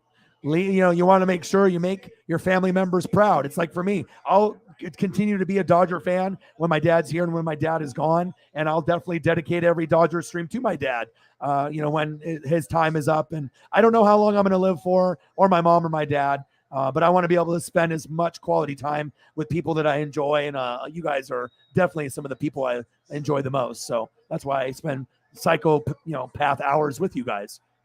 Everyone else is streaming for an hour. Here's O-Dog, 7 hours on a fucking Thursday, but that's what happens. Big plans for my boy. Well, like I said, I want to do a YouTube studio to make other people's dreams come true. Have a bunch of YouTubers and Twitch streamers. I mean, imagine having 50 people that are all grinders. The possibilities are limitless. You just don't have a building to bring them to, and that's what I want to create. Where we can support each other like we do here. But imagine having, 49 other me's, that are all grinding at something different, TikTok or Instagram or, whatever business that they're doing, and then being able to help with green screen and editing and thumbnails and inspiring and pumping up everyone. I mean, yeah, I'm trying to take over. That's what I'm trying to do. I'm trying to be able to show something that you're not going to see. Besides like a YouTube studio that's from a YouTube, but it's not going to be like this.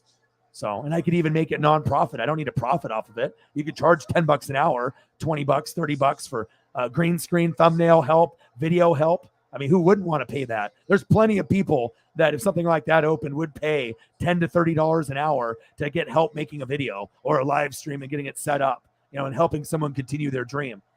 And that's what I want to do. I want to be able to help people's dreams come true on social media. And then also a restaurant, the Northwest Sports Fanatics Bar and Grill. No chairs, only couches. All right. All the games, video game systems, and it's Southern food, comfort food. And I already have a cook. So, crab puffs and anything Southern seafood, but mostly Southern food. The ribs and, the pulled pork sandwiches, I got it. I've had this all envisioned in my brain since I was like 17, 18. There's bigger things than just the legacy on the channel. I definitely have lots of things that I want to do, but making people's dreams come true is definitely a priority for me before I'm gone. That is not interference on Keegan Lewis. I mean, there's a guy who had great position. I don't even think there was interference by Turner. I don't think there should have been any interference called at all. Absolutely. Yeah, well, fan bases can get fickle, and depending on what position you play, there's a lot of fans that don't have a lot of patience for kicker or punter, especially if they're losing games and they want to point the blame somewhere.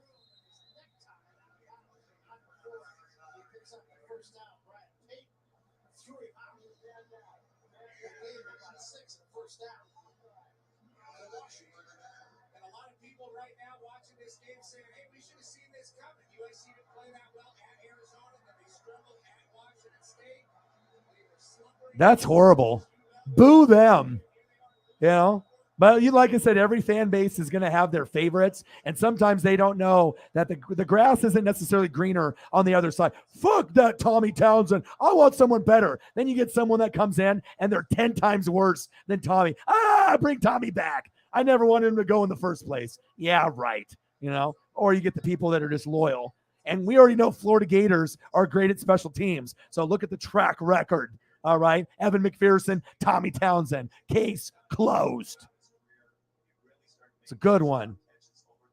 Good one. Good one. That's actually one of my favorite photos now. It's all about a vibe and a feel. That's my best kicker photo. That's a hard one to live up to. Full extension and Georgia bowl game. You still got the placeholder there in the picture. He's doing the dab, leg extended with the Nike.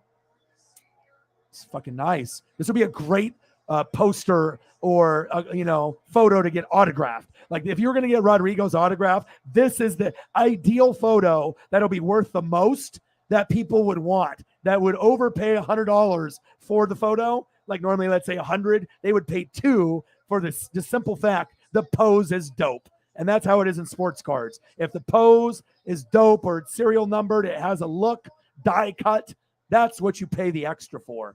The vibe. Me likey. Oh, very nice. Really? That's horrible. Damn, you should go to a game with me then. I'll have to be the bodyguard. I'm like, I will not take this Tommy slander. We're family. This is my cousin. How dare you? No, like he's like some bad player. Of course, they played at Georgia.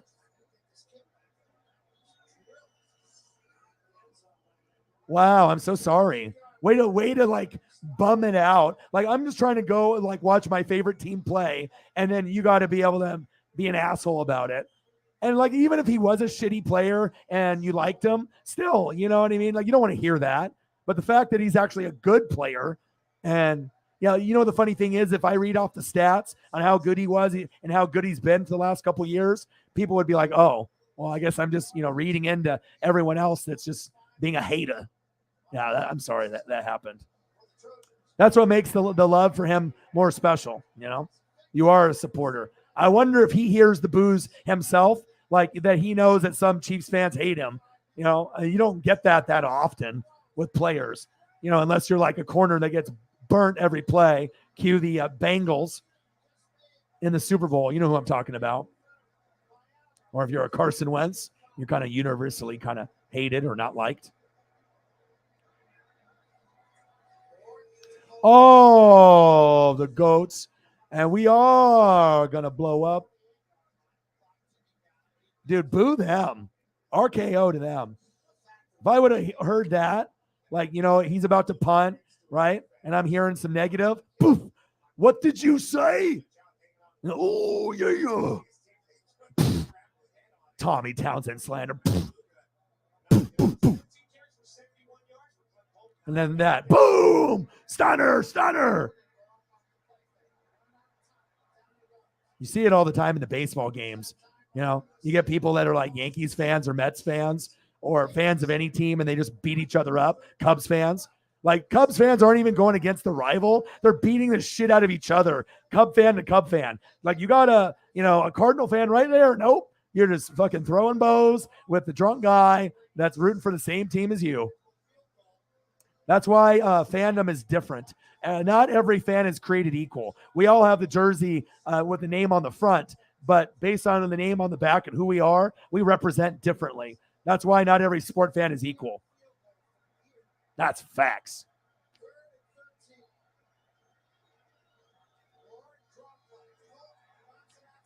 Yeah, even if they didn't do it to the face, right? Just, that shows you, some people have their opinions, but a lot of people, guess what? They're dumbasses and they don't know football. A lot of people that think that they know football, they fucking don't know football. They think they know. Like everyone that watches football thinks they're an expert. It's true. We take a pride in it, unless you're just like a fair weather fan, but most of us care. And most of us, think that we know what we're talking about. But when you go to that friend group or you meet up at work and you have the water cooler talk or you're meeting up with friends, there's always that one guy or girl. And you're like, what is going on over here? There's some of us are different. Oh yeah. Bushman, two Tatis. Oh no, he did? I thought he looked like he got hurt. Oh God. And then our guy McDuff got the concussion.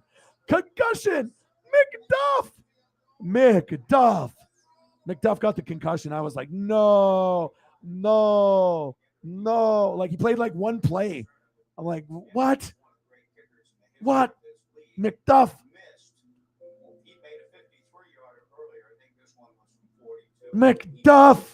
I really wanted to see him play. I was like, oh no. I was like, I hope they win. And they did the Len Dawson tribute with Mahomes, even though he didn't, snap. Yeah. For me, Joe Montana, Jerry Rice, Barry Sanders, Bo Jackson, Deion Sanders. Those are my prime five. My starting five. They're my favorite. Defense, that's a harder story. Derek Brooks, and then Ray Lewis, Urlacher, Ronnie Lott, Brian Dawkins, Lynch. There's a lot. Ed Reed, Polamalu. Too many to name. Sapp, Simeon Rice. And then obviously on the offense, Mike Allstott. Nothing can touch the Mike Allstott for me. That's like number one. And there'll never be someone that'll be higher than Mike Allstott, I don't think, for me. Just a very special thing. Yeah. You know what I mean? But it's a vibe though. Video games, you got all the different TVs up for basketball, baseball, football, NASCAR. Everyone's got their own little area. It's couches. It's comfortable, feels like home, some, fireplaces, like it's got the vibe, you know what I mean? Got sports memorabilia up, video game memorabilia up, have some Nintendo stuff, Atari, PlayStation, Xbox, a lot of the old school stuff from the 80s and 90s. Yeah, it'd be awesome. I got it all, a lot of people when I don't tell people, too many people like what I'm, but some people, if I told that, they would be like, okay, you're fucking crazy, but I'm not like most people, so I got dreams and goals, but I think I have the ability to make shit happen. And if I have the right people in my life, I know I can make it happen. So,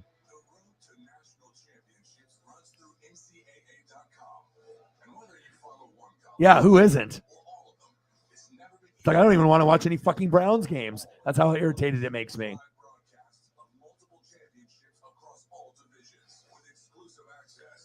Oh no, dad is not pissed. Dad is looking down and saying, good for you. Live your life and go to fucking America and go watch your fucking teams play. In person, there's nothing like it. You can watch TV all you want or watch streams, but when you're there, it's a vibe. And that's why you buy a souvenir and you soak it in. You don't stay on your phone a lot during the game. Whenever you're watching, yeah, you can do the selfie thing. Try to do a lot of the pictures pregame. And then when the game is on, try to keep your phone down and just enjoy the moment. Enjoy the moment. Smell the air, look around, look at the other fans, talk to some of the other fans, say hello, high five somebody, a stranger, you enjoy yourself. It's fun. Yeah.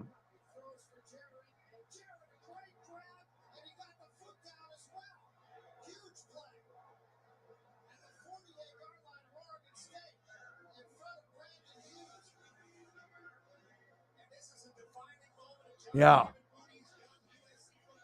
Seriously. And there's so many of them out there. And like most people are afraid to talk about, like kind of controversial stuff, but people need to talk about it. If I don't talk about it, then what are we doing? We just read the articles and we just hush and keep to ourselves, and we don't like do anything about it or talk about it, And that's a sad thing, because a lot of people don't want to talk about those like kind of controversial issues, but they need to be talked about. There's a lot of fucked up people out there. It's facts.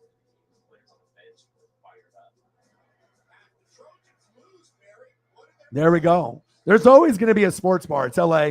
You'll find all kinds of stuff. Like I said, I'm in Oregon, and I don't know if I'll ever leave. I love it here. I love it here. Poof.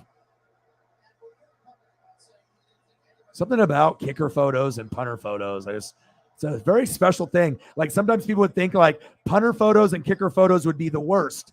Or maybe offensive linemen. That's what most people would think. I want a quarterback photo or running back or wide receiver. But sometimes those offensive line photos are like this. And you're like, oh, shit. Or you get something magical, like with someone kicking like this, and it ends up being better than a quarterback, running back, wide receiver photo. And it creates the vibe. That's what I like. Create the vibe. Oh, yeah. Tommy, one, wingy.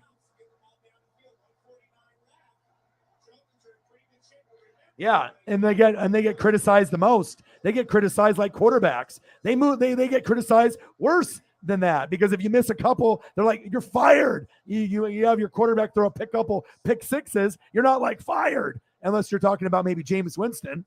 Fired, right?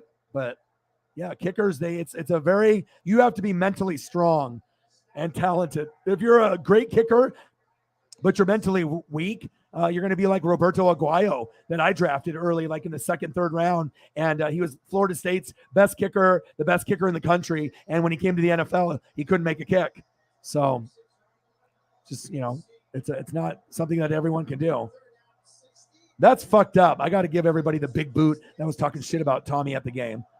A virtual boot in the ass to all those people. Yeah. But you know what? You could have been fake and wore just like a bandwagon jersey, like a Mahomes, like everyone's got that. But to be able to wear something unique and different, that should be applauded. You know what I mean? That you're going the distance. And that's the difference between you, me, people in the room, and these other people. They don't recognize how cool it is to be rocking a jersey that's not common. That shows your fandom. Anybody can wear Mahomes or Kelsey. Who's wearing Butker? Who's wearing Tommy? Who's wearing Nick Bolton? Who's wearing Creed Humphrey? That's who I want to meet. That's good. Some people are jerks. They are. You look good in your photo. You look like you were having a good time. Big smile. Yeah, you're at home. Just like when I'm in Eugene, I feel at home there. Only a few people booing, but he has to hear the boos. He's not an idiot. He's not deaf either.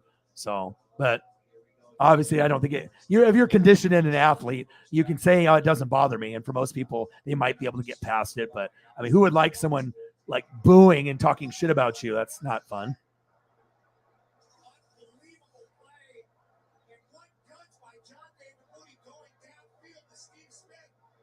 Yeah, and kickers are some of the most important. I personally, if I was running the NFL or I had to say, I would actually make kickers get a pay raise, and punters too. But kickers, I would have paid like top 3, because I think that, you got quarterbacks, offensive linemen, running backs, wide receivers. But how many games come down to 7 points or less? How many times have you watched a game, and that's everyone in the room, and your team lost by 1, right? Or 2 or 3 or 5, and the kicker missed 2 field goals, wide right, wide left, and an extra point. And all they had to do was just make 1 field goal, and that extra point, you can miss 1 and we win, and you miss 2 and you're like, what the fuck? That's the reason why there's, great kickers, Hall of Fame kickers, good ones and horrible ones. And there's a lot of ones that aren't really horrible, but they get in their heads, and then, they end up missing because they get in their own heads about how the pressure situation. So if it's me, I'm paying kickers top 3.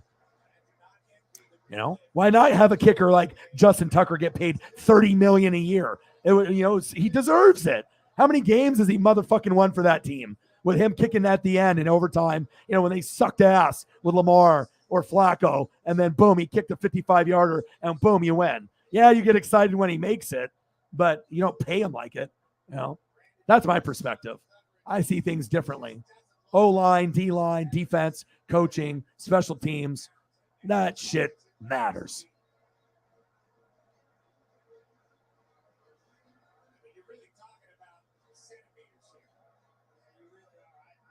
Boo them.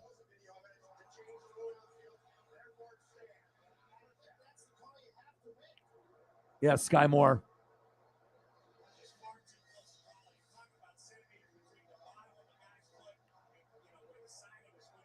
Yeah. But the story just came out today, so I don't think if the NFL teams knew about it, they probably wouldn't have drafted that guy, even if he was like one of the best prospects, you know? Yeah, I know a lot of people that have gone through it, you know?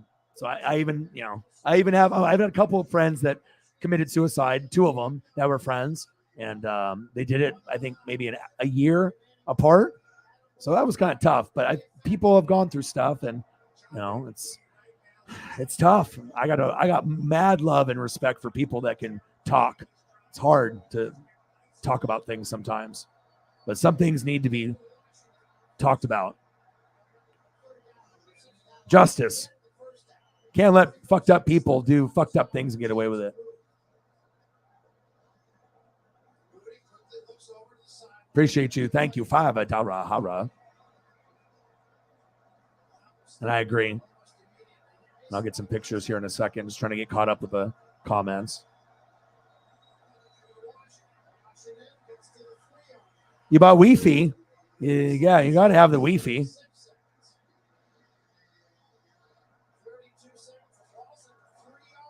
Well, that's good.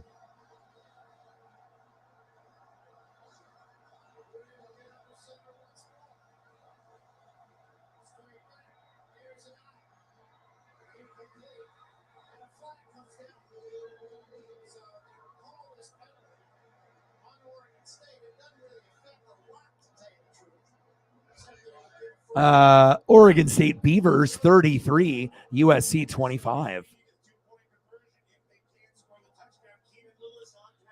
Thank you, Space Kitty.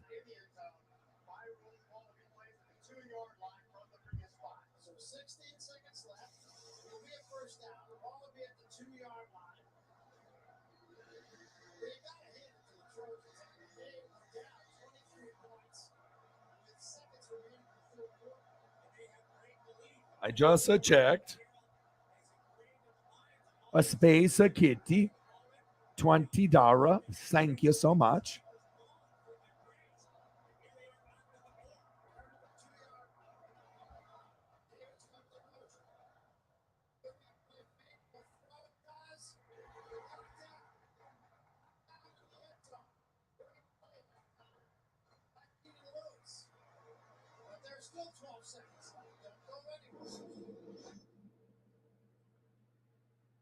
If I could go back in time. Yeah. Hopefully he's okay. Mika Duff. I would probably tell her that she's not invincible. I would have paid attention to her. Oh, yeah. Drunk males that like to shoot their mouth off. Hey there, pretty lady. Yeah, I bet they get pretty fucking twisted up there, too. Like tailgating, I can imagine what it's like at Arrowhead. I know people go ham there. Like, there's going to be people that are just like, shouldn't even be in the game because they're just way too intoxicated. That's like every location, though. Oh, you did? Awesome.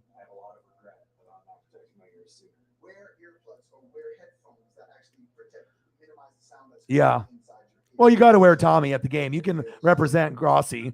You know what I mean? You can take a picture, but I mean, you should rock your team. You're there, you know? Oh, hello, Royal Rami. Orion, Sarah, and Hari, do we agree Trey Lance will be dumpster fire? It warms the cockle of my heart. Arrow, arrow.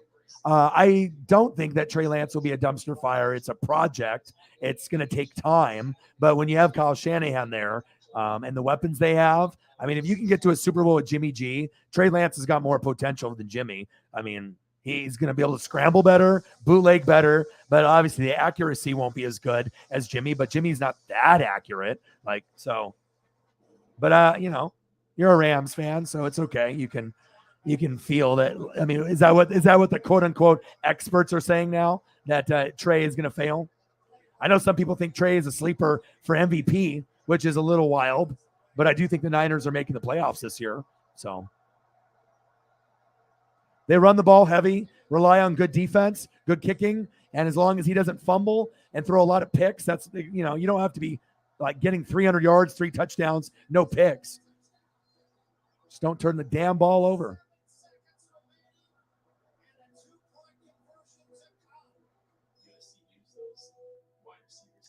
95% of the bandwagons of Mahomes. Anybody can have Mahomes, but you wear Creed Humphrey, you're my best friend. That makes you original, different, and you love O-line like I love O-line. You know, I would definitely, I mean, anytime I see it to somebody at the store, I always have to compliment if I see some wrestling thing that's cool, you know, or sports. Sometimes a nice compliment goes a long ways. Maybe they haven't got complimented, and then boom, you say, dude, nice jersey. And like legit, you know, genuinely like, oh, it doesn't have to be my favorite team, but oh yeah. Glad I could make it tonight. I always think I'll be super tired right after a game, but I should know better. Adrenaline rush. Yes.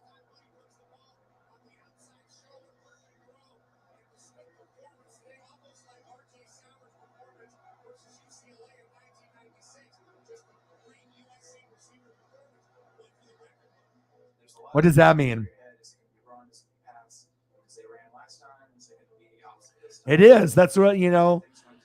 Yeah, that's what I'm saying. Like, you know, even though that I'm not a PhD, you know, it's not like, you know, I'm a MD, DMD, Britt Baker, DMD. But I feel like, you know, if you have a connection and you're a good listener and you do care about people, if you're an empath, and, you know, it is a therapy session. So, you know, donations are almost like paying for therapy. Honestly, I mean, you know, you guys help me out, I help you out, and it's just nice to be able to be somewhere where you have positive people rooting for you to win. Like, how often is it when you go somewhere that you have even one person rooting for you in your family or friend, let alone you're able to get into a room where everyone is rooting for each other to win? It's a very rare thing, and that's why I show so much gratitude towards you guys, to let you know that this is not normal.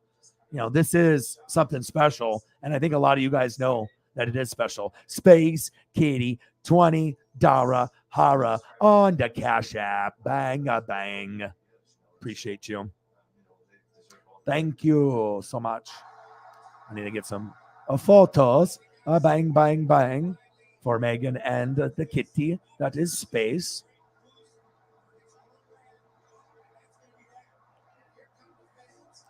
The Space Kitty.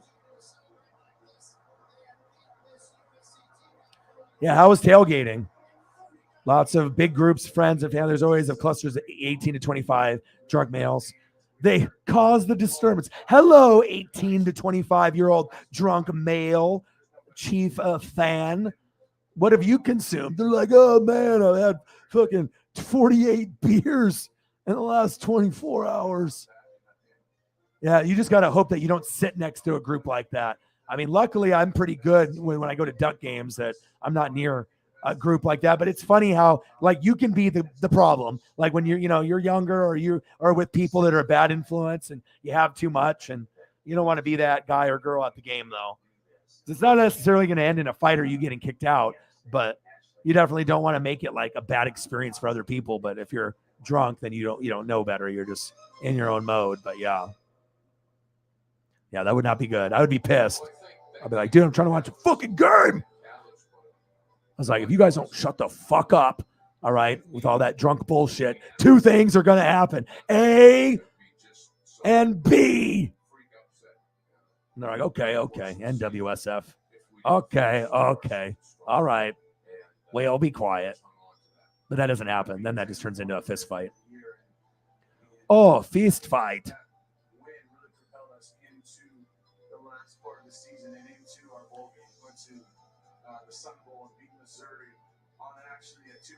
Oh, really?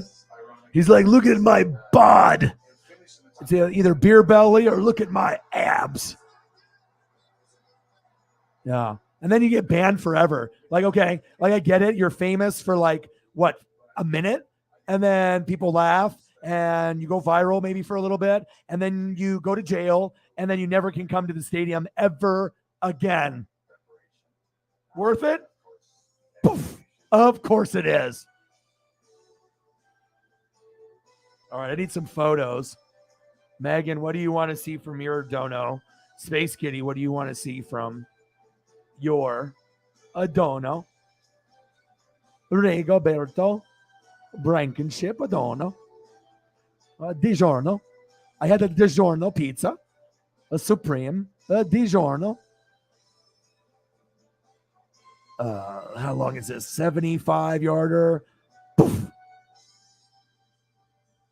2006 OSU Beavers finished at 10-4. All right, I need to click on something. A baseball, basketball, a SmackDown. Oh, SmackDown. It's last week's SmackDown, but it's SmackDown. Okay, Ricochet. Yeah, Sami Zayn. Good timing. Ricochet. Boring Corbin. DDT. Let's go. Oh, yeah.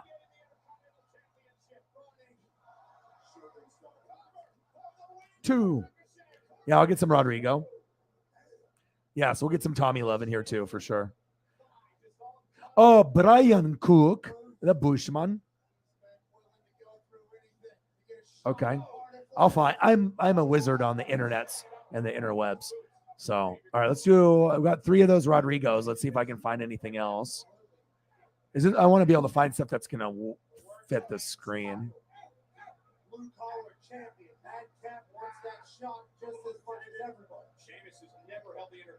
I'm trying to find unique things that you guys have never seen before, photo-wise, on this stream.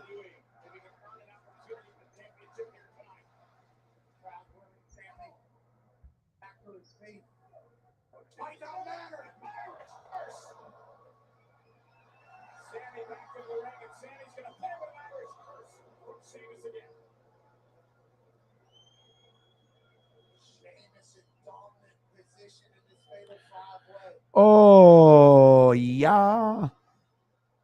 Well, I'm glad you had a good time at the game. Just sucks, when you get people that are too stupid to realize that they got one of the coolest jerseys in the building. Well, that separates the average from the great. Some are average, and they will always be average, but some of us are above average. Everyone is special in their own way, but our fandoms are not equal. Rodrigo. He's like, give me a high 5, low 5, handshake. Rodrigo.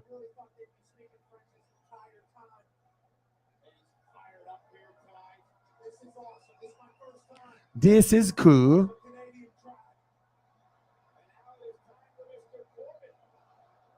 Two, 3, 4, 5, 6, 7, 8, 9. Oh, 10. Sheamus just did the 10 punches. I would not want to get punched by Sheamus. He seems like a mad individual. Madman. 1, 2, 3, 4, 5, 6, 7, 8, 9. Oh my God. He's doing like 18. 15, 16, 17. Okay, he's dead now. Jesus. Oh, yeah. This is a good one. I can feel what is going through his head right here. He's just like, okay, I got to line it up. I got to breathe. This is to beat Alabama. I need this. Just breathe. 1, 2, 3, step, kick. Just going through the motion of just trying to go in his head. The same kick that I've done 1,000 times in practice. Line it up. I'm lining it up. And then, poof. Looks good in that white. That white with the red helmet, that's a good look. I like that angle on the leg and the dab. It's nice. Oh, Rodrigo.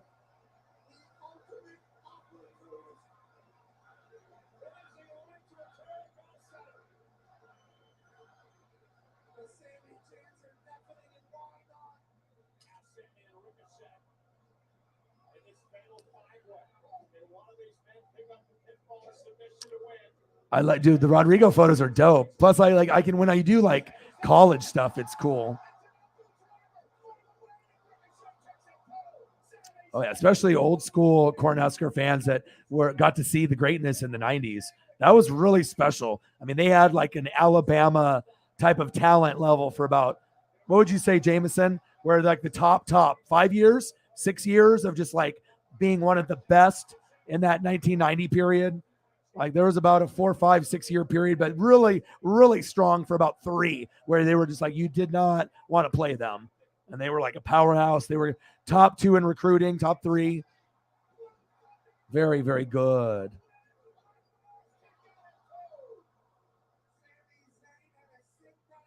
I love the Rodrigo photos. Hello, Moto. Hello, Moto. Let us see. Tommy.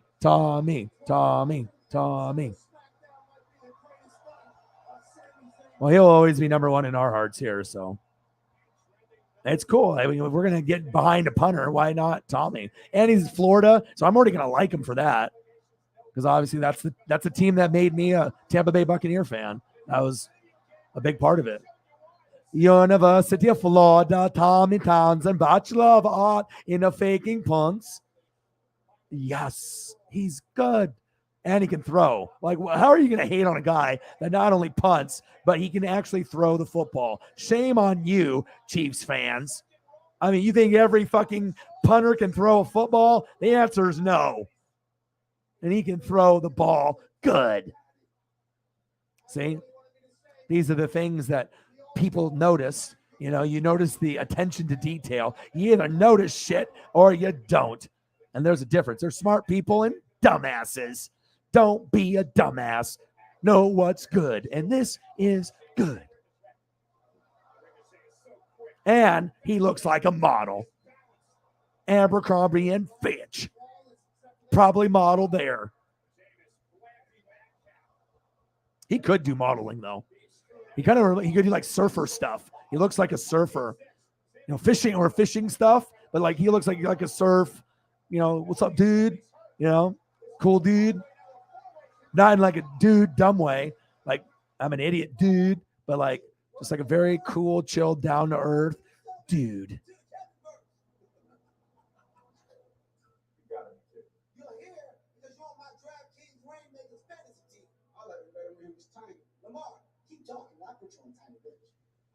These are cool. I collect stuff like this too, so anytime I see this, I always have to post and talk about it. People that have player socks, we're on another level. It's like some people collect hats, some people collect shoes, but to get something unique that's got player image and you can wear it, socks it's a unique, cool thing. And there is like a, not like a cult following, but there is a big following of people that collect stuff like this specifically. And I am one of those people. I look for Damian Lillard, Justin Herbert, Duck players. I'm always looking for those like special ones. Like, I might never even wear them. I just want to look at them and have them. Once in a while, maybe, if depending on who it is, maybe I'll wear. But I am a collector too. But I got stuff that's still in the plastic. Just cool. These are cool. Did you wear the Tommy socks? Because those are cool. These Butker ones are cool. And then most people, if they buy the sock, who are they buying? I'm going to buy Patrick Mahomes and Travis Kelce. Everybody. But who does Holly buy? The unique ones. Defense ones are probably cool too. Like Honey Badger ones on when he was there, that would have been a cool one to have. That is cool.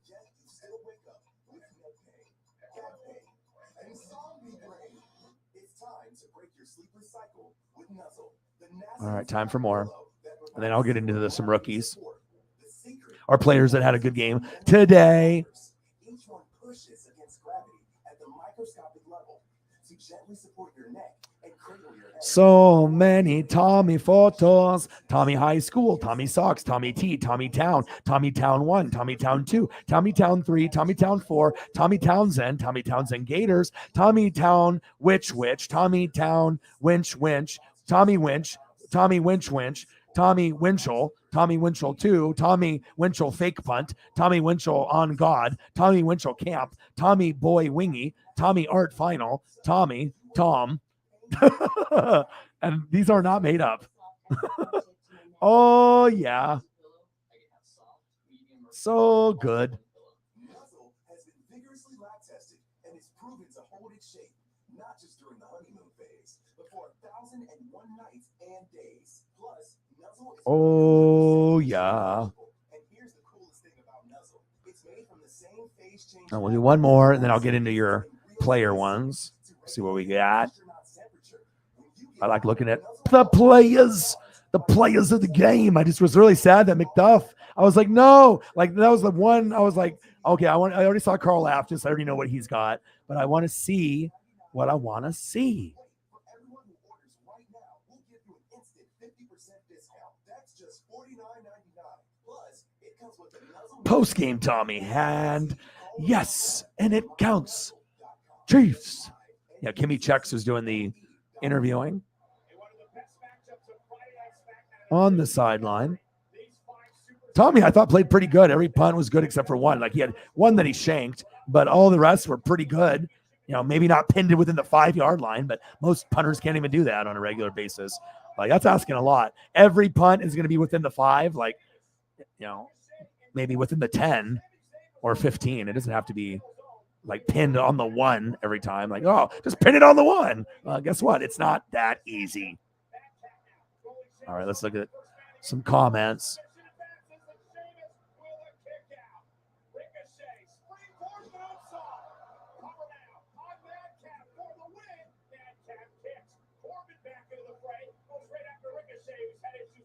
Yeah, I like being able to visualize, and you can see it in their emotion, their body language, their eyes, focus, and thinking, what would I be thinking if I was in his shoes? Like, like repetition, memory, like muscle memory, like don't fuck up, like just gotta act like this is not a big kick and just do it like all the hundreds that I did before this. Like you just start thinking like what it would be like to be that person in that moment.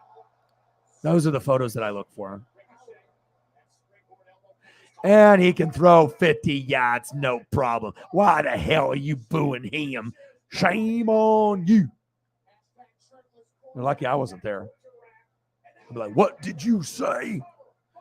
Take that back. Poof. Looking at you. And then one of those 25-year-old drunk male. Sit down. I do want to get some of these. We were talking about it earlier. It's like I could always get a wrestling belt, but if I was going to go to the Ducks, I got my chains and everything, but they have them on Etsy and eBay, but I can get shoulder pads that have the spikes, but I want the shoulder pad thing to be dyed like green apple. So that way I can have the black spikes and I can wear it above my Herbert and then wear like 5 chains like Mr. T and have the gloves and I can sit, front row or second row, third row, whatever, and just enjoy the greatness. But I'm not sure if I want to spend $400 on a prop. I mean, I will have it forever and it would be incredibly dope, but it's like I could get a wrestling belt for that same thing too. So obviously I'm not going to buy either one, but in my mind, it sounds good. Like, oh, a wrestling belt or, oh, these shoulder pads. I can fucking rock these at the Duck game. That'll be epic. Because, I mean, I already usually get on the Duck Vision board, but if you got the gloves, you're on TV. If you have the chains, you get on TV. But if I got the fucking spikes and then I get them custom colored, it'd be like me like at Comic-Con dressing up as a Star Wars character or something, like, or a wrestler. This is cool. So cool. Everything from the 80s and 90s is cool. 50 yards. Yeah, that's what makes it awesome. And also, like I said, it's cool that somebody loves punters and kickers specifically special teams. And then you get defense and O-line for me. And I know Holly likes some of those positions as well, because like everyone is just offensive minded. It's just how it is. So it's just nice to be able to appreciate the people that don't get the love, which is exactly special teams and O-line. And defense, depending on the position you play, you get love, but not everyone is created equal on defense. That's for sure. Oh, he did some modeling. He's a handsome man. He is handsome man. It's Tommy. It's a Tommy Townsend. He's handsome.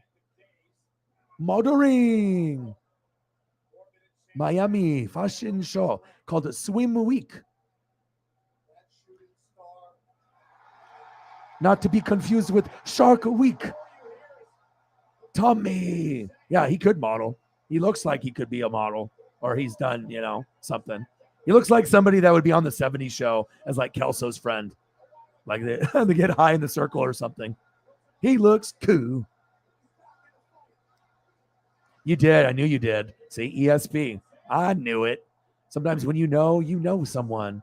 Because that's what I would do. That's what I was like, okay, if I'm hardcore, what am I doing? I'm wearing the jersey for Tommy. I'll show love for Grossi. I'll wear the t-shirt, snap it to him, and then I got the Tommy socks. That's exactly what you would do.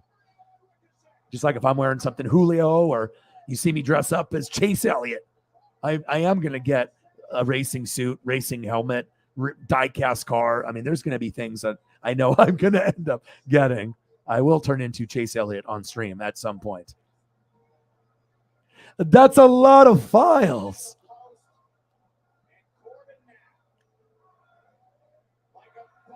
A Creed. Yeah, I like a Creed. Creed is a good.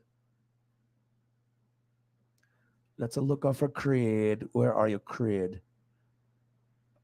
Oh, Creed. Oh, yeah. He looks like somebody from Nebraska.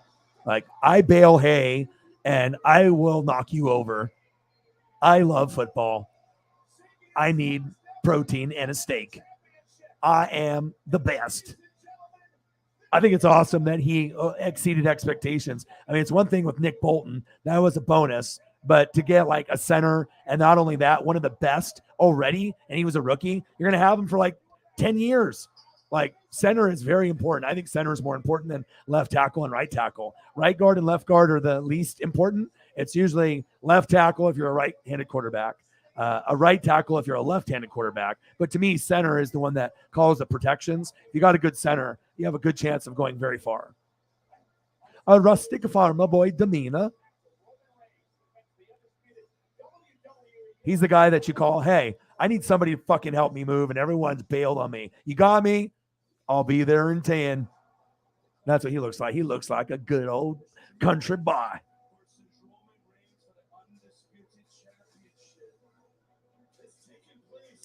The McDuff.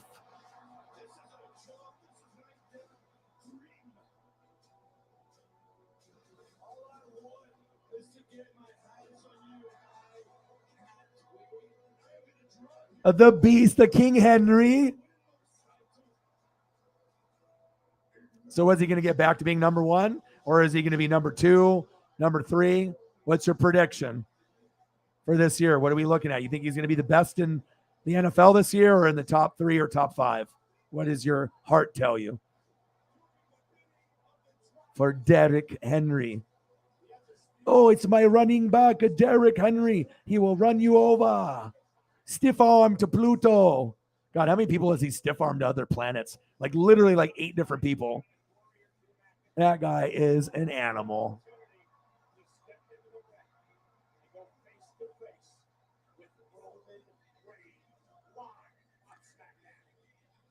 So many. Derrick Henry.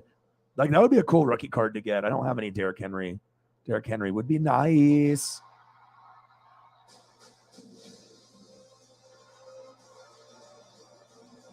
Yeah, you like a wide receiver.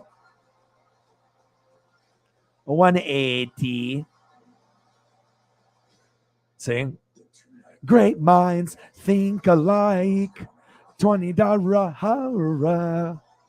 Thank you. Oh, yeah. Therapy. Mucho therapy. come here, have a shitty day, have fun, talk about stuff that we all enjoy. Boom. $200 total. $200. Thank you. Appreciate you. All right, let's look for some more photos.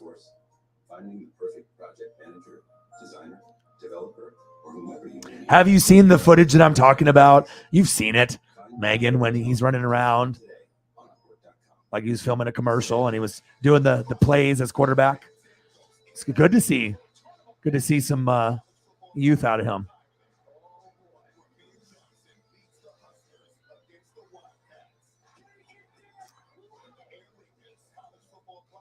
She says, that's no more for you. That's okay. I appreciate you. No more donuts for you. No more soup for you. If you watch that episode in Seinfeld, you know what I'm talking about. The soup Nazi. A Seinfeld. Do you watch a Seinfeld? A Seinfeld is a funny. Tommy. Rodrigo. Blankenship.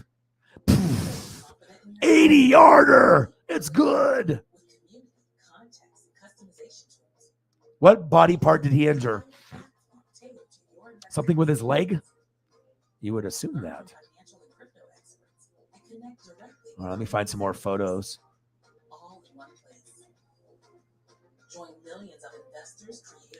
I have to find the photo.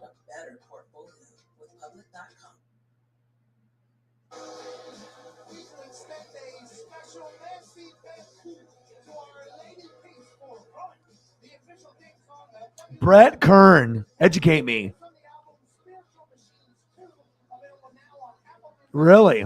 Oh, well, I need to do some research now. I need to take a look at that. Brett Kern. Okay, I need to look that up at some point. And then a McDuff. Yeah, that was. And then obviously with those players that you wanted me to see, I have to scroll up, like so far up. Can you type them in the chat again? The 2 players that you wanted me to look, so I don't have to scroll like 50 comments. My mouse is being ornery. Ornery mouse.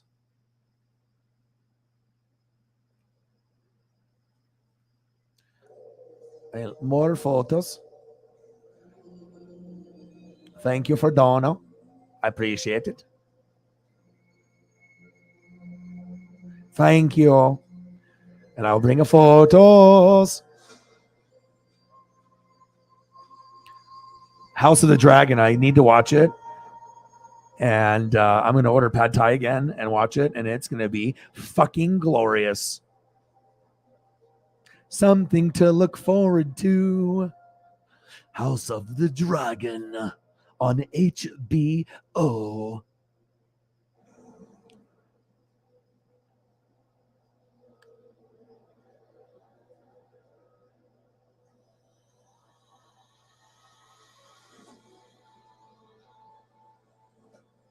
Bang, bang, bang, bang, bang. Steve running out of the tunnel. Thank you. Therapy. Thank you.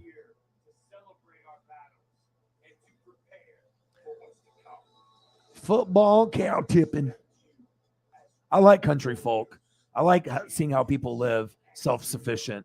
That's why I like those fucking Alaska programs so much. See these people, they have this one lady that's out there in Alaska by herself, and she's got like 5 or 6 buildings. If you guys watch Life Below Zero, she's awesome.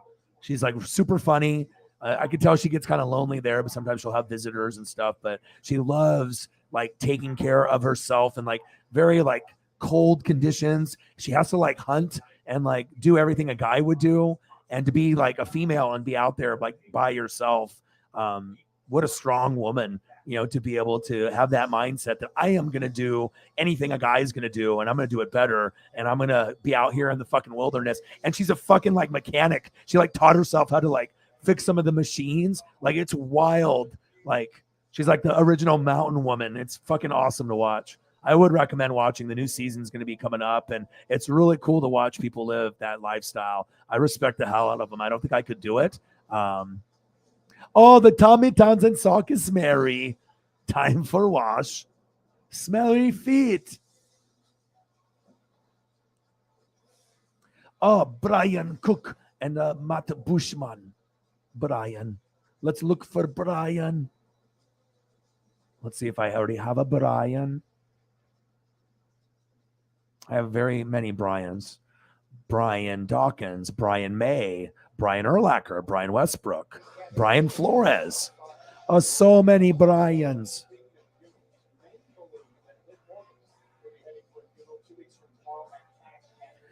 Good time. Oh, a good time.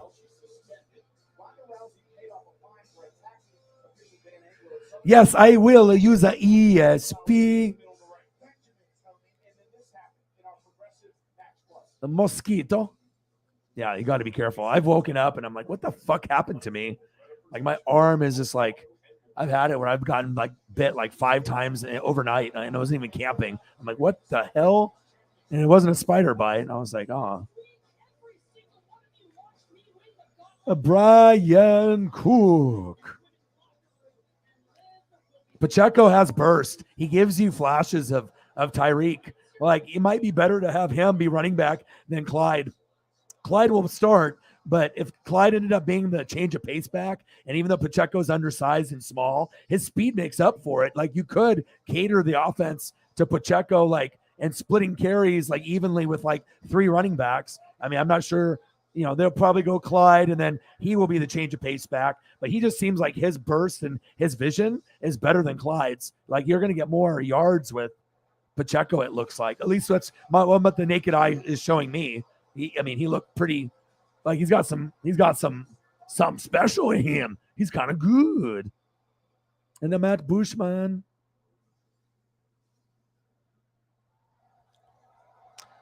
Liv Morgan, hello. I just saw Liv Morgan and I forgot who I was looking up. Literally. What happened to me? Bushman.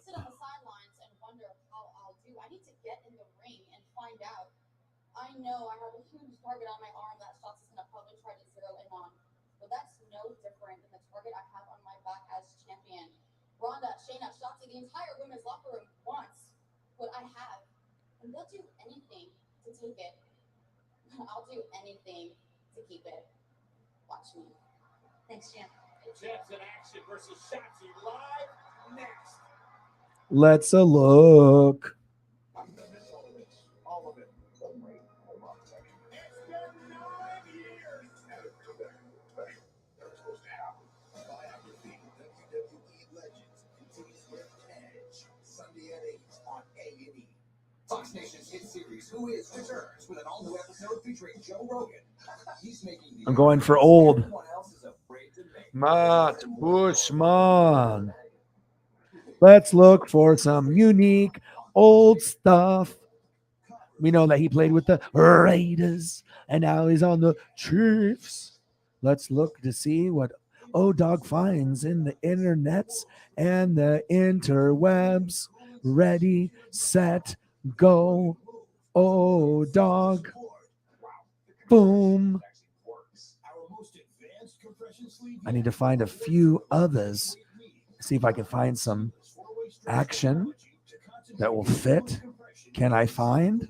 Oh. It's more supportive, more durable. Increase circulation. Let's see. Recovery of sore muscles and joints. The all-new CopperFit Ice. The most flexible, durable, and best CopperFit compression sleeve yet. Guaranteed. Guaranteed. Or your money back. Version, I was the first one in line. Game changer. Game changer. That's what NWSF is. A fucking game changer. Having a shitty day. Look at Brian Cook. Smile. Then look at Matt Bushman. BYU.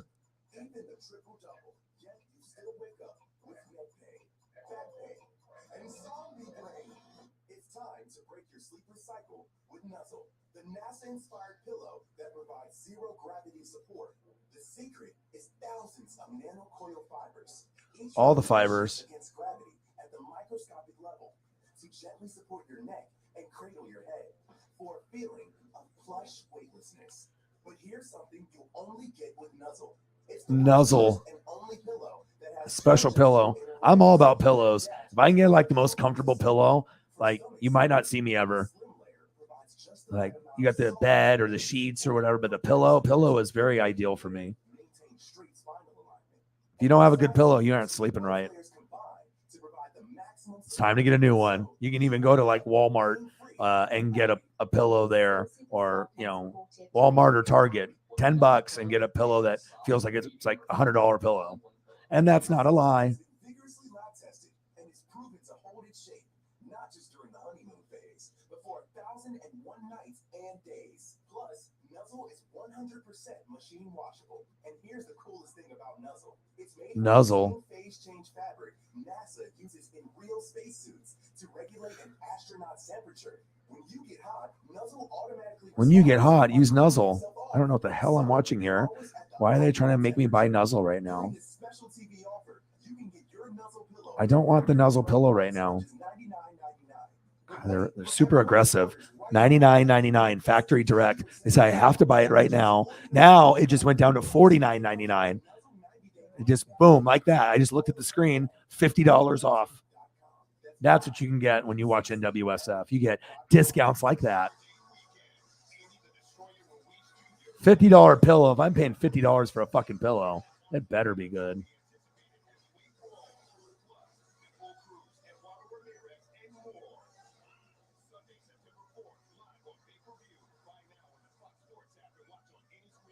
The Mosquitoes. Pacheco.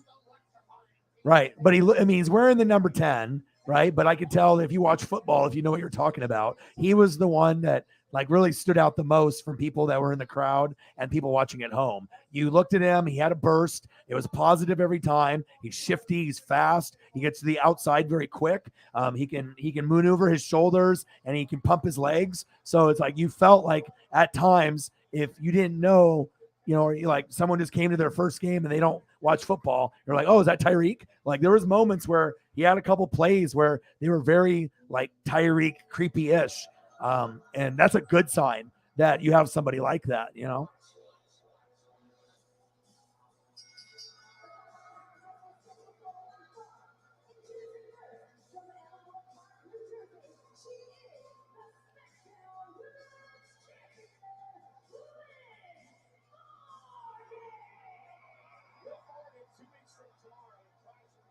Are you alive, Isaiah? I bet. I need to find some of him. Let's find one of him. Let's show him some love. That was the most impressive thing for me. I mean, because I'm looking and I'm trying to evaluate you guys. Are you a third place team? Are you going to let the Broncos and the Chargers take your spot, right? Or are you guys going to get first?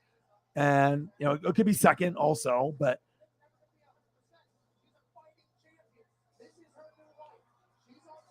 I mean, obviously with your play calling and the defense, like it's going to be really up to the O-line and the running game and the defense. But from what I've seen, I mean, there's nothing that tells me that you can't get first. It's going to be a battle, but you're better off at this point than I think most people thought. Like, most people and most fans were like, oh, if you lose Tyreek and Honey Badger, you're going to drop 5 games or 4 games. But with you guys, it might not be that much of a drop off. Instead of winning 14, maybe you're winning 10 to 12.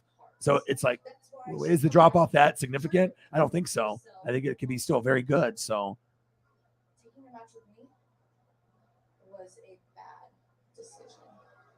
And it's one that I'm going to make her pay for dearly.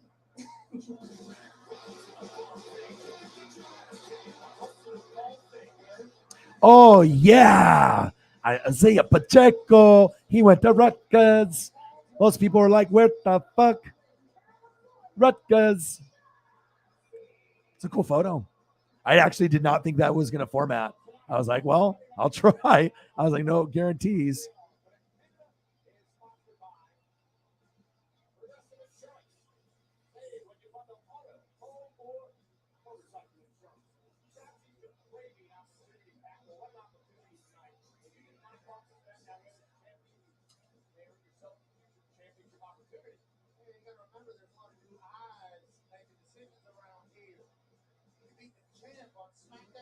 SmackDown.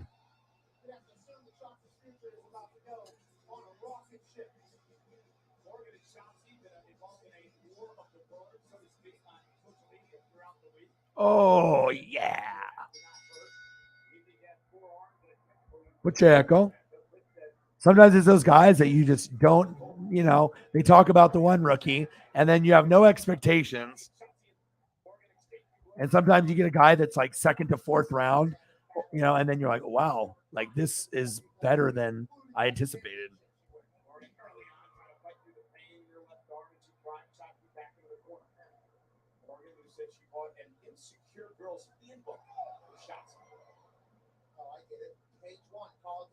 Oh, it's Shotzi flooring Morgan.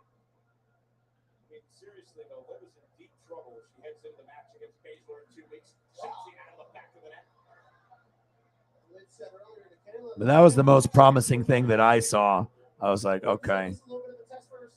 I was like, I like this Pacheco. I was like, this guy puts his foot in the ground. He's got speed. And it's not that he's just wearing the Tyreek number. Sometimes you feel you're watching Tyreek. And if you get someone that's got speed like that, like DeAnthony Thomas speed, or someone that's shifty, as long as he's not fumbling and he can catch and he can run routes and he's coachable, who's to say that this isn't one of the sleepers? Could fit Eric Bieniemy's system very well.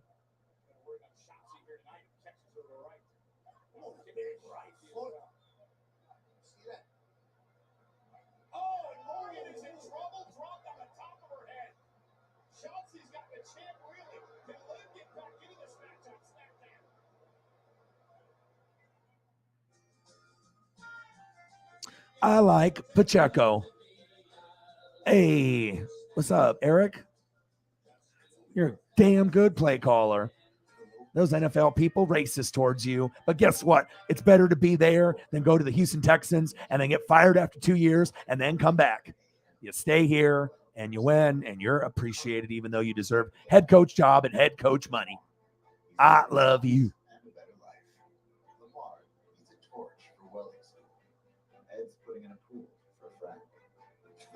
Chief, what you think, man?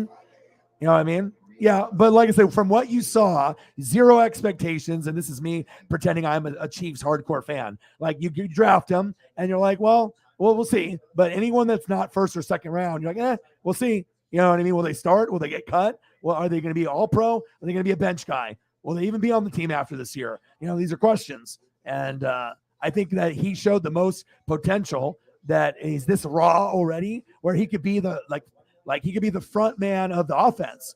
He could be the Tyreek, not exactly like Tyreek, but I can see touchdowns and big plays with him because his speed is, you can't teach that. You're either fast or you're fucking not. He's got the gift, and I like his vision. His vision is better than I think people thought, at least when I was watching him. You guys let me know, Chiefs fans, if I'm an idiot or not, but I feel that when we watch football, we all see it in a certain way. Yep, exactly. That's what everyone is, though. Impatient. Everyone is impatient, and they want results now. You buy something, I want it now. It says 1 week. Why isn't it here? I'm emailing him 10 times. Where the hell's my card? Where's my Chase Elliott? They're like, dude, you just ordered it yesterday. It said 1 week. Oh, my bad. We want immediate results. Like when I work out, I want to work out one time. Boom, 25 pounds off my gut, just like that. And if that doesn't happen, I quit.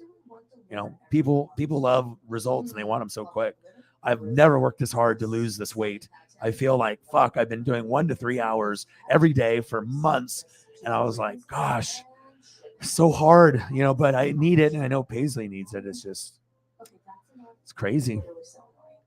It's crazy, but sometimes people can be crazy. They want results from rookies right away.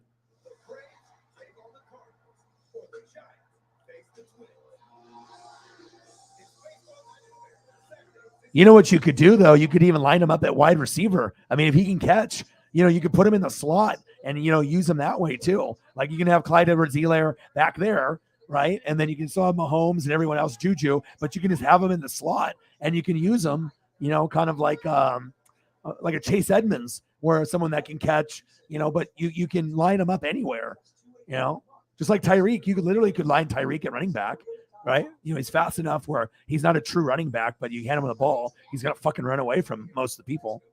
That's my mindset.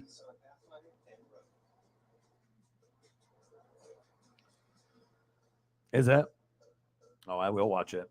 With a range of drive modes and intelligent off-road technology, you can take a Sunday stroll. Yeah, rookies are. We got a Rashad White, this guy from Arizona State. He's very athletic, and I think he will work good like James White does in like the passing game. And he's can hurdle, stiff arm. He's got a little bit of a burst. We got Leonard Fournette, but it's like kind of nice to be able to see a promising running back. I mean, I haven't had too many. Like the last promising one I had was Doug Martin, and that didn't really fully pan out. A couple years decent, and then kind of got injured and wasn't the same again. So, yeah, but I like that was the most impressive thing for me.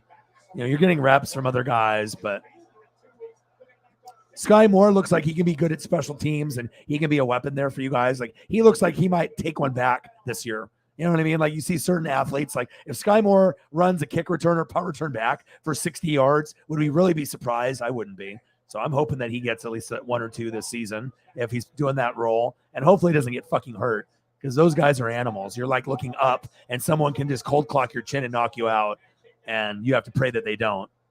So that's nerves of steel, looking up and knowing you're going to get blasted, but have to make sure you catch the football.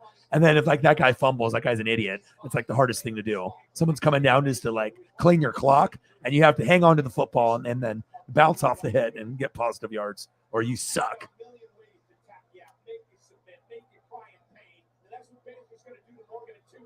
Yeah. And not every guy develops right away. Like I said, sometimes it'll take 3 to 4 years, depending on what year these guys are. Some 18, 20, 24, everyone's different. So some guys cap out in college and they don't get better. And some guys are just like slightly above average, and then they get to the NFL and then they blow up.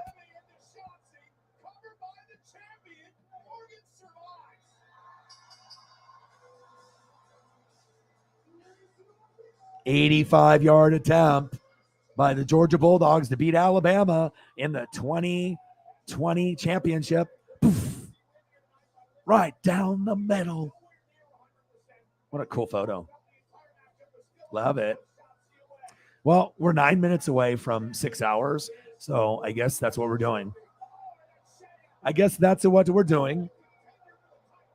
technically could go longer, honestly, because I got to check up on Paisley and whatnot, but it's only 10:41 right now. So I started at 5 o'clock or so.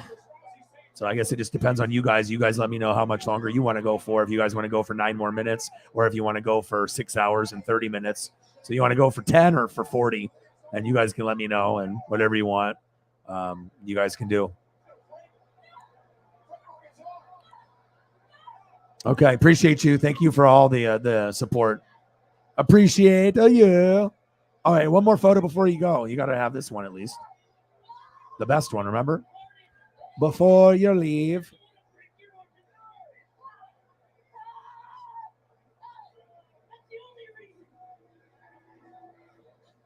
Where did it go?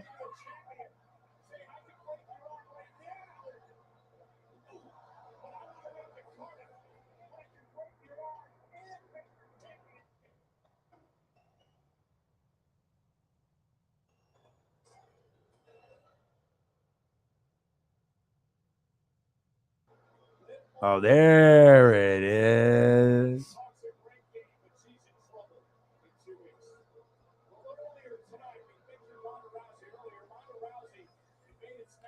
It will be worth it.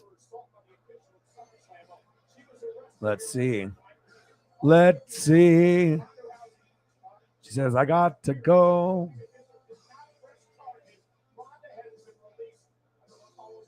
Here we go.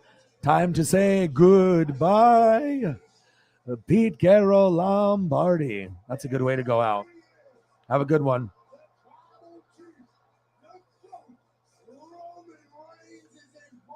Okay, whatever. Like I said, if someone, if you guys want to hang out for more than 10 a week, I mean, you just got here late, so if you want to hang out for another 40, we can do that, and then I can take the walk, and then if I do that, it'll still be before midnight or whatever. I can do that. So, 10 to 40 more minutes, somewhere in there. Oh, you want to do 10? Let's do 10 then. I was gonna say it's already late, 10, and you probably went to the game and are tired. Got to wash the smelly sock. Yeah, so let's just end it here at 6 hours flat. That's good. Now I can go on a walk earlier. Good. Thank you. Appreciate you. I like this right here. Isaiah Pacheco. Now we got to come up with a nickname for Pacheco, original one. There's a perfect place for everyone. Great value for all your favorites, only from IHOP. Download the app and earn free food with every order. Rates may be rising, but with Rocket, you have an advantage. You can lock your rate for But there's going to be a lot of people that watch him play that will be like Tyreek 2.0. That's going to be the first thing that people are going to say, because he's not going to score like him. And you have to remember how Tyreek developed. It wasn't, overnight. Started off on special teams, and Jalen Ramsey was, shit talking to him, saying all you can do is return punts and kicks. And he said, I took that personal. And then boom, he's like, all right, I'm going to do everything now. Run routes, go deep. And I see potential here. It's interesting to see where it goes, but I like what I see. That was the highlight. And then obviously Cook, Bushman, 2 tutties. All right, time for food. We're doing 5 or 6 more minutes. We need to do food. $10 for 10 more minutes. Thank you. All right, time for food. That makes me happy. Let's do the food now. Bang, bang, $10. It's good too, because that way I can exercise, because when it gets late, I want to make sure I get that in. So let's make room. There's some other photos. Hey, guy. I forgot about you. Time for food. That's the way the stream needs to end, like every day. Like every day, the last 10 to 30 minutes needs to be food. Like that's a great way to end it. Good adrenaline rush, good positive vibes, always makes you smile. Might get a little hungry, but you just enjoy what you're looking at. And when you put this on a TV and watch it, or if you watch it on a bigger screen of computer, like the detail on food photos is like, I could just literally make a food channel and all I do is post food. And then you just come and donate and I post whatever you want and we just do food. Because other people can do like a food blog or a vlog, but I mean, we got the best. All right, what do we want to look at? It's always good to start there. And I'm just going to go based off the top here. And you can give suggestions too. You got something? Boom. I'll figure it out. Got to do the crispy shrimp. I really like this sweet and sour chili sauce. Whenever I find a place that serves this, it's like in heaven. Like I can't describe it. It's like Wendy's sweet and sour with a chili kick to it, but it just has an amazing flavor. If you can find a place that does it authentic and it doesn't taste like cocktail sauce, it's like sweet and sour Wendy's, but better. If you like that sweet and sour type of taste, sweet and sour sauce is good to me. I'm Asian, so I love that. That looks good too. All right, let's take a recommendation. Thank you. See, it's the best way to do it. Every show is going to end this way from now on, I think, because I could do it for hours. But if we got people like Megan or other people that can't, maybe stomach looking at the pictures, I want to be respectful and try to be able to find a proper time where we can all hang out together, but then we can still get our food in. And chicken wings, good one. See, chicken livers, chicken fingers, chicken everything. All right, here, time for wingies. All right, let's take a look. I like a chicken.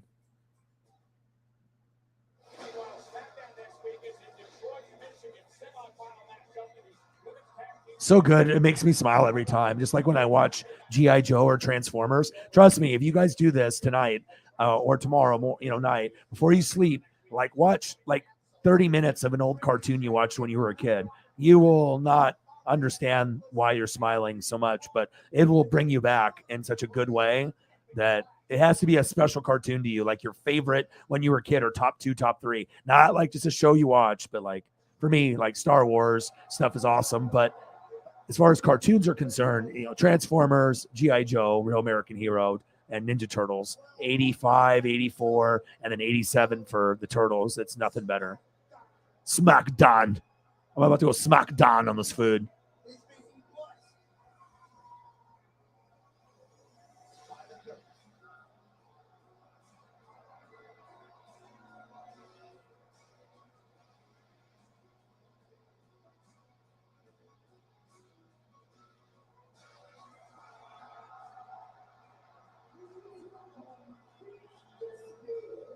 Food stuff is like, you almost get into a trance. Like when I look at water, I get kind of into a trance, but like if you really look at the food, you can almost start tasting it.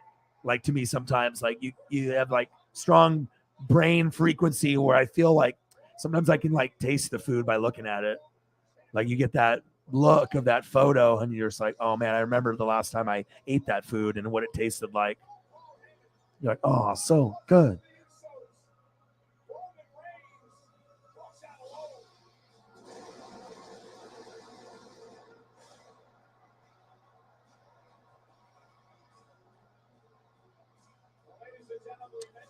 It's a food and fun and friends and family.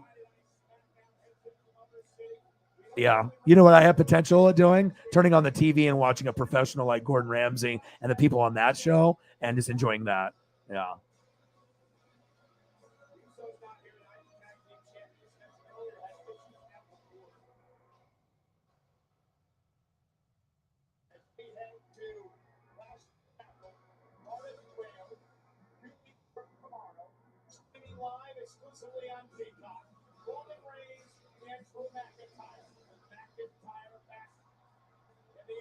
I don't think I've ever had chicken livers, but I found this chicken livers and onion, and this looks fire. I mean, I've seen the chicken liver stuff raw, but I've never like seen it really like in a. It's not something I eat, so. But this option looks kind of delicious. You're like chicken liver. What are we looking at here? But this is. I try to find something that looks good.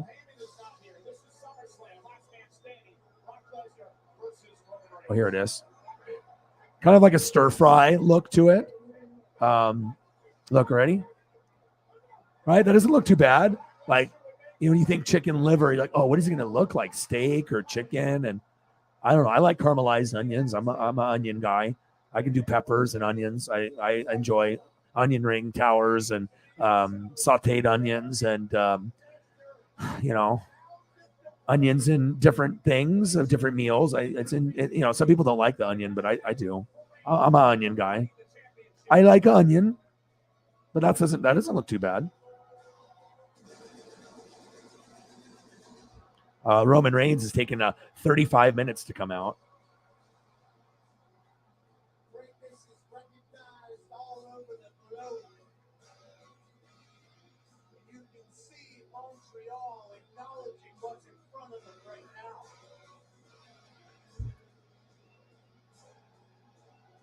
Oh, yeah, let's look. I don't think so. Roman Reigns comes out. It takes him 40 minutes.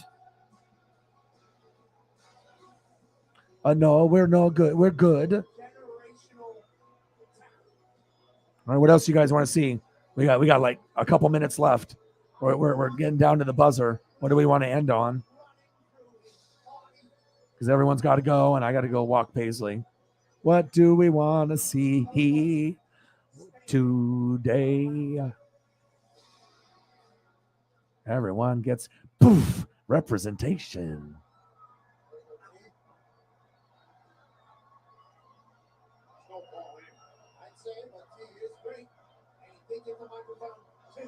Any last requests? Any last requests? Yeah, because if not, we can just call it. It was fun. Like I said, I got to do some pizza. All right, one last one. We'll do pizza. I was going to do Patrick Mahomes, but then she said pizza. So we're doing the pizza.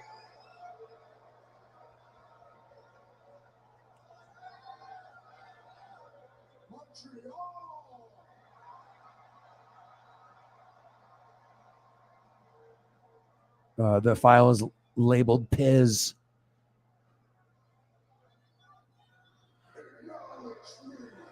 Acknowledge me. There we go. Always good to look at something delicious like that.